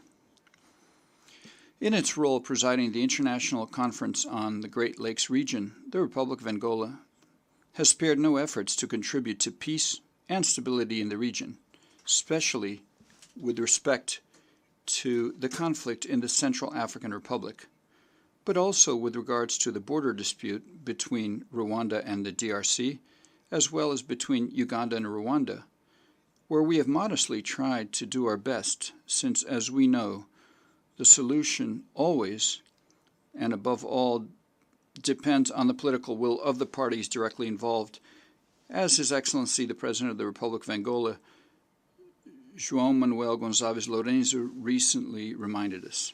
Your Excellencies, Angola's efforts at peace building on the African continent merited the special recognition of the African Union, which designated the President of the Republic of Angola, João Manuel Gonçalves Lourenço, an African Union champion for peace and reconciliation during the extraordinary summit on terrorism and unconstitutional changes of governments in Africa, which demonstrates our country's commitment to mediation and consensus in resolving political crises in Africa and around the world.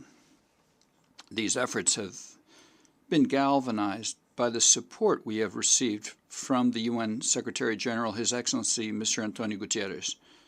Angola will continue to work closely with the United Nations and the African Union in peace and consensus-building efforts in order to resolve conflicts with a view toward achieving a culture of peace, security, and stability at the SADC, the ECCAS, the ICGLR levels, as well as in the Gulf of Guinea and in other regional organizations.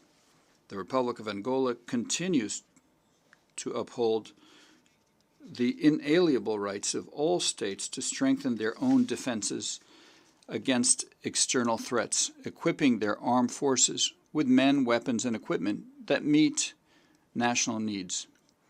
In this respect, we reiterate here our call for the lifting of the arms embargo imposed on the Central African Republic.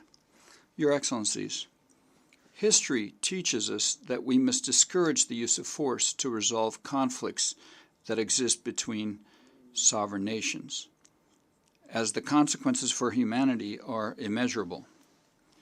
Based on the principle of non-alignment enshrined in the Constitution of the Republic of Angola, our country advocates for conflict resolution through dialogue and respect for international law. The political military conflicts and the existing and persistent disparity in the economic and technological development spheres between world regions and geographic blocs represent a permanent threat, and at the same time an opportunity for all humanity to join forces for their peaceful resolution. Once more, Angola urges the end of the economic embargo against Cuba and the removal of unilateral measures and sanctions against the Cuban people, which impedes their country's harmonious economic, social, and technical scientific development. In general, Angola defends the lifting of all unilateral sanctions or coercive measures imposed against the peoples of Zimbabwe and Venezuela, among others, without a mandate from the Security Council.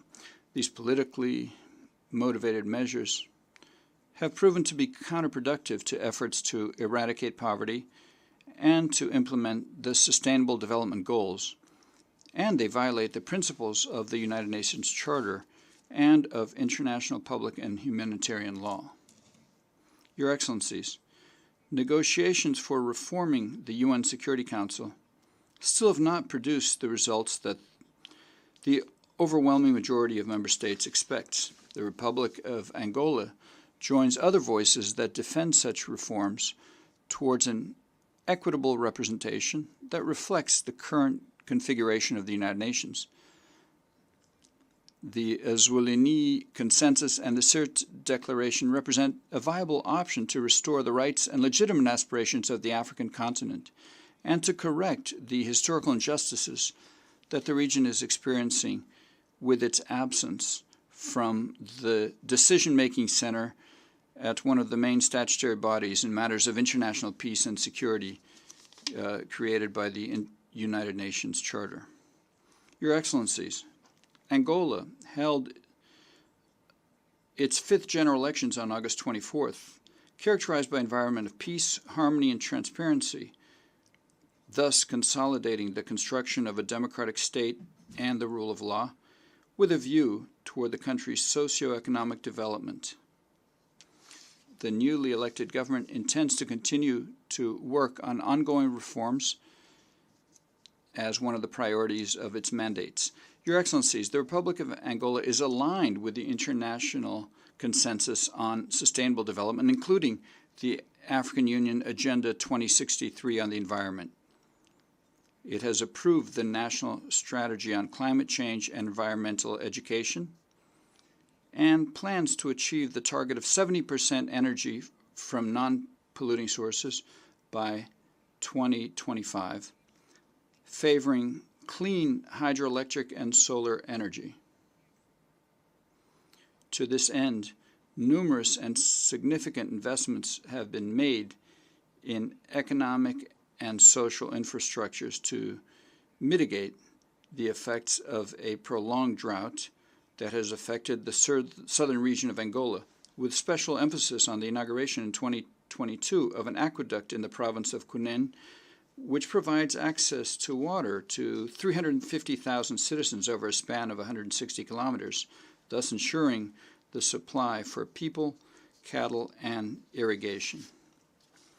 In conclusion, Mr. President, allow me to announce that the Republic of Angola will host the 10th Summit of the Organization of African, Caribbean, and Pacific States on December 6th through 10th, 2022 in Luanda, at a time when the challenges that the international community faces are increasingly complex and require the engagement and solidarity of all of us in order to overcome them.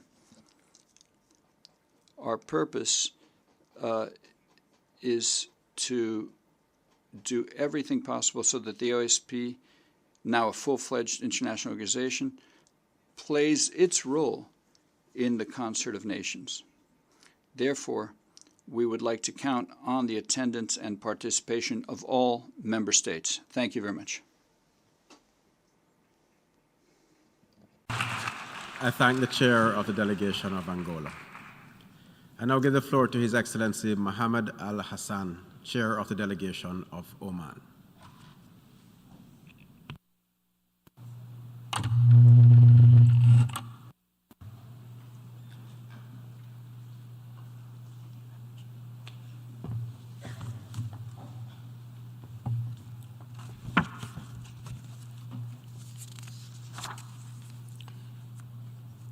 Assalamu alaikum.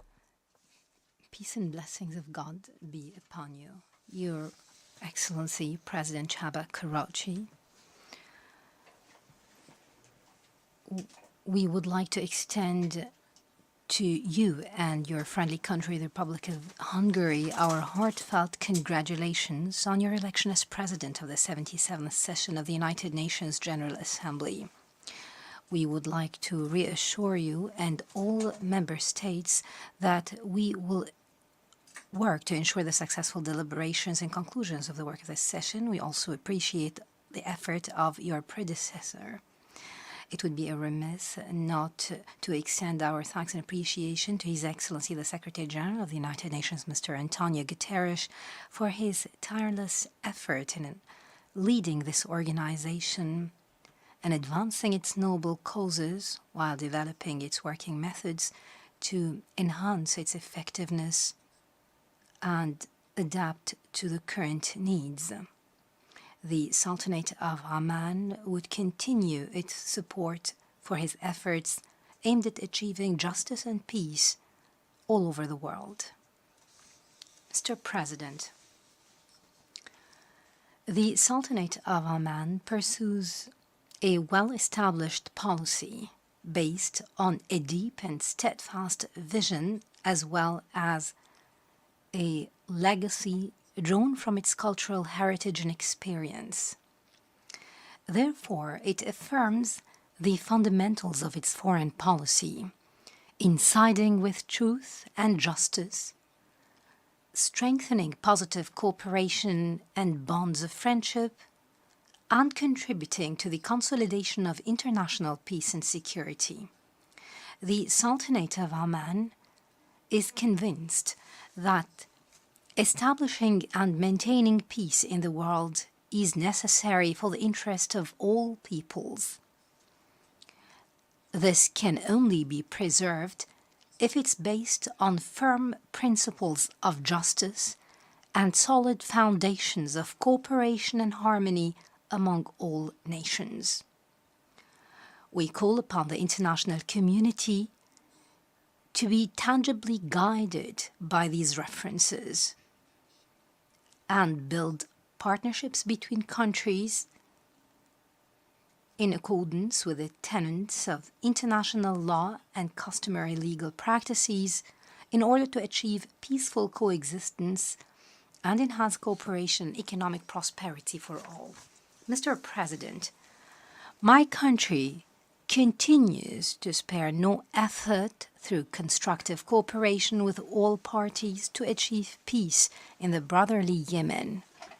While the Sultanate of Oman welcomes the extensions of the truce, it appeals to all Yemeni parties to come to terms with the painful past and focus on formulating a promising and a better future for their country that would preserve their unity, security, and stability.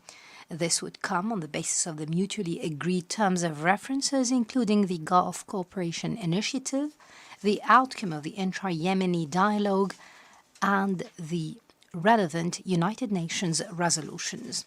In this context, the Sultanate of Oman will continue supporting the efforts of the United Nations Special Envoy to Yemen, Mr. Hans Gronberg, as well as the United States of America's Envoy for Yemen, Tim Lander-King. We appreciate their endeavors to achieve lasting peace in Yemen through dialogue. We also call on all Yemeni parties to engage in meaningful and serious manner to formulate the roadmap agreed upon by the Yemeni brothers, as well as a political process that will safeguard the sovereignty, independence, security, and stability of Yemen. My country affirms that it will continue to provide all possible facilities and humanitarian assistance to the various Yemeni regions and governorates without exception, hoping for a continued international action that would end the suffering of the brotherly people of Yemen. Mr. President, settling the Palestinian question remains an essential pillar to ensure stability in the Middle East. This conflict has generated many crises, tensions, and violence. Thus, we believe that the two-state solution, in accordance with international resolutions and the Arab Peace Initiative, is an urgent need and a strategic necessity to achieve lasting peace, mutual trust, and positive cooperation among all parties in the region. We also take interest in the unfolding developments in Libya, Syria, and Sudan. We hope for resolutions of the differences through consensus between the concerned political components and consolidating the concept of a shared destiny to achieve security and stability for these brotherly countries. We call upon the international community to redouble its diplomatic effort to support peace and stability so as to resolve the Russian-Ukrainian crisis through dialogue and negotiation, for these are the most successful means of resolving differences in accordance with the principles of international law and common human values. Mr. President, my country looks forward to an active participation in the 27th session of the Conference of the Parties to the United Nations Framework Convention on Climate Change, COP27, which will be held next November in Sharm el-Sheikh. We wish the brotherly Arab Republic of Egypt success in hosting this conference. Climate change is one of the most prominent issues of our time. And we are now facing a decisive moment. The world is in a real and difficult situation, a challenge that has wide-ranging effects, be it the rising temperatures or catastrophic floods, which are all threatening the food security of many countries. Adapting to this new condition will be more difficult and costly if the world did not unite to address it in a radical and integrated manner. In this regard, the Sultanate of Oman has developed a national strategy to protect the environment and address climate change. This comes in partnership with the local community, civil society institutions, and the private sector, under the umbrella of the National Committee for Climate Change and the Protection of the Ozone Layer, which consists of 31 government agencies. Adaptation plans of the committee are implemented to mitigate the effects of climate fluctuations and to contribute in reducing carbon emissions by 7% by the year 2030, in accordance with the United Nations Climate Agreement. We're thus moving towards achieving zero neutrality, free of greenhouse gas emissions. My country is set on accelerating the procedures for regulating the green hydrogen sector and encouraging investment in that sector in response to global transformations towards reducing carbon emissions and achieving the world's aspirations for new and multi-use energy sources. In view of the importance of strengthening this sector, my country has established a national alliance for hydrogen, relying on our national capabilities with abundance of solar and wind energy resources, in addition to the suitable land for the establishment of such projects. We also have a ports system and logistical support that would provide assistance to such projects based on the Sultanate of Oman's favorable geographical location on the map of clean energy development and production in the world. Your Excellency, Mr. President, my country derives the principles of equality, justice, and non-discrimination among the different segments of the society from the state statute of the Sultanate. Hence, the Omani women contribute, alongside men, with their diverse political, social, economic, and cultural views to build our modern state and promote cooperation and harmony among all. Women are key partners in development and an integral component of society. Thus, we are proud of what has been achieved in the advancement of women and her valuable contribution in the national field of action and social responsibility.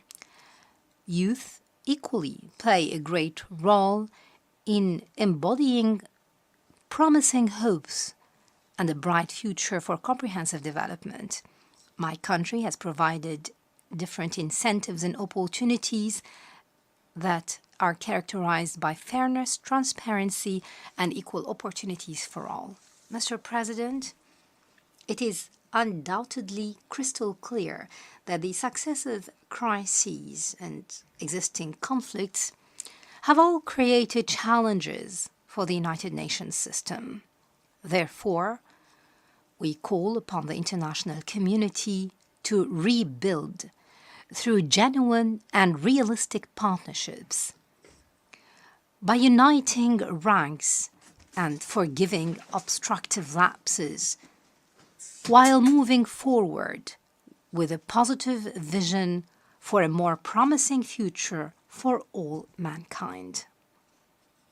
In conclusion, we would like to wish you all peace, and we wish this session every success so that we can achieve the hopes and aspirations of our world. We also wish that you would enjoy the interesting and memorable World Cup to be held in the brotherly state of Qatar this coming November. Thank you, Your Excellency, Mr. President, and peace be upon you all. I thank the chair of the delegation of Oman. I now give the floor to His Excellency Mohamed Siad Douale, chair of the delegation of Djibouti.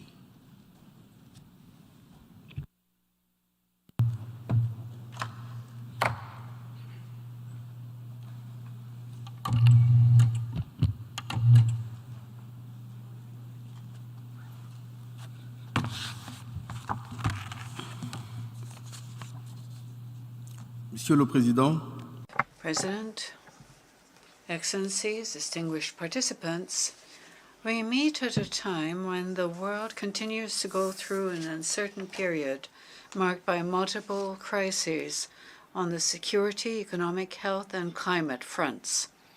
The topic chosen for this general debate of the 77th session of the General Assembly, a watershed moment, transformative solutions to interlocking challenges, may seem abstract, even obscure, but it covers a concrete, painful reality which calls for the firm commitment of the international community to reconsider its approach in order to urgently respond to the multiple threats hanging over the world.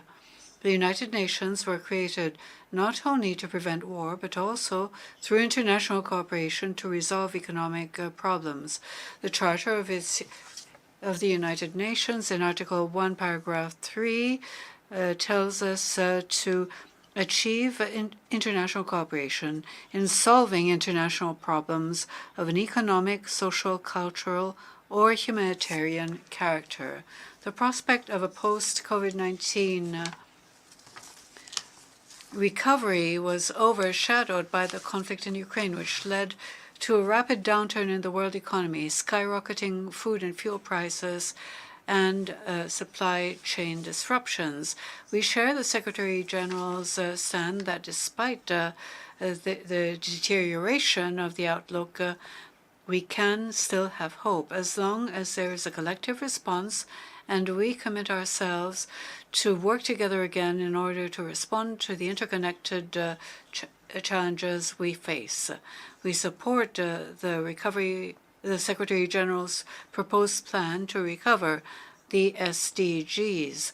In these efforts, priority should be given to the less developed countries, which include a population of 1.1 billion and continue to face major obstacles exacerbated by the world economic situation. We are particularly alarmed at the risk of severe difficulties in paying external debt, marginalization from international trade, weak access to power, and of course, the catastrophic impact of climate change. We are deeply grateful to Qatar for hosting the 5th United Nations Conference for LDCs. We hope that this will be an opportunity for the international community to mobilize in order to help them overcome the structural obstacles they face. My country, Djibouti, is facing the consequences of many external shocks, including the rise of world food prices after the war in Ukraine. If these factors contributed to slowing down growth, they did not put a stop to our determination to do our utmost so that Djibouti can become a stable, peaceful, clean, prosperous, and secure country with a good environment for private initiative. In order to do so, we drew up the National Development Plan 2020-2024, Djibouti ICI, I for inclusion, C for connectivity, I for institutions. We explained the content during our voluntary national review in July of this year. Let me dwell on the specifics of this plan. Inclusion intends to rethink and operationalize the inclusive sustainable development model with a role given to private initiatives as an essential lever for production and exchange, ensure better distribution of the fruits of growth. Connectivity intends to position Djibouti as a clearinghouse, rather, for regional and continental economies, and ensure better national integration for accelerated urban and rural development.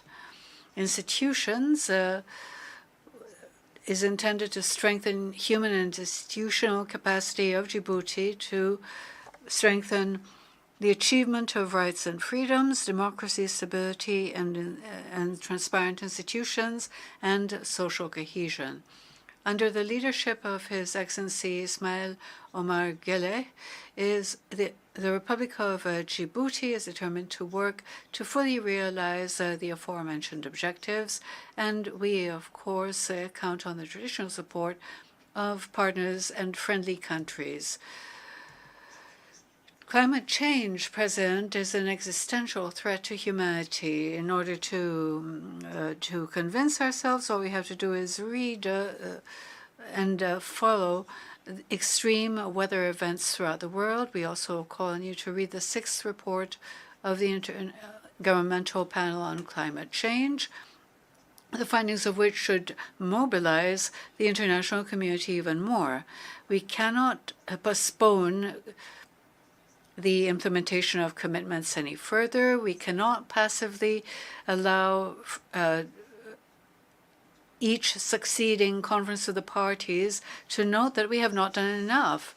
This is why we welcome the fact that the Egyptian presidency of COP27 has placed this conference under the topic of the effective implementation of commitments, particularly support for a fair transition and the mobilization of financial resources and viable investments to respond to climate change. Djibouti reaffirms its commitment to the implementation of the Paris Accords.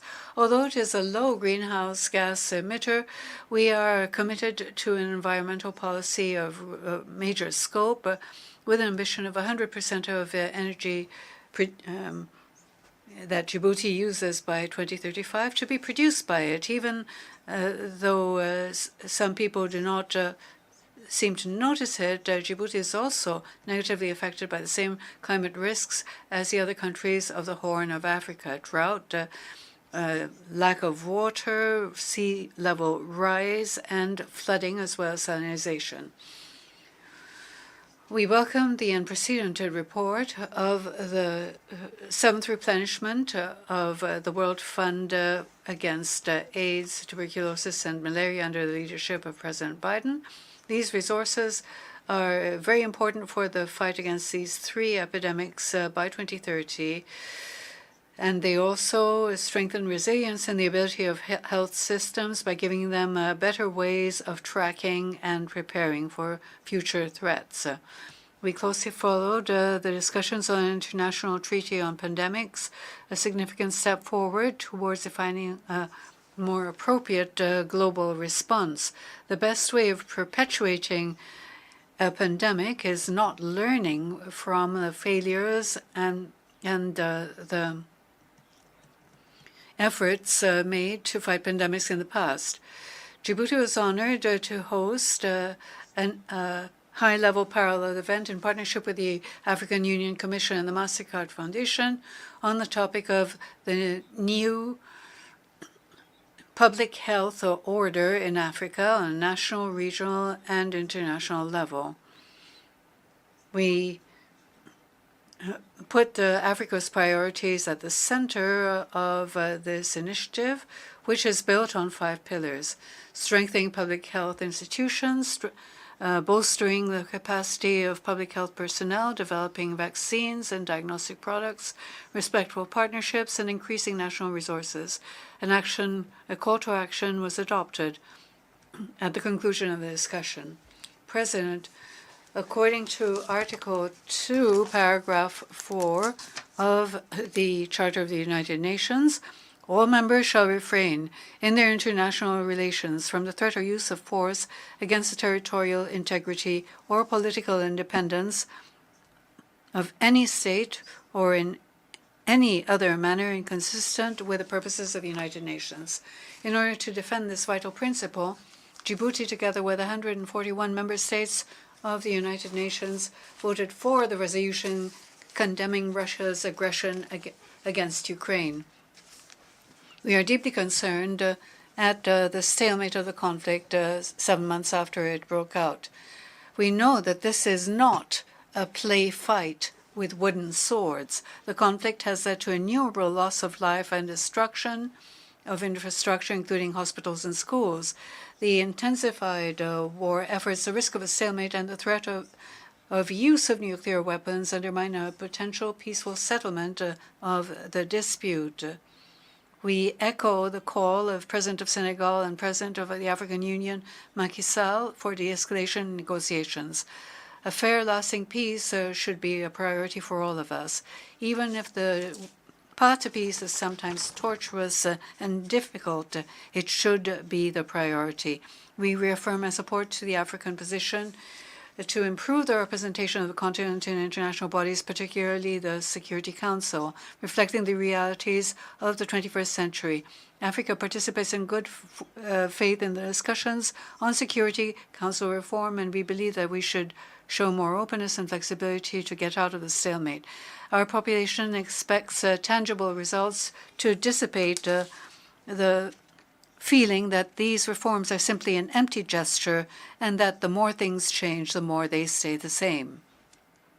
While reaffirming Africa's position based on the Azouini Consensus, Djibouti wishes to contribute with the following suggestions. We propose that the member states request the International Court of Justice to provide an opinion on how the veto meets purposes and principles of the United Nations as contained in the Charter itself, particularly in its preamble and Articles 1 and 2, and for the ICJ to state if such a right, which is a blocking right in reality and in practice, is in accordance with the relevant provisions of Articles 24 and 25 of the Charter, without prejudice to the response or the opinion of the International Court of Justice, which has discretionary power. Such an opinion, in our opinion, would be most useful. Mr. President, Djibouti loves peace. We affirm our deep attachment to the peaceful settlement of disputes, and for this reason, we have called numerous times on our neighbor Eritrea to speed up the normalization of relations between our two countries. Despite our openness and availability, the Secretary-General once again, in his letter dated 25 July 2022, addressed to the President of the Security Council, deplores the notable lack of progress on the ongoing issues. These pending issues are the border dispute and the fate of 13 Djiboutian prisoners of war. We take this opportunity to call once again for Eritrea to accept resolving these pending issues through bilateral dialogue, mediation, or binding arbitration. We further call on our neighbors to proceed to dismantling the Anda Ali camp. This would be a measure which would contribute to restoring a climate of trust between our two countries. In Somalia, we welcome recent political developments, the election of a new president, Hassan Sheikh Mohammed, and the entry of a new government. We hail the determination of the president as expressed here from this very podium to fight al-Shabaab extremists whose methods and motivations were strongly denounced. Djibouti will continue to assist Somalia as a troop contributing country of ATMIS in efforts to stabilize the country. Our commitment to Somalia is complete, unwavering, and long-lasting. Turning to Yemen, Djibouti is encouraged by the truce announced in the confrontations following negotiations. We call for intensified talks in order to reach a lasting ceasefire, and we also closely follow the efforts to counter the environmental, maritime, and humanitarian risk posed by the Safar oil tanker. We are also concerned at Israel's political behavior characterized by an obstruction and violation of the peace agreements and the many Security Council resolutions. Djibouti reaffirms its constant position of supporting the establishment of a Palestinian state which is independent and viable, with East Jerusalem as its capital, side by side in peace with Israel. In conclusion, let us work together to build a stronger, better organization, better able to respond to global challenges. Thank you. I now give the floor to Ms. Josiane Dongobir, Chair of the Delegation of Nauru.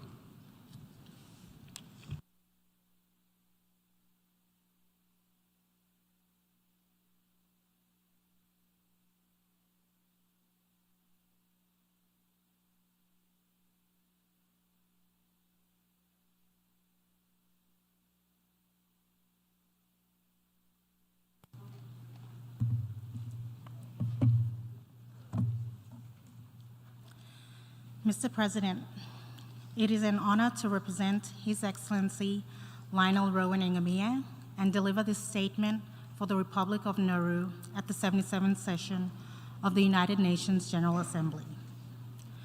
On behalf of the government and the people of the Republic of Nauru, allow me to congratulate Your Excellency, Mr. Chaba Korosi, on your assumption of the presidency of the General Assembly for the 77th session. Let me assure you of my delegation's full cooperation and support as you lead this august body in seeking transformative solutions to our shared interlocking challenges. Allow me to also thank His Excellency Mr. Abdullah Shahid of the Maldives for his exceptional stewardship of this august body during the 76th session, and note the many successful initiatives undertaken during his tenure during the presidency of Hope Fellowship. Nauru was privileged to have one of its young officials participate in this pioneering fellowship. Mr. President, we come together at a critical moment created by three interconnected crises: the COVID pandemic and its consequences, the war in Ukraine, and a tipping point in climate change.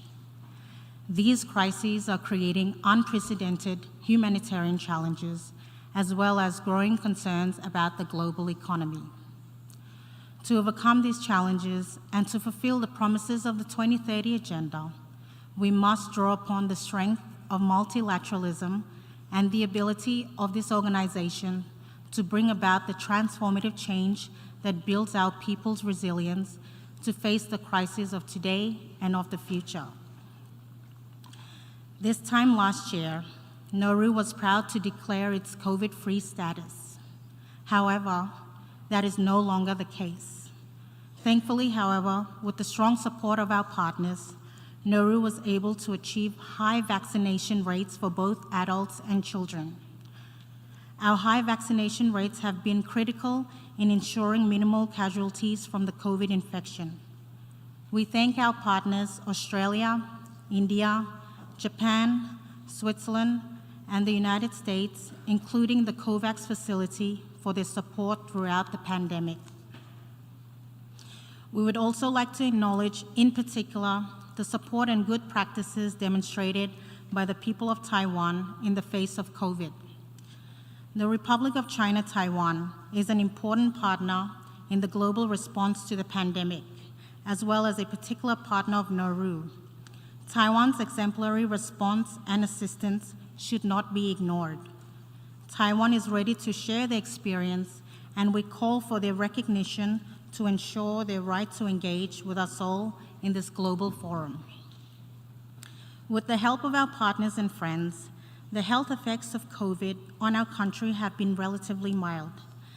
Despite this achievement, we note with deep concern the growing global resistance to vaccinations, alongside a rise in misinformation and fear-mongering through social media and mainstream media platforms. Vaccine resistance and misinformation puts us all at a risk, not only for COVID, but for other diseases, as evidenced through global outbreaks of measles and polio. In our interconnected world, we know that no one and no country is safe until everyone is safe. We need practical and collaborative solutions to combat the dangerous trend of misinformation for the sake of global health. As we have seen too many times in Nauru, in our deeply connected world, an outbreak in one corner can produce a ripple of destruction that can touch us all. Mr. President, to build our resilience domestically, Nauru prioritizes a preventative strategy for public health. Our strategy is informed by the lessons learned during this pandemic, and we continue to seek support to review, overhaul, and revamp our health systems, and to thereby develop innovative solutions to our needs. Moreover, to address the challenges of today and tomorrow, our health system needs to be climate resilient, with the capacity for viral risk management through e-medicine, digital technology, and more. Meeting our ambition will require partners to provide support and technical expertise. Beyond communicable diseases, other health challenges plague small island developing states, thus undermining our chances of a sustainable and healthy future where no one is left behind. The battle against non-communicable diseases is one battle we have little odds of winning due to ongoing challenges with food security and nutrition, as well as weak policies, strategies, and capacities to adequately address substance use and abuse. There must be a wholesale transformation of the food system to eradicate food insecurity and malnutrition. Incremental measures such as trainings, workshops, and kitchen gardens alone cannot meet the needs. We call on the UN and our partners to focus their efforts and help us towards securing affordable, nutritious food for all. Mr. President, we also take this opportunity to thank the government of Cuba for their long-standing commitment to strengthening our health sector through the work of their medical brigades.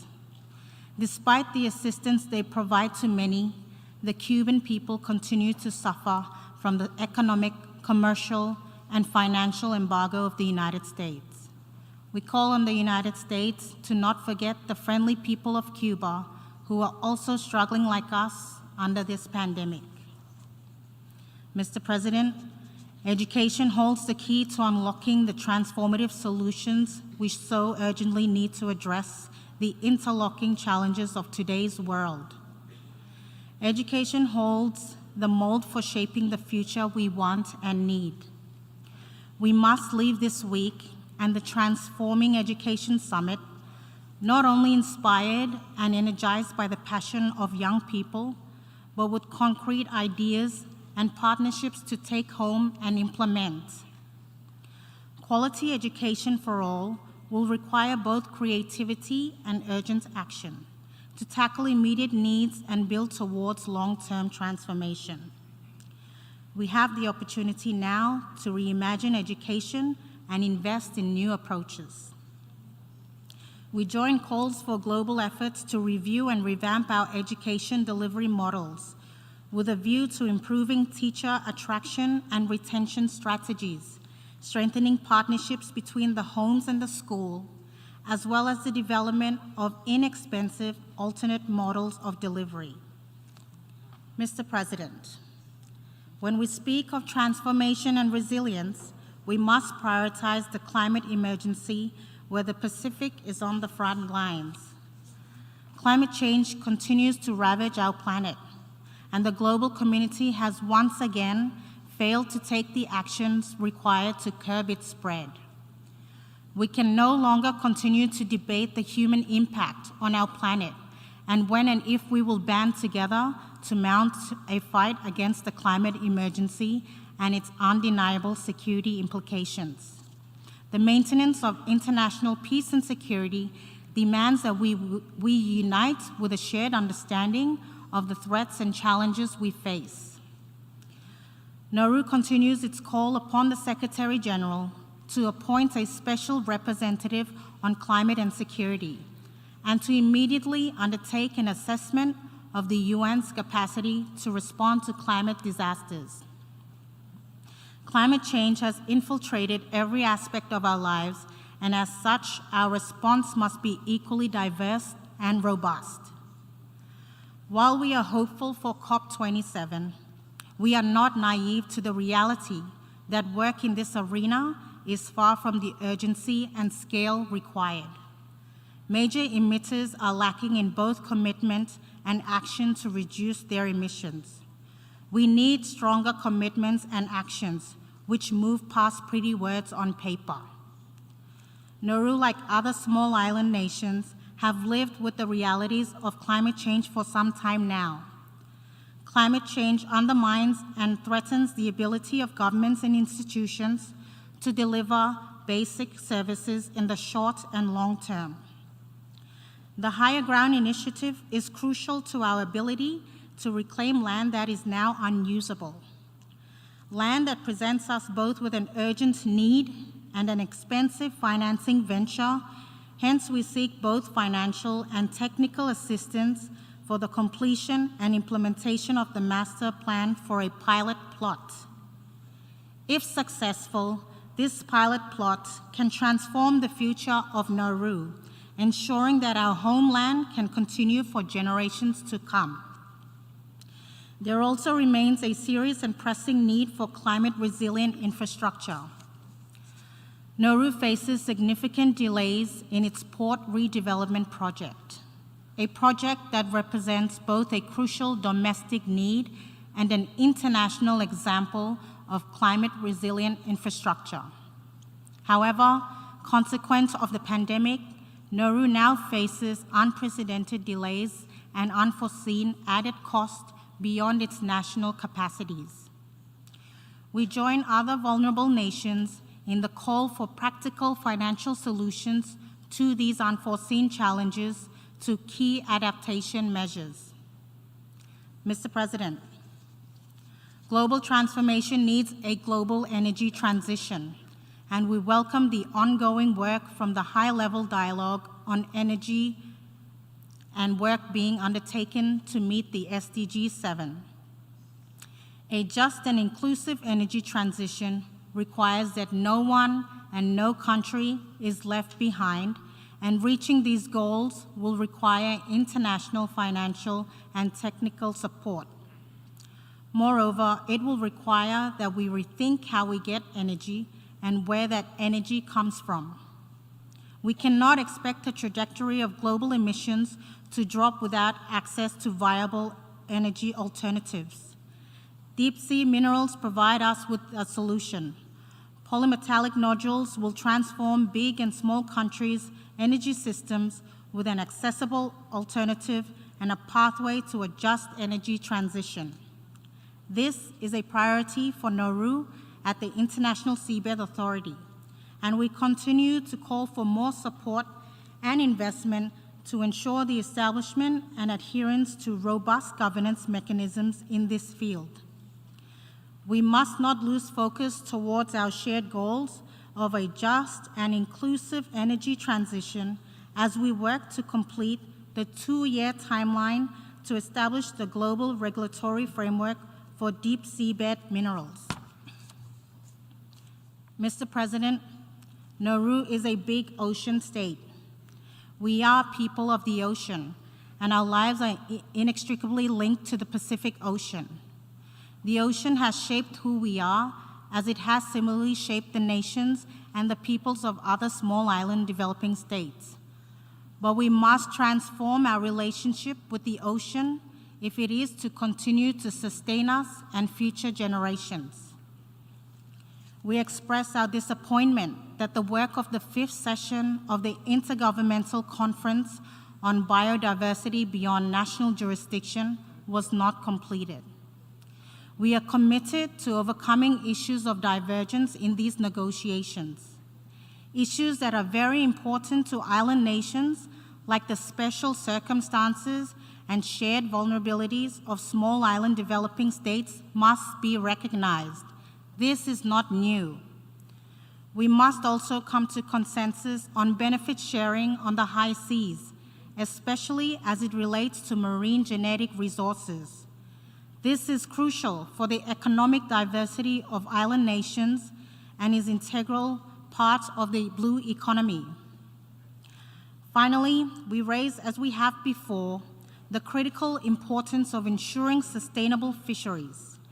This includes ensuring that overfishing is not taking place, that fair prices are paid to small islands for fish taken from our waters, and that we eliminate illegal, unreported, and unregulated fishing. Mr. President, Nauru remains committed to the achievement of the 2030 Agenda, the Addis Ababa Action Agenda, and the Paris Agreement. These historic agreements outline our shared optimism for the future, and they provide us with the means and metrics to reach our ambition. However, they are in danger of not being worth the paper they are printed on without adequate and predictable support from the international community, as Nauru and other many island nations will not be able to realize the Sustainable Development Goals, nor to adapt and mitigate the adverse impacts of climate change. The ability to access sustainable financing determines whether we succeed or fail. Nauru, like many SIDS, face barriers to sustained economic growth due to our geographic remoteness, small scale of our economy, vulnerabilities to climate change, external economic and financial shocks, and the rules that govern development assistance. For years, small island developing states have reiterated the limitations of the per capita income as a measure of development. This arbitrary measure does not adequately consider our special circumstances and unique vulnerabilities.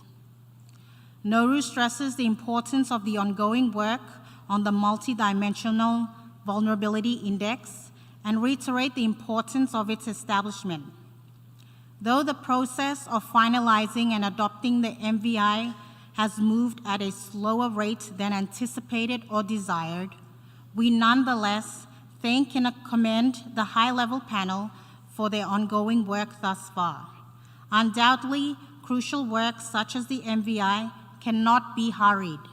In this light, Nauru calls for member states to universally agree and adopt the MVI once finalized, thus contributing to making sure that the needs of the most vulnerable are tailored to as required. Mr. President, as we commemorate the International Day for the Total Elimination of Nuclear Weapons, Nauru, as a state party to the Treaty on the Prohibition of Nuclear Weapons, encourages those member states who have yet to ratify the TPNW to do so, so we are united in the global goal for a peaceful and just world free of nuclear weapons. We are facing a time of great risk and uncertainty. This can, however, also be a time of opportunity and transformation. To ensure no one is left behind, our joint post-pandemic recovery efforts must be embedded and upheld in institutions and practices of good governance. We must be careful to not compromise on good governance practices under pressures to build back faster and better. We reiterate our commitment to the principles of good governance as we undertake our national general elections, and we call on member states to observe and actively strengthen and promote good governance both domestically and internationally. Mr. President, in concluding, allow me to express our hope that this year allows us to be open to transformation we seek. As Scripture guides us in Romans chapter 12, verse 2, do not conform to the pattern of this world, but be transformed by the renewing of your mind. May God bless the Republic of Nauru, and may God bless the United Nations. I thank you. Matabakkar.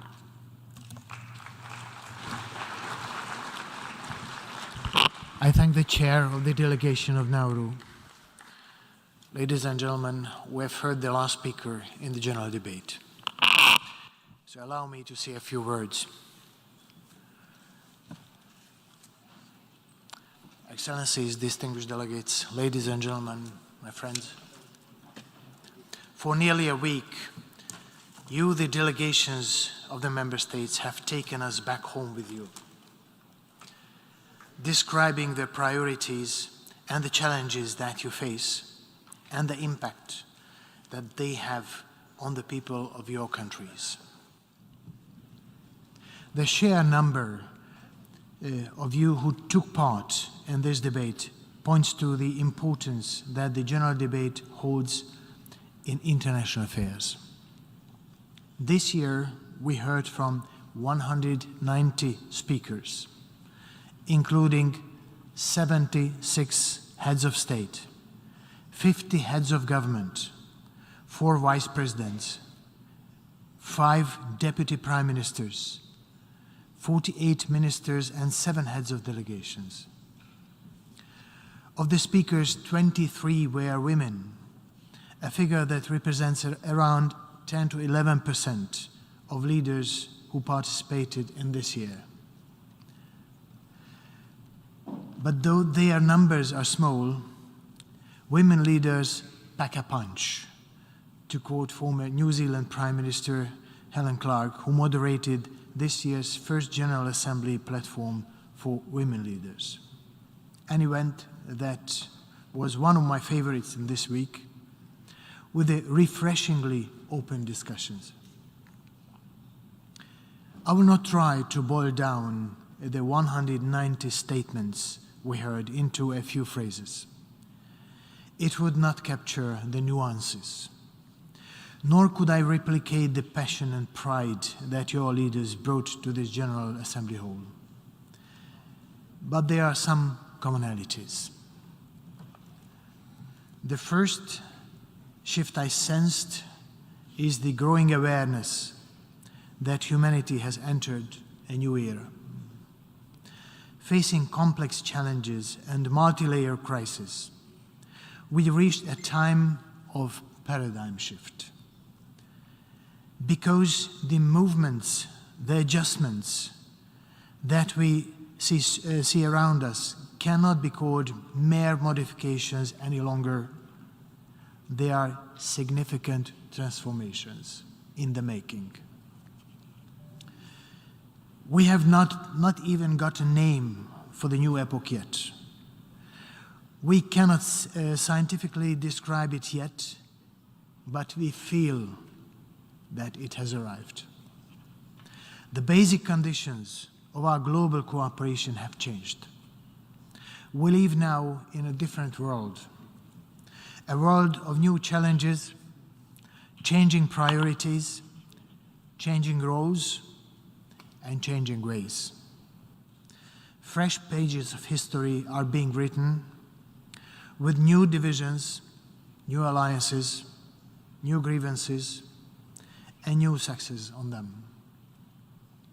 The second message I heard, reverberating through the whole, is that war in Ukraine should end. You also pointed out that its effect is being felt around the world. You described the pain of shortages, inflation, the impact of refugees, as far as South America and Africa. Concerns about the safety of nuclear plants, the fears of a nuclear attack. You also highlighted the dangers of misinformation and propaganda. Yet, be it the largest and most acute, the war in Ukraine is just one of nearly 30 armed conflicts worldwide, and none of them is improving. The third message is that climate change is gradually destroying us. We heard about countries simultaneously experiencing droughts and flooding. We spoke about unsustainable pattern of production and consumption, eating up the fish and filling our waters with plastics, even as waves of rising seas drown shorelines. We heard calls to achieve global net zero and appears to assist the countries most affected by climate change, not of their own making. We heard clearly the calls for climate justice and honoring commitments. Yet some of us still not convinced that growing our economies can be balanced with limiting emissions and preserving biodiversity. Fourth, this week we also heard calls for improving the state of human rights and meeting the needs of those most vulnerable to exploitation. There is a cost of speaking about human rights violations. But the freedom of speaking out is strongly supported. We heard echoes of this in the high-level event on minorities marking 30 years since a historic declaration on the rights of persons belonging to national or ethnic, religious, and linguistic minorities. Diversity is a strength, not a liability, you affirmed. The fifth key issue for which there is strong support is the need to modernize the United Nations, revitalize the General Assembly, and reform the Security Council. This is in line with my own conviction that the GA should be ready to respond better to the interlocking crisis, and that the Security Council must reflect the realities of this century. We have spent the past 6 days analyzing the crises that surround us. My friends, we are all in agreement on the main challenges. We want a peaceful post-COVID world with increased trust, where we can work together to mitigate and adapt to climate change. I believe that my vision statement for solutions through solidarity, sustainability, and science may help us. I heard your support offered to this work, and I thank you for that. To make progress during the whole session ahead of us, we need to build on what unites us. We also may wish to seek ways of how to focus on the most burning challenges and frame them in terms of crisis management and transformation. In order to deepen solidarity, we must build trust. Following this week, I plan to launch a series of consultations with many actors, including the scientific community. The aim is to strengthen universally accepted and owned foundation for action. We are also looking ahead to further preparations for the UN Water Conference, the Sendai Midterm Review, and the SDG Summit. I hope to meet your delegations throughout this session, to continue hearing your ideas and your concrete proposals how to meet the many challenges this Assembly faces. When I addressed you a week ago, I said that things get better when we make them better. Things go wrong when we failed to seize the opportunities before us. Our opportunity is here and now. Let us act. Before I conclude, I want to express my thanks to everybody who made the high-level week a success. I'm grateful to our host country, the United States, as well as the City of New York and the New York Police Department and all other departments of New York City for their seamless logistical and security support over the past few weeks. I thank you, New Yorkers. I hope that you see this year's traffic jams as a sign that after years of pandemic, the nations of the world are eager to come together again and address the most burning issues together. I want to express my deepest appreciation to our colleagues in the UN Secretariat, the Department of General Assembly and Conference Management, thank you very much, the Department of Operation Support, the Department of Safety and Security, and the Department of Global Communications.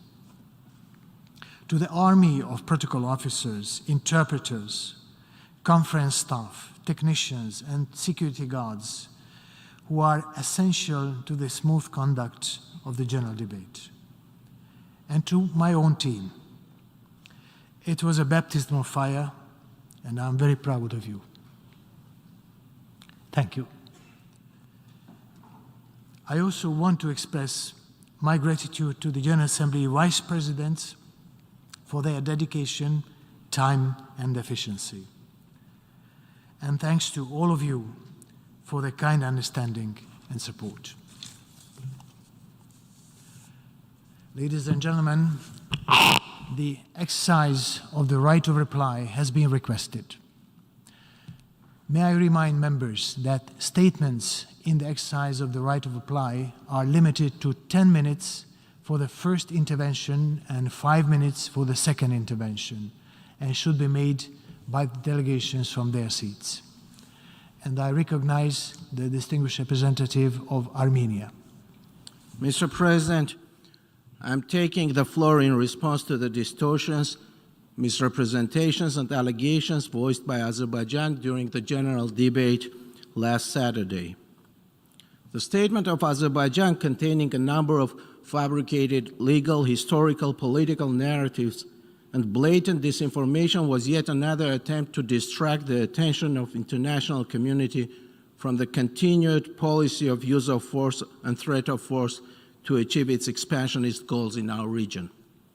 The latest military offensive unleashed by Azerbaijan earlier this month targeted the eastern and southeastern regions of Armenia, causing more than 200 deaths, including among the civilian population. At least 20 servicemen were captured. Around 8,000 people, mostly women, children, and elderly, are temporarily displaced. In flagrant violation of the Geneva Conventions and international humanitarian law, Azerbaijan has captured, tortured, and killed a number of Armenian service personnel, among them several women who were exposed to most despicable barbarities, including sexual assault, violent murders, and mutilations. The atrocities have been video recorded, cheered, and extensively celebrated over social networks in Azerbaijan. The massive amount of disturbing evidence pointing to the criminal conduct by Azeri military is undeniable. It is ever more imperative that all acts of atrocities be fully investigated and perpetrators be brought to justice. Against the backdrop of brutal, senseless, and completely unjustifiable violence unleashed against Armenia and the Armenian people, hearing Azerbaijan's foreign minister flatly misstate from the General Assembly's rostrum that his country took adequate measures to neutralize threat against its sovereignty, and that the armed forces of Azerbaijan demonstrated utmost restraint and professionalism, unquote, is nothing short of ludicrous. For all the talk about provocations, threats, or any other pretext that country has been trying to fabricate to justify the unjustifiable, the fact remains that there has been no actual armed attack by Armenia against Azerbaijan. Mr. President, at the emergency meeting of the UN Security Council convened on the 15th of September upon Armenia's formal request, we heard the calls of the Council members who have been loud and clear. The strikes inside the territory of Armenia are unacceptable. All military forces must urgently return to their initial positions, and a complete ceasefire must be unconditionally observed and respected. The Council members were unanimous in their appeals. There can be no military or violent solution to the conflict. 12 days after the Security Council meeting, Azerbaijan is yet heed to the appeals of Council members. The Azeri troops continue to remain inside the territory of Armenia. The POWs are still in captivity, and military buildup continues on Armenia's frontiers. We note with utmost concern that Azerbaijan's latest attacks have only come to demonstrate that in the absence of proper accountability measures, policies of aggression are likely to continue and increase. This must be stopped and condemned at all levels. We heard the Minister of Azerbaijan say that the conflict resolution efforts under the auspices of the Organization for Security and Cooperation in Europe yielded no results. While we understand that blaming the mediation format has been and continues to be the convenient modus operandi for Azerbaijan, the truth is that for many years, Azerbaijan has been consistently rejecting proposals for diplomatic settlement in blatant disregard towards its preeminent obligation to strictly adhere to the principles of non-use of force or threat of force and the pacific settlement of disputes as prescribed by the United Nations Charter. Instead, it sought to push for a deceptive, victim-blaming narrative as a purported justification for its long-standing objective to resolve the conflict by force and not through peaceful means. It is precisely for this reason that Azerbaijan has been so vehemently opposing any idea to creation of internationally monitoring verification mechanisms to identify ceasefire violations. Such measures, if established, would be instrumental to ending blame game and ending shooting and killing people on both sides. Mr. President, the claims that Azerbaijan resolved Nagorno-Karabakh conflict by force and the attempts to erase the very name of this Armenian-populated land are demonstration of something that attests to a profound crisis, a crisis of reason, of intellect, and of the humanity, revealing instead nothing short of policy of ethnic cleansing and clear genocidal intent. I am compelled to recall that it was precisely for such policy and that type of intent that the conflict erupted at first place, when the peaceful human rights aspirations of the people of Nagorno-Karabakh were met with mass violence and pogroms of the Armenian population in Sumgait in February 1988 and in Baku, Kirovabad, and other cities in early 90s. Hundreds of Armenians living in Azerbaijan were killed, tortured, and maimed. Hundreds of thousands were deported. It is indeed deeply disturbing that 30 years on, extermination of the Armenians and shedding Armenian blood continues to remain the easiest and fastest ways of achieving popular support in the neighboring country. We heard the Azerbaijani minister say that Azerbaijan is resolute to reintegrate its citizens of Armenian origin residing in conflict-affected territories into its political, social, economic space, guaranteeing the same rights and freedoms with all citizens of Azerbaijan. Well, we all are aware in which rights and freedoms are guaranteed in Azerbaijan, whose human rights record is well known to the world. Just to recall a few rankings related to democracy and human rights in the neighboring country. According to the Press Freedom Index by Reporters Without Borders, Azerbaijan is ranked 154th and qualifies as a country where the entire media sector is under official control. Freedom House qualifies Azerbaijan as not free in its report on global freedoms and as well as freedom on the net report.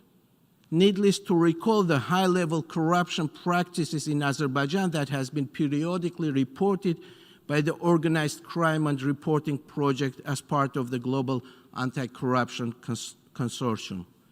Mr. President, we have heard the Minister of Azerbaijan speak in favor of the dispatchment of UNESCO mission, while his country continues to deny UNESCO's access to Nagorno-Karabakh conflict zone in yet another manifestation of the intent to destroy the evidence of Armenian civilizational presence in the region and in direct violation of the ICJ order on provisional measures.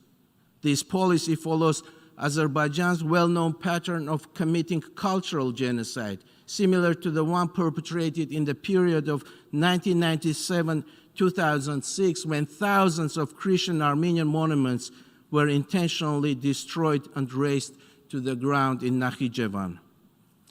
Azerbaijan is yet to abide by its international humanitarian obligations vis-à-vis the Armenian POWs, as well as address the anti-Armenian rhetoric, including at the level of public officials and institutions, and commit in good faith to the preservation of Armenian cultural and religious heritage as rendered by the International Court of Justice through the provisional measures issued against Azerbaijan under the Convention on Elimination of Racial Discrimination in December 2021. Mr. President, the Minister of Azerbaijan accused Armenia of, quote, massive contamination by landmines and continued refusal to provide accurate and complete information on mined areas, unquote. We have heard Azerbaijan's assertions before, very often used as a pretext to justify armed aggression against our country. We have also seen that such assertions, bereft of actual evidence as they are, have little value in court of law.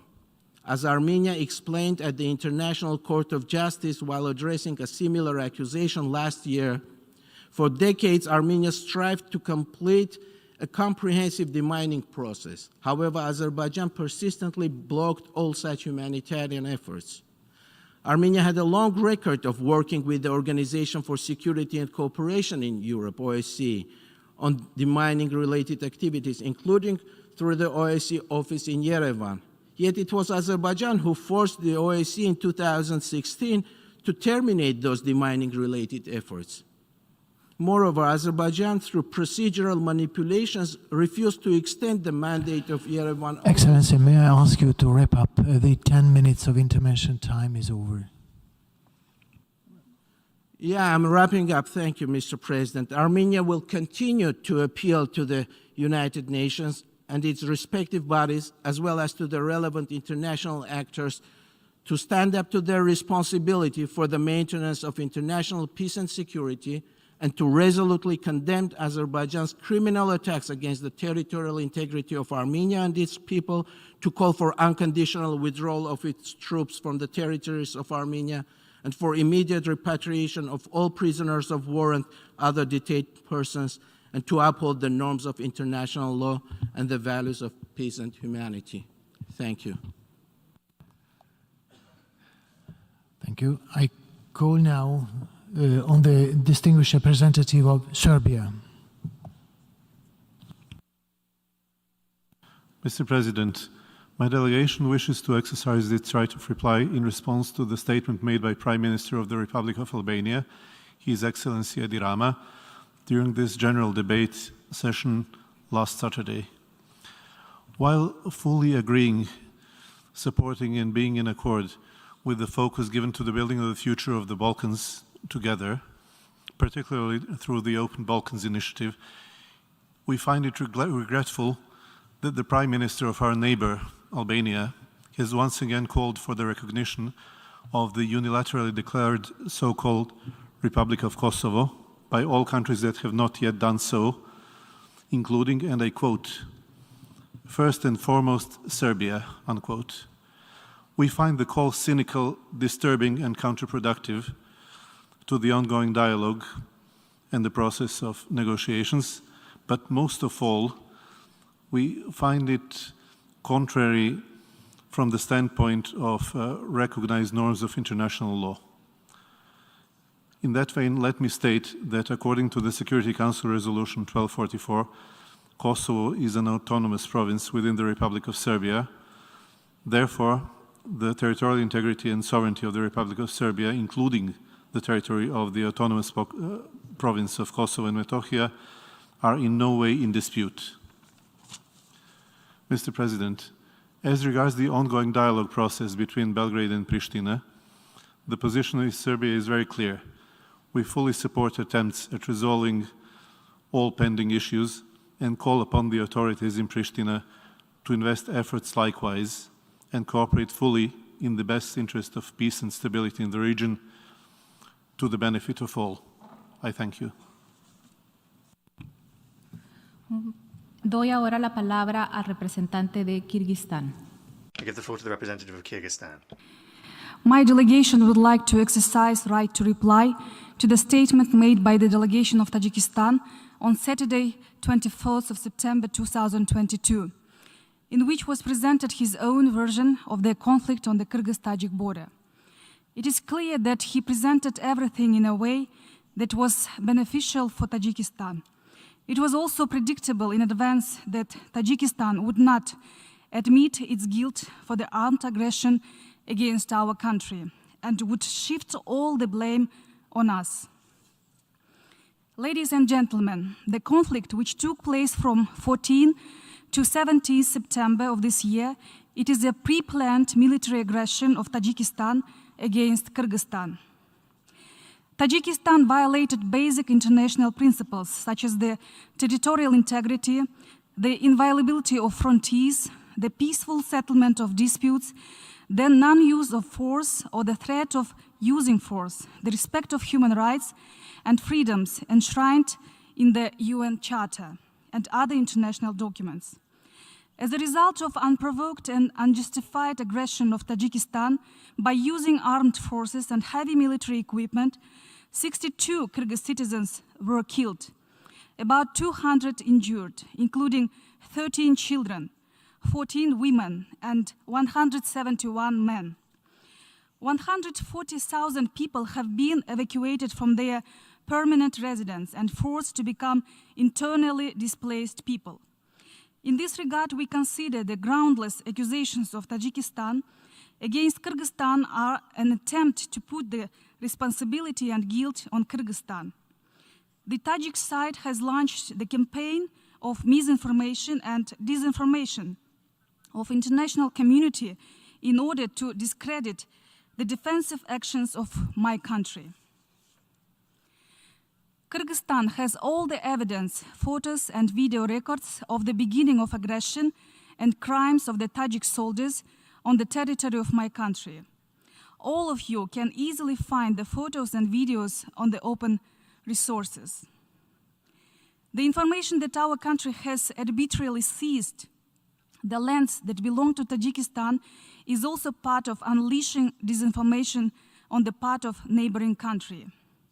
Unlike our neighbors, we have never had the goal of seizing foreign territories, but never give a centimeter of our land to anyone. It is very alarming that despite the large number of people killed, wounded, and evacuated, our neighbors are calling not carry out populist statements. At the same time, delegate of Tajikistan mentioned that Kyrgyzstan hiding its troops and military equipment in populated areas. This information has only mislead goal. In this regard, there is responsibility for any further tensions on the border will lie exclusively with Tajikistan. Ladies and gentlemen, despite the second time of aggression of Tajikistan, my country convinced that all border and internal issues should be resolved over the negotiation table, and there is such will and readiness on our part.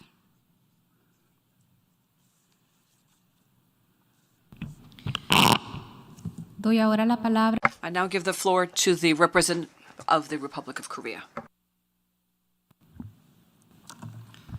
Thank you, Madam President. My delegation would like to exercise a right of reply in response to the statement made by the DPRK today with regard to the security situation in the Korean Peninsula.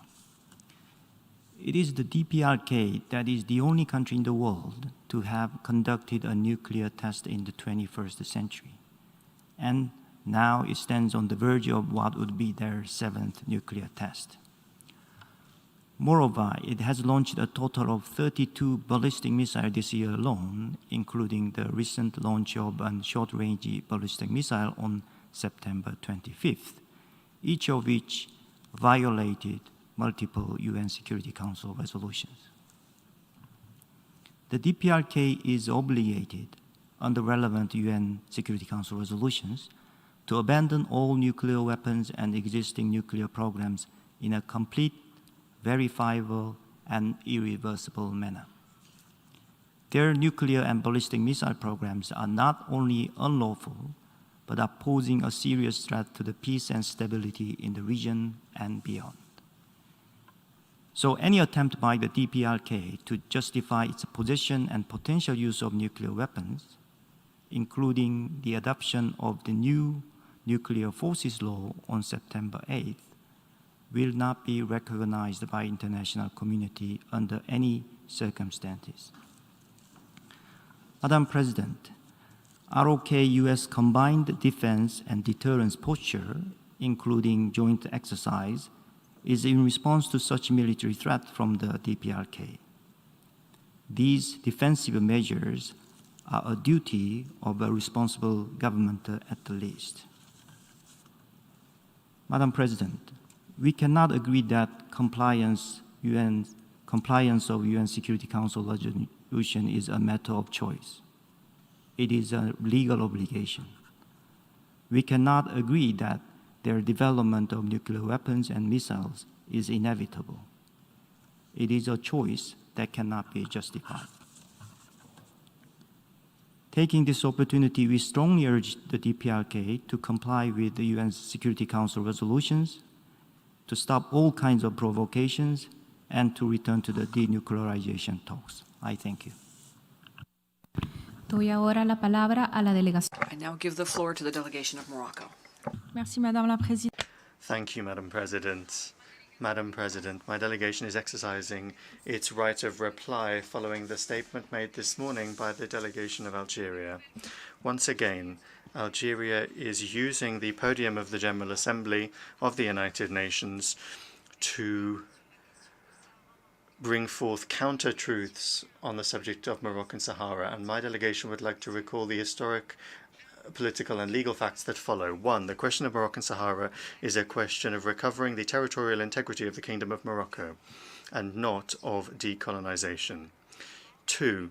Morocco recovered its Sahara in 1975 through negotiation in a peaceful way in accordance with General Assembly resolutions and resolutions of the UN Security Council. 3. The Kingdom irrevocably recovered its sovereignty over its southern provinces through the signing of the Madrid Agreement on the 14th of November 1975, which was deposited with the Secretary General on the 18th of November 1975 and endorsed by the General Assembly in its Resolution 3458B of the 10th of December 1975. 4. The question of Moroccan Sahara is on the agenda of the Security Council under Chapter 6 of the UN Charter on the peaceful settlement of disputes, and this as a regional dispute and not as a question of decolonization. I would like to reaffirm here loud and clear that Sahara has always been Moroccan, it is Moroccan, and it will remain so eternally. The Sahara is seeing unequal development thanks to the new development model launched by His Majesty the King, may God assist him, and the population of Moroccan Sahara are living in calm and stability, in full enjoyment of their economic, social, cultural, civic and political rights. 5. The Security Council is the only instance responsible for considering the question of Moroccan Sahara. It has established once and for all the parameters for the political solution which should lead to the definitive settlement of this regional dispute over Moroccan Sahara. Those parameters are clearly outlined in the 18th consecutive Security Council resolutions since 2007, including 2602, adopted in October 2021, as follows.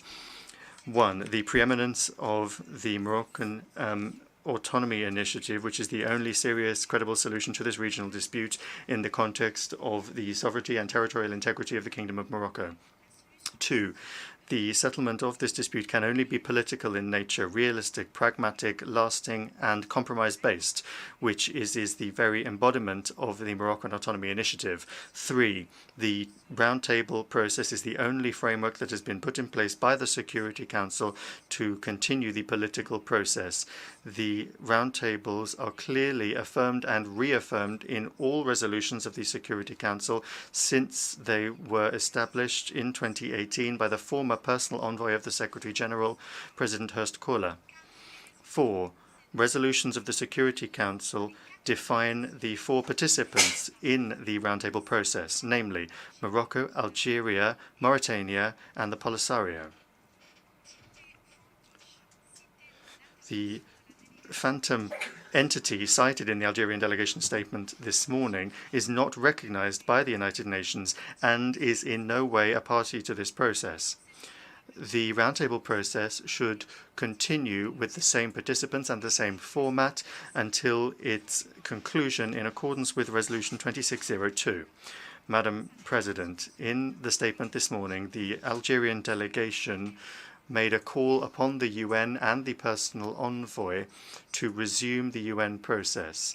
In this regard, the Kingdom of Morocco, in turn, calls upon Algeria to resume its place around the round table as it did during the two previous meetings.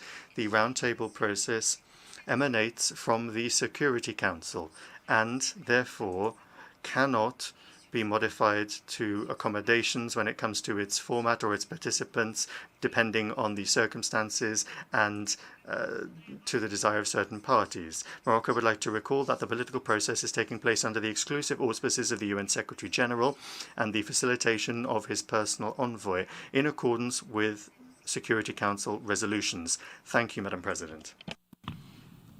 I now give the floor to the delegation of the Islamic Republic of Iran. Bismillah ar-Rahman ar-Rahim. Madam President, I have requested the floor to exercise the right of reply in response to unfounded allegation and fabrication leveled against the Islamic Republic of Iran during the general debate on Saturday, September 24th by the representative of the Republic of Albania. The Islamic Republic of Iran categorically rejects such a fictitious accusation which are unfounded and based solely on false and erroneous assumptions. As asserted in our letter dated 10 September 2022 addressed to the Security Council and the Secretary General published as a UN document S/2022/685, Iran has categorically rejected any kind of attribution for the alleged cyber attack on Albania's infrastructure. The Islamic Republic of Iran has long been primary target and main victim of the infrastructure cyber attacks, which in some cases have disrupted the delivery of public services and governmental functions. The Islamic Republic of Iran emphasized once again its persistent position that cyberspace and the ICT environment must be used exclusively for peaceful purposes, and that states must act cooperatively and in full compliance with the applicable international law. Meanwhile, the Islamic Republic of Iran strongly condemns the illegal actions carried out on September 8, 2022 by Albanian police forces against Iran's diplomatic premises in Tirana, where they used the force to enter Iran's diplomatic missions without Iran's consent. Such unlawful acts committed in the following of unilateral termination of bilateral diplomatic relations by Albanian government on September 7, 2022 are a flagrant violation of international law, specifically the principle of the inviolability of diplomatic and consular premises. We recall the international obligation of the Republic of Albania under the Vienna Convention on Diplomatic and Consular Relations, which required all states to take all appropriate steps to protect diplomatic and consular premises from any intrusion or damage and to prevent any disturbance of the peace of these missions or impairment of their dignity and any attack on diplomatic premises, agents, and the consular offices. Madam President, as I have the floor, I would like also to refer to the statement by the representative of the United Arab Emirates during the general debate on Saturday, 24th of September, in which once again assaulted Iran's territorial integrity by repeating baseless claims about the Iranian three islands in Persian Gulf. We regard such a irresponsible statement and unfounded claim as interference in Iran's internal affairs, which violates fundamental principles of international law, including the principle of good neighborliness and non-interference in the domestic affairs of other states, and we strongly reject it. The three islands of Abu Musa, Greater Tom, and Lesser Tom in Persian Gulf have been and continue to be an integral part of Iranian territory, and Iran reiterates its sovereignty over those islands. Therefore, any claims to the contrary is categorically rejected. Any decision with regard to and measures taken in those islands by Iranian officials have always been taken on the basis of principle of sovereignty and territorial integrity of the Islamic Republic of Iran. The government of Islamic Republic of Iran has always pursued a policy of friendship and good neighborliness toward all its neighboring countries and would like to express its continued determination at strengthening bilateral relations with United Arab Emirates. Meanwhile, I would like to reemphasize that territorial integrity of the Islamic Republic of Iran and its sovereignty over the aforementioned islands are not negotiable. And finally, Madam Chair, I would like to take this opportunity to refer to unwarranted and unreasonable references that have been made to Iran, as well as a tragic death of an Iranian woman in the statement of certain countries during the general debate. While a thorough investigation is underway to determine the circumstances that led to this tragic death, and preliminary findings based on the video footages show no evidence of the police misconduct, we regret that unsubstantiated and falsified claims accusing the government of the Islamic Republic of Iran have found their way into the public speech of the certain countries. We urge the UN member states to uphold and respect international law and the UN Charter, including the principle of sovereign equality and non-interference in the domestic affairs of other sovereign states. I thank you, Madam. I now give the floor to the delegation of Azerbaijan. Thank you, Madam Chair. The delegation of Armenia once again attempted to advance false narratives while simultaneously ignoring and denying their country's own decades-long violations of international law and apparently disregarding the ongoing diplomatic efforts towards the normalization of relations between our states. Armenia's hackneyed fabrications, distortions, and deceptions are part of its disinformation campaign directed at the international community as a whole. Indeed, it would be unrealistic to expect different rhetoric from Armenia, whose leaders, without any remorse, invented the outrageous concept of ethnic incompatibility of Armenians and Azerbaijanis, unleashed aggression against my country, and ordered the killings of thousands of Azerbaijani civilians, total ethnic cleansing of the seized territories, destruction of hundreds of cities, towns, and villages, and desecration of numerous cultural heritage sites. In a similar way, what can be the weight of Armenia's statements in the United Nations, whose resolutions it simply refused to implement?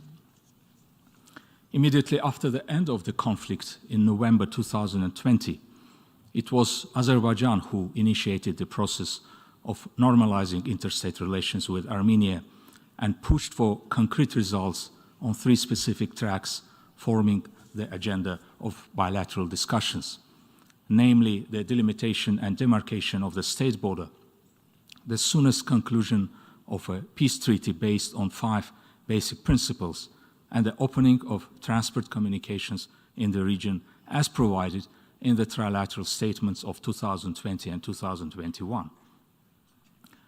However, during this period, despite the strong support from the international community to this initiative and the efforts made to move the normalization agenda forward, Armenia has done everything possible in words and deeds to obstruct the process and backtrack from the implementation of the reached agreements. The revanchist objectives behind Armenia's destructive position are evident. The danger associated with this position manifested in a serious border escalation recklessly provoked by Armenia earlier this month. This escalation was not an isolated episode, but another link in the chain of destabilizing actions by Armenia over the past month. Azerbaijan took adequate and proportionate countermeasures to neutralize the threat against its sovereignty and territorial integrity and ensure the safety of its military personnel and civilians. These measures were limited and targeted at legitimate military objects. In the past, we have repeatedly witnessed Armenia's attempts to portray its own thoughts, perceptions, and phraseology as allegedly reflecting the position of the international community. The comments by Armenia about the meeting of the Security Council on the 15th of September is yet another product of this country's factory of falsifications. In short, the Security Council didn't say what Armenian officials try to put into its mouth. Appeals by Armenia to international law are equally fallacious as it continues to violate the sovereignty and territorial integrity of Azerbaijan. Thus, Armenia's territorial claims are set in its national legislation. Furthermore, Armenia refuses to fully withdraw the remnants of its armed forces and illegal armed bands from the territory of Azerbaijan and return to Azerbaijan 8 enclave border villages which remain under its occupation since the early 1990s. That Armenia is yet to comply with its international obligations and engage genuinely in efforts towards consolidating peace and stability in the region is evidenced also by its continued use of old or fake names for the localities in Azerbaijan. The references by Armenia to such names, which have neither historical nor legal grounds whatsoever, are testament to Armenia's apparent disregard for the sovereignty and territorial integrity of my country. It is exactly for the purpose of sustaining and advancing its territorial claims and revanchist objectives. Armenia stubbornly asserts that the so-called Nagorno-Karabakh conflict has not been resolved and there is a need for its comprehensive settlement. Armenia had 30 years to put an end to its aggression and occupation through negotiations. However, in a hope for endless impunity, Armenia preferred to direct all its efforts at the colonization and annexation of the occupied Azerbaijani territories under the cover of the peace process and the ceasefire, in blatant violation of international law and the resolutions of the Security Council. The policy of Armenia failed once and for all, and there is no and will not be a return to the past. I have to emphasize that Armenia has neither legal nor political or moral grounds to make any statements concerning the internationally recognized territory of Azerbaijan or the matters falling within my country's exclusive sovereign rights, competence, and responsibilities. Armenia's allegations that Azerbaijan is impeding access by United Nations humanitarian agencies and UNESCO to the formerly occupied territories are false. This is actually what Armenia is striving for by politicizing the issue and interfering into the functions of international organizations while passing over in silence the blocking of their visits to these territories when they were under its occupation. Azerbaijan has hosted and continues to welcome site visits from international organizations that are conducted in an independent and impartial manner. Azerbaijan is fully committed to transparency to allow the international community to be a witness for the first time in 30 years what has happened in the territories formerly occupied by Armenia. Further, we resolutely reject Armenia's allegations about so-called anti-Armenian hatred. The purpose of such allegations is evidently to distract attention from its own long-standing, deeply rooted and structural racist policy. Even after the end of the conflict, Armenia continues to allow racist hate groups formed for the specific purpose of inciting and committing violence against Azerbaijanis to operate openly and notoriously on its territory in violation of international law and apparent disregard for the order on provisional measures adopted by the International Court of Justice on 7 December 2021 in the case on the application of the International Convention on the Elimination of All Forms of Racial Discrimination, Azerbaijan versus Armenia. Another false assertion is that Azerbaijan holds Armenian prisoners of war. Azerbaijan returned all detainees to Armenia under the terms of the trilateral statement of 10th November 2020. While projecting itself as a proponent of human rights and democracy, Armenia continues without any hesitation to deny its responsibility for numerous war crimes committed by its forces, agents, officials, and other persons under its direction and control, and refuses to prosecute and punish the perpetrators and to offer an appropriate remedy or redress for its breaches.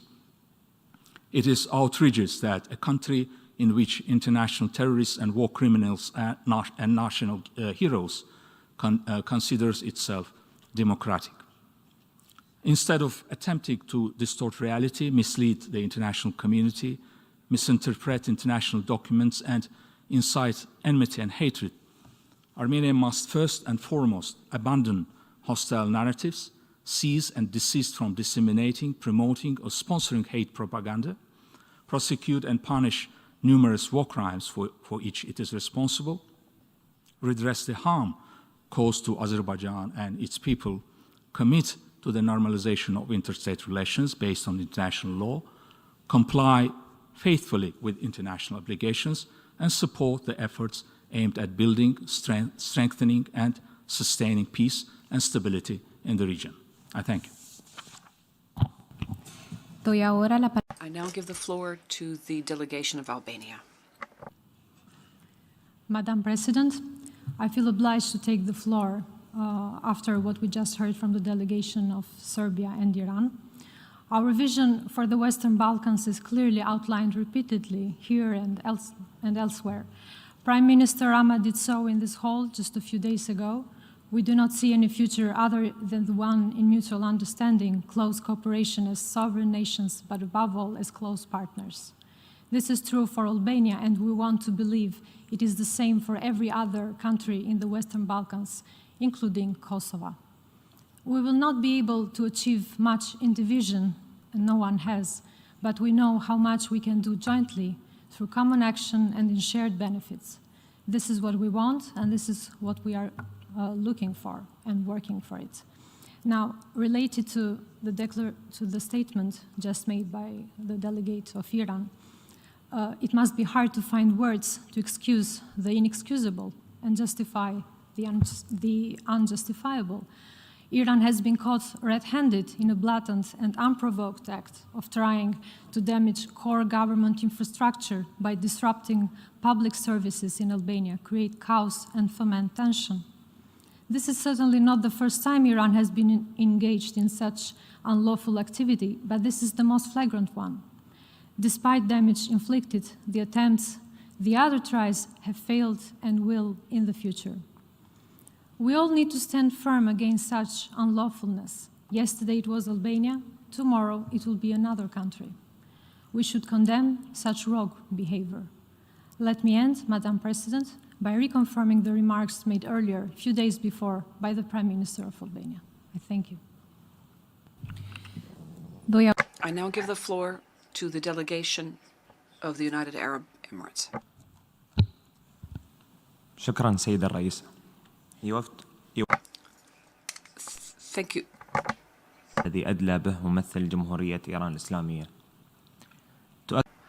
Thank you. I'd like to respond to Iran. This is our right of reply. We would reiterate that our three areas in the Arab Gulf are an integral part of the United Arab Emirates. These islands are an integral part. We refuse, categorically refuse, the ongoing Iranian occupation of these three islands. My delegation has on many occasions called for a peaceful settlement to this dispute. However, Iran does not respond to the call, and this is why we renew our call to Iran to find a solution in the context of the United Nations, in international law and the UN Charter, to find a settlement for the dispute of these three islands through direct negotiations or by way of the ICG. We must work with Iran. We must strengthen common interests with Iran, and that is why We hope to settle this dispute relative to the sovereignty of the UAE vis-à-vis these three islands in the context of international law and with all good intentions. This is for Abu Musa, Gule, and Lesser Tantas. Thank you. Doy ahora la palabra a... I now give the floor to the delegation of the People's Republic of Korea.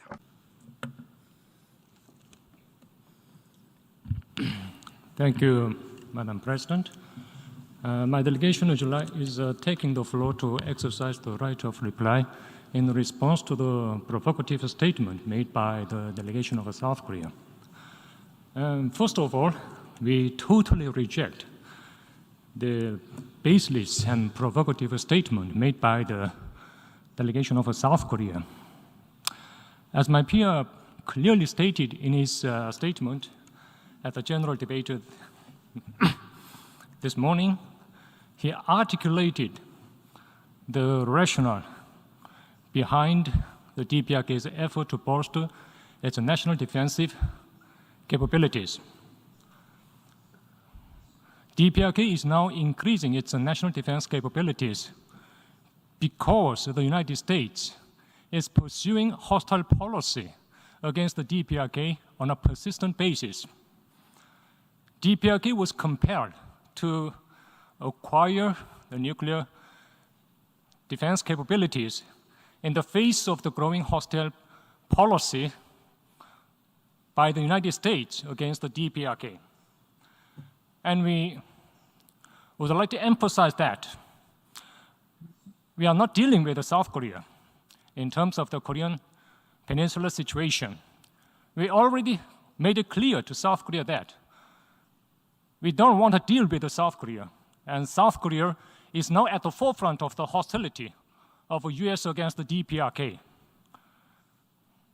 So the adoption of the law on national nuclear forces posture is utterly a sovereign decision of the DPRK government. Nobody has the right to dispute such a sovereign right and decision. And my delegation would like to take this opportunity to call on the international community to pay closer attention to the hostility of the US against the DPRK on the Korean Peninsula, which has plunged the Korean situation into vicious cycle of tensions. And we also would like to urge South Korea and its hostile forces of the United States to pay attention to their own respective provocative behavior and act in a very articulate manner. Thank you very much, Madam President. Doy ahora... I now give the floor to the delegation of Armenia for a second right of reply. Thank you. Thank you, Madam President. We requested the floor to exercise the second right of reply to the delegation of Azerbaijan. We just heard another outburst of propaganda and distortions from the representative of Azerbaijan in response to the clear-cut facts, which testify first to lack of arguments and second, unwillingness of Azerbaijan to refrain from the use of force and engage constructively in dialogue.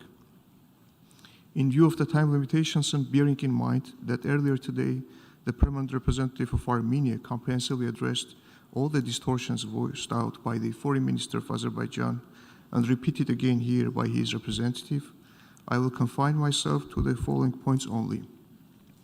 Coming on who is responsible for the recent aggression, the massive concentration of troops of Azerbaijan and intensity of the use of a wide range of heavy weapons, including artillery, multiple launch rocket systems, and combat UAVs, reveals the premeditated and well-prepared nature of the large-scale aggression of Azerbaijan against my country. The cities of Goris, Kapan, Jermuk, Varteniz, Sotk, and other densely populated areas deep in the territory of Armenia came under heavy fire. This is regarding the distortions regarding the proportionality of the use of force by Azerbaijan. The permanent representative of Armenia referred to the heavy toll of this unprovoked aggression on the Armenian servicemen and the civilian population. The Security Council was vocal in its rejection of the use of force, demands to resolve the conflict, concerns on the shelling inside the territory of Armenia, and demands to withdraw the forces to their initial positions. I invite the representative of Azerbaijan to again look through the records of the Security Council. The highest leadership of Azerbaijan does not hide its aggressive expansionist plans. It publicly claims the sovereign territories of Armenia, the province of Syunik, the Lake Sevan, and even the capital city of Yerevan. This is regarding the intentions of Azerbaijan on so-called normalization of relations. The notorious historical narratives and fakes voiced by the state officials at the highest level deny very existence of the Armenian people in their historical homeland. They deny the millennia-old civilizational presence of Armenians in the region, their cultural and religious heritage. The representative of Azerbaijan just voiced out their propaganda narrative on denial of existence of Nagorno-Karabakh as well. Though, despite the clear-cut position of the international community, which is reflected in a number of international documents. And the use of force can never produce the results. Regarding the hatred, so-called hatred in Armenia against Azerbaijan, the allegations by Azerbaijan are not reinforced by any international document. On the other hand, there is no shortage of the well-documented evidence of the state-led policy of dehumanizing Armenians, and thus creating fertile ground for committing atrocity crimes.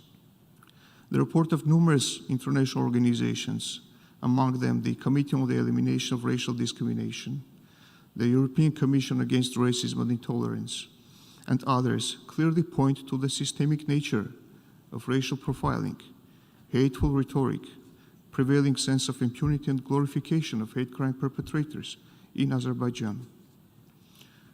I am obliged to refute the manipulations by the delegate of Azerbaijan regarding the orders of the International Court of Justice against the backdrop of continued state-led policies of anti-Armenian hatred in Azerbaijan. Armenia instituted proceedings before the ICJ under the International Convention on the Elimination of All Forms of Racial Discrimination. And on 7th December 2021, the ICJ affirmed the well-founded nature of Armenia's request and unanimously ordered that Azerbaijan, I quote, take all necessary measures to prevent the incitement and promotion of racial hatred and discrimination, including by its officials and public institutions, targeted at persons of Armenian national or ethnic origin, end of quote. Instead of distorting the court orders, we encourage Azerbaijan to fully comply with its obligations under them. I thank you, Madam President. I now give the floor to the delegation of the Islamic Republic of Iran for the second statement. Thank you, Madam President. I'm obliged to take the floor for the second time to react briefly to the further statement by delegation of United Arab Emirates, which once again assaulted Iran's territorial integrity by repeating baseless claims regarding Iranians' 3 islands in the Persian Gulf. I would like to repeat that the Islamic Republic of Iran reiterates its sovereignty over those islands. All decisions and measures taken in those islands by Iranian officials have always been on the basis of principle of the sovereignty and territorial integrity of the Islamic Republic of Iran. We have always rejected that falsehood and reiterated that those islands have been and continue to be part of Iranian territory. No claim, no matter how many times it is repeated, will be able in any way to dent or undermine our resolve to refute such claims. I would like to reemphasize that the territorial integrity of the Islamic Republic of Iran and its sovereignty over the aforementioned islands are not negotiable. It's obvious that based on historical facts established years before of the birth of the United Arab Emirates, these islands were Iranian and are Iranian and will remain Iranian. Also, with regard to the further statement by Representative of Albania, I would like to repeat that the Islamic Republic of Iran has categorically rejected any kind of attribution for alleged cyber attacks on Albanian infrastructure. Meanwhile, this delegation would not be able to change the fact by repeating accusation against the others. We would like to highlight that according to the irrefutable information on September 8, 2022, by Albanian police forces has done illegal and forceful intrusion to the Iran's diplomatic premises in Tirana without Iran's consent. The video footages of these illegal actions have been published by the government of Albania. These measures has been taken by the Albanian security forces in flagrant violation of the international obligation of the Republic of Albania under the Vienna Conventions on the diplomatic and consular relations. We deplore these actions by Albanian government and would like to recall their responsibility in this regard. I thank you, Madam President. Doy ahora la palabra a la I now give the floor to the delegation of Azerbaijan for a second statement.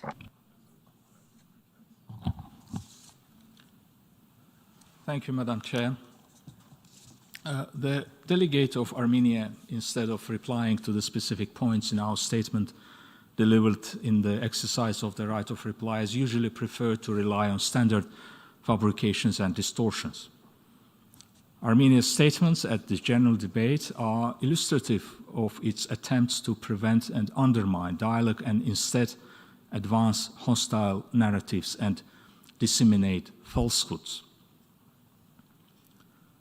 No amount of lies, falsifications, and misinterpretations can help Armenia evade responsibility for the heinous crimes it has committed and the racist ideology and policies it has pursued and continues to implement to this day. While provocatively exploiting the sensitive domain of inter-ethnic relations and cultural heritage, Armenia remains silent about numerous facts that easily expose its insinuations and decades-long anti-Azerbaijani hatred. A consistent pattern and scale of grave human rights abuses by Armenia against Azerbaijanis demonstrate the clear objective to expel, terrorize, and kill them based on ethnic animus and erase all traces of Azerbaijani heritage.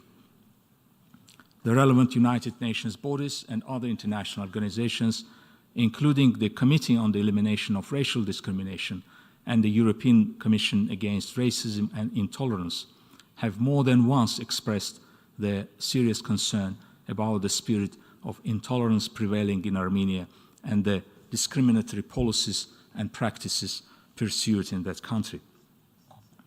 The post-conflict realities pave the way for Armenia to redress for its misdeeds and release itself from mythology and enmity. Hopefully, it will not miss this opportunity.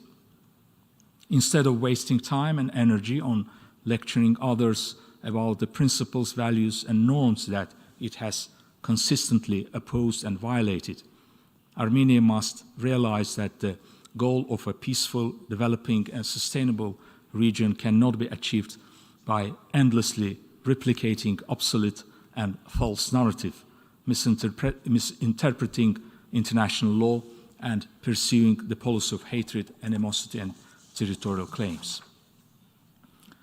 Azerbaijan is firm in its determination to continue efforts towards advancing post-conflict peace-building, reconciliation, reintegration, peaceful coexistence, and development in the region, as well as ensuring justice and preventing and eliminating by all legitimate means any threats to the safety and well-being of its people and the state's sovereignty and territorial integrity. I thank you.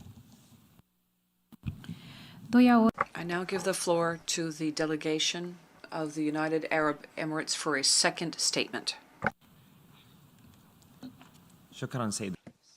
Thank you, Madam President. I find myself forced to exercise the right of reply for the second time. The three islands, Greater Tomb, Lesser Tomb, and Abu Musa, are Emirati islands in the Arab Gulf. And this conflict calls upon Iran to respond to the crisis according to the UN Charter and to constructively engage with my country to settle this conflict in good faith. Otherwise, we should resort to the ICJ. May I take it that it is the wish of the Assembly to conclude its consideration of Agenda Item 8? It is so decided. The Assembly will begin its consideration of sub-item E of Agenda Item 117, entitled Election of the United Nations High Commissioner for Refugees. In connection with this item, the Assembly has before it the note by the Secretary General circulated in document A/77/260. In this note, the Secretary General proposes to the General Assembly that the term of office of Mr. Filippo Grandi of Italy as United Nations High Commissioner for Refugees be extended for a period of 2 years and a half, beginning on 1st July 2023 and ending on 31st December 2025. May I take it that the Assembly decides to re-elect Mr. Filippo Grandi as the United Nations High Commissioner for Refugees for a period of 2.5 years, beginning on 1st July 2023 and ending on 31st December 2025? It is so decided. May I take it that is the wish of the Assembly to conclude its consideration of sub-item E of Agenda Item 117? It is so decided. I would like to inform members that the program of work of the plenary will be made available on the website of the 77th session of the General Assembly under meeting schedule and published in the journal. Delegations wishing to be inscribed on the list of speakers of plenary meetings of the General Assembly are requested to do so through the e-delegate portal. This meeting is adjourned.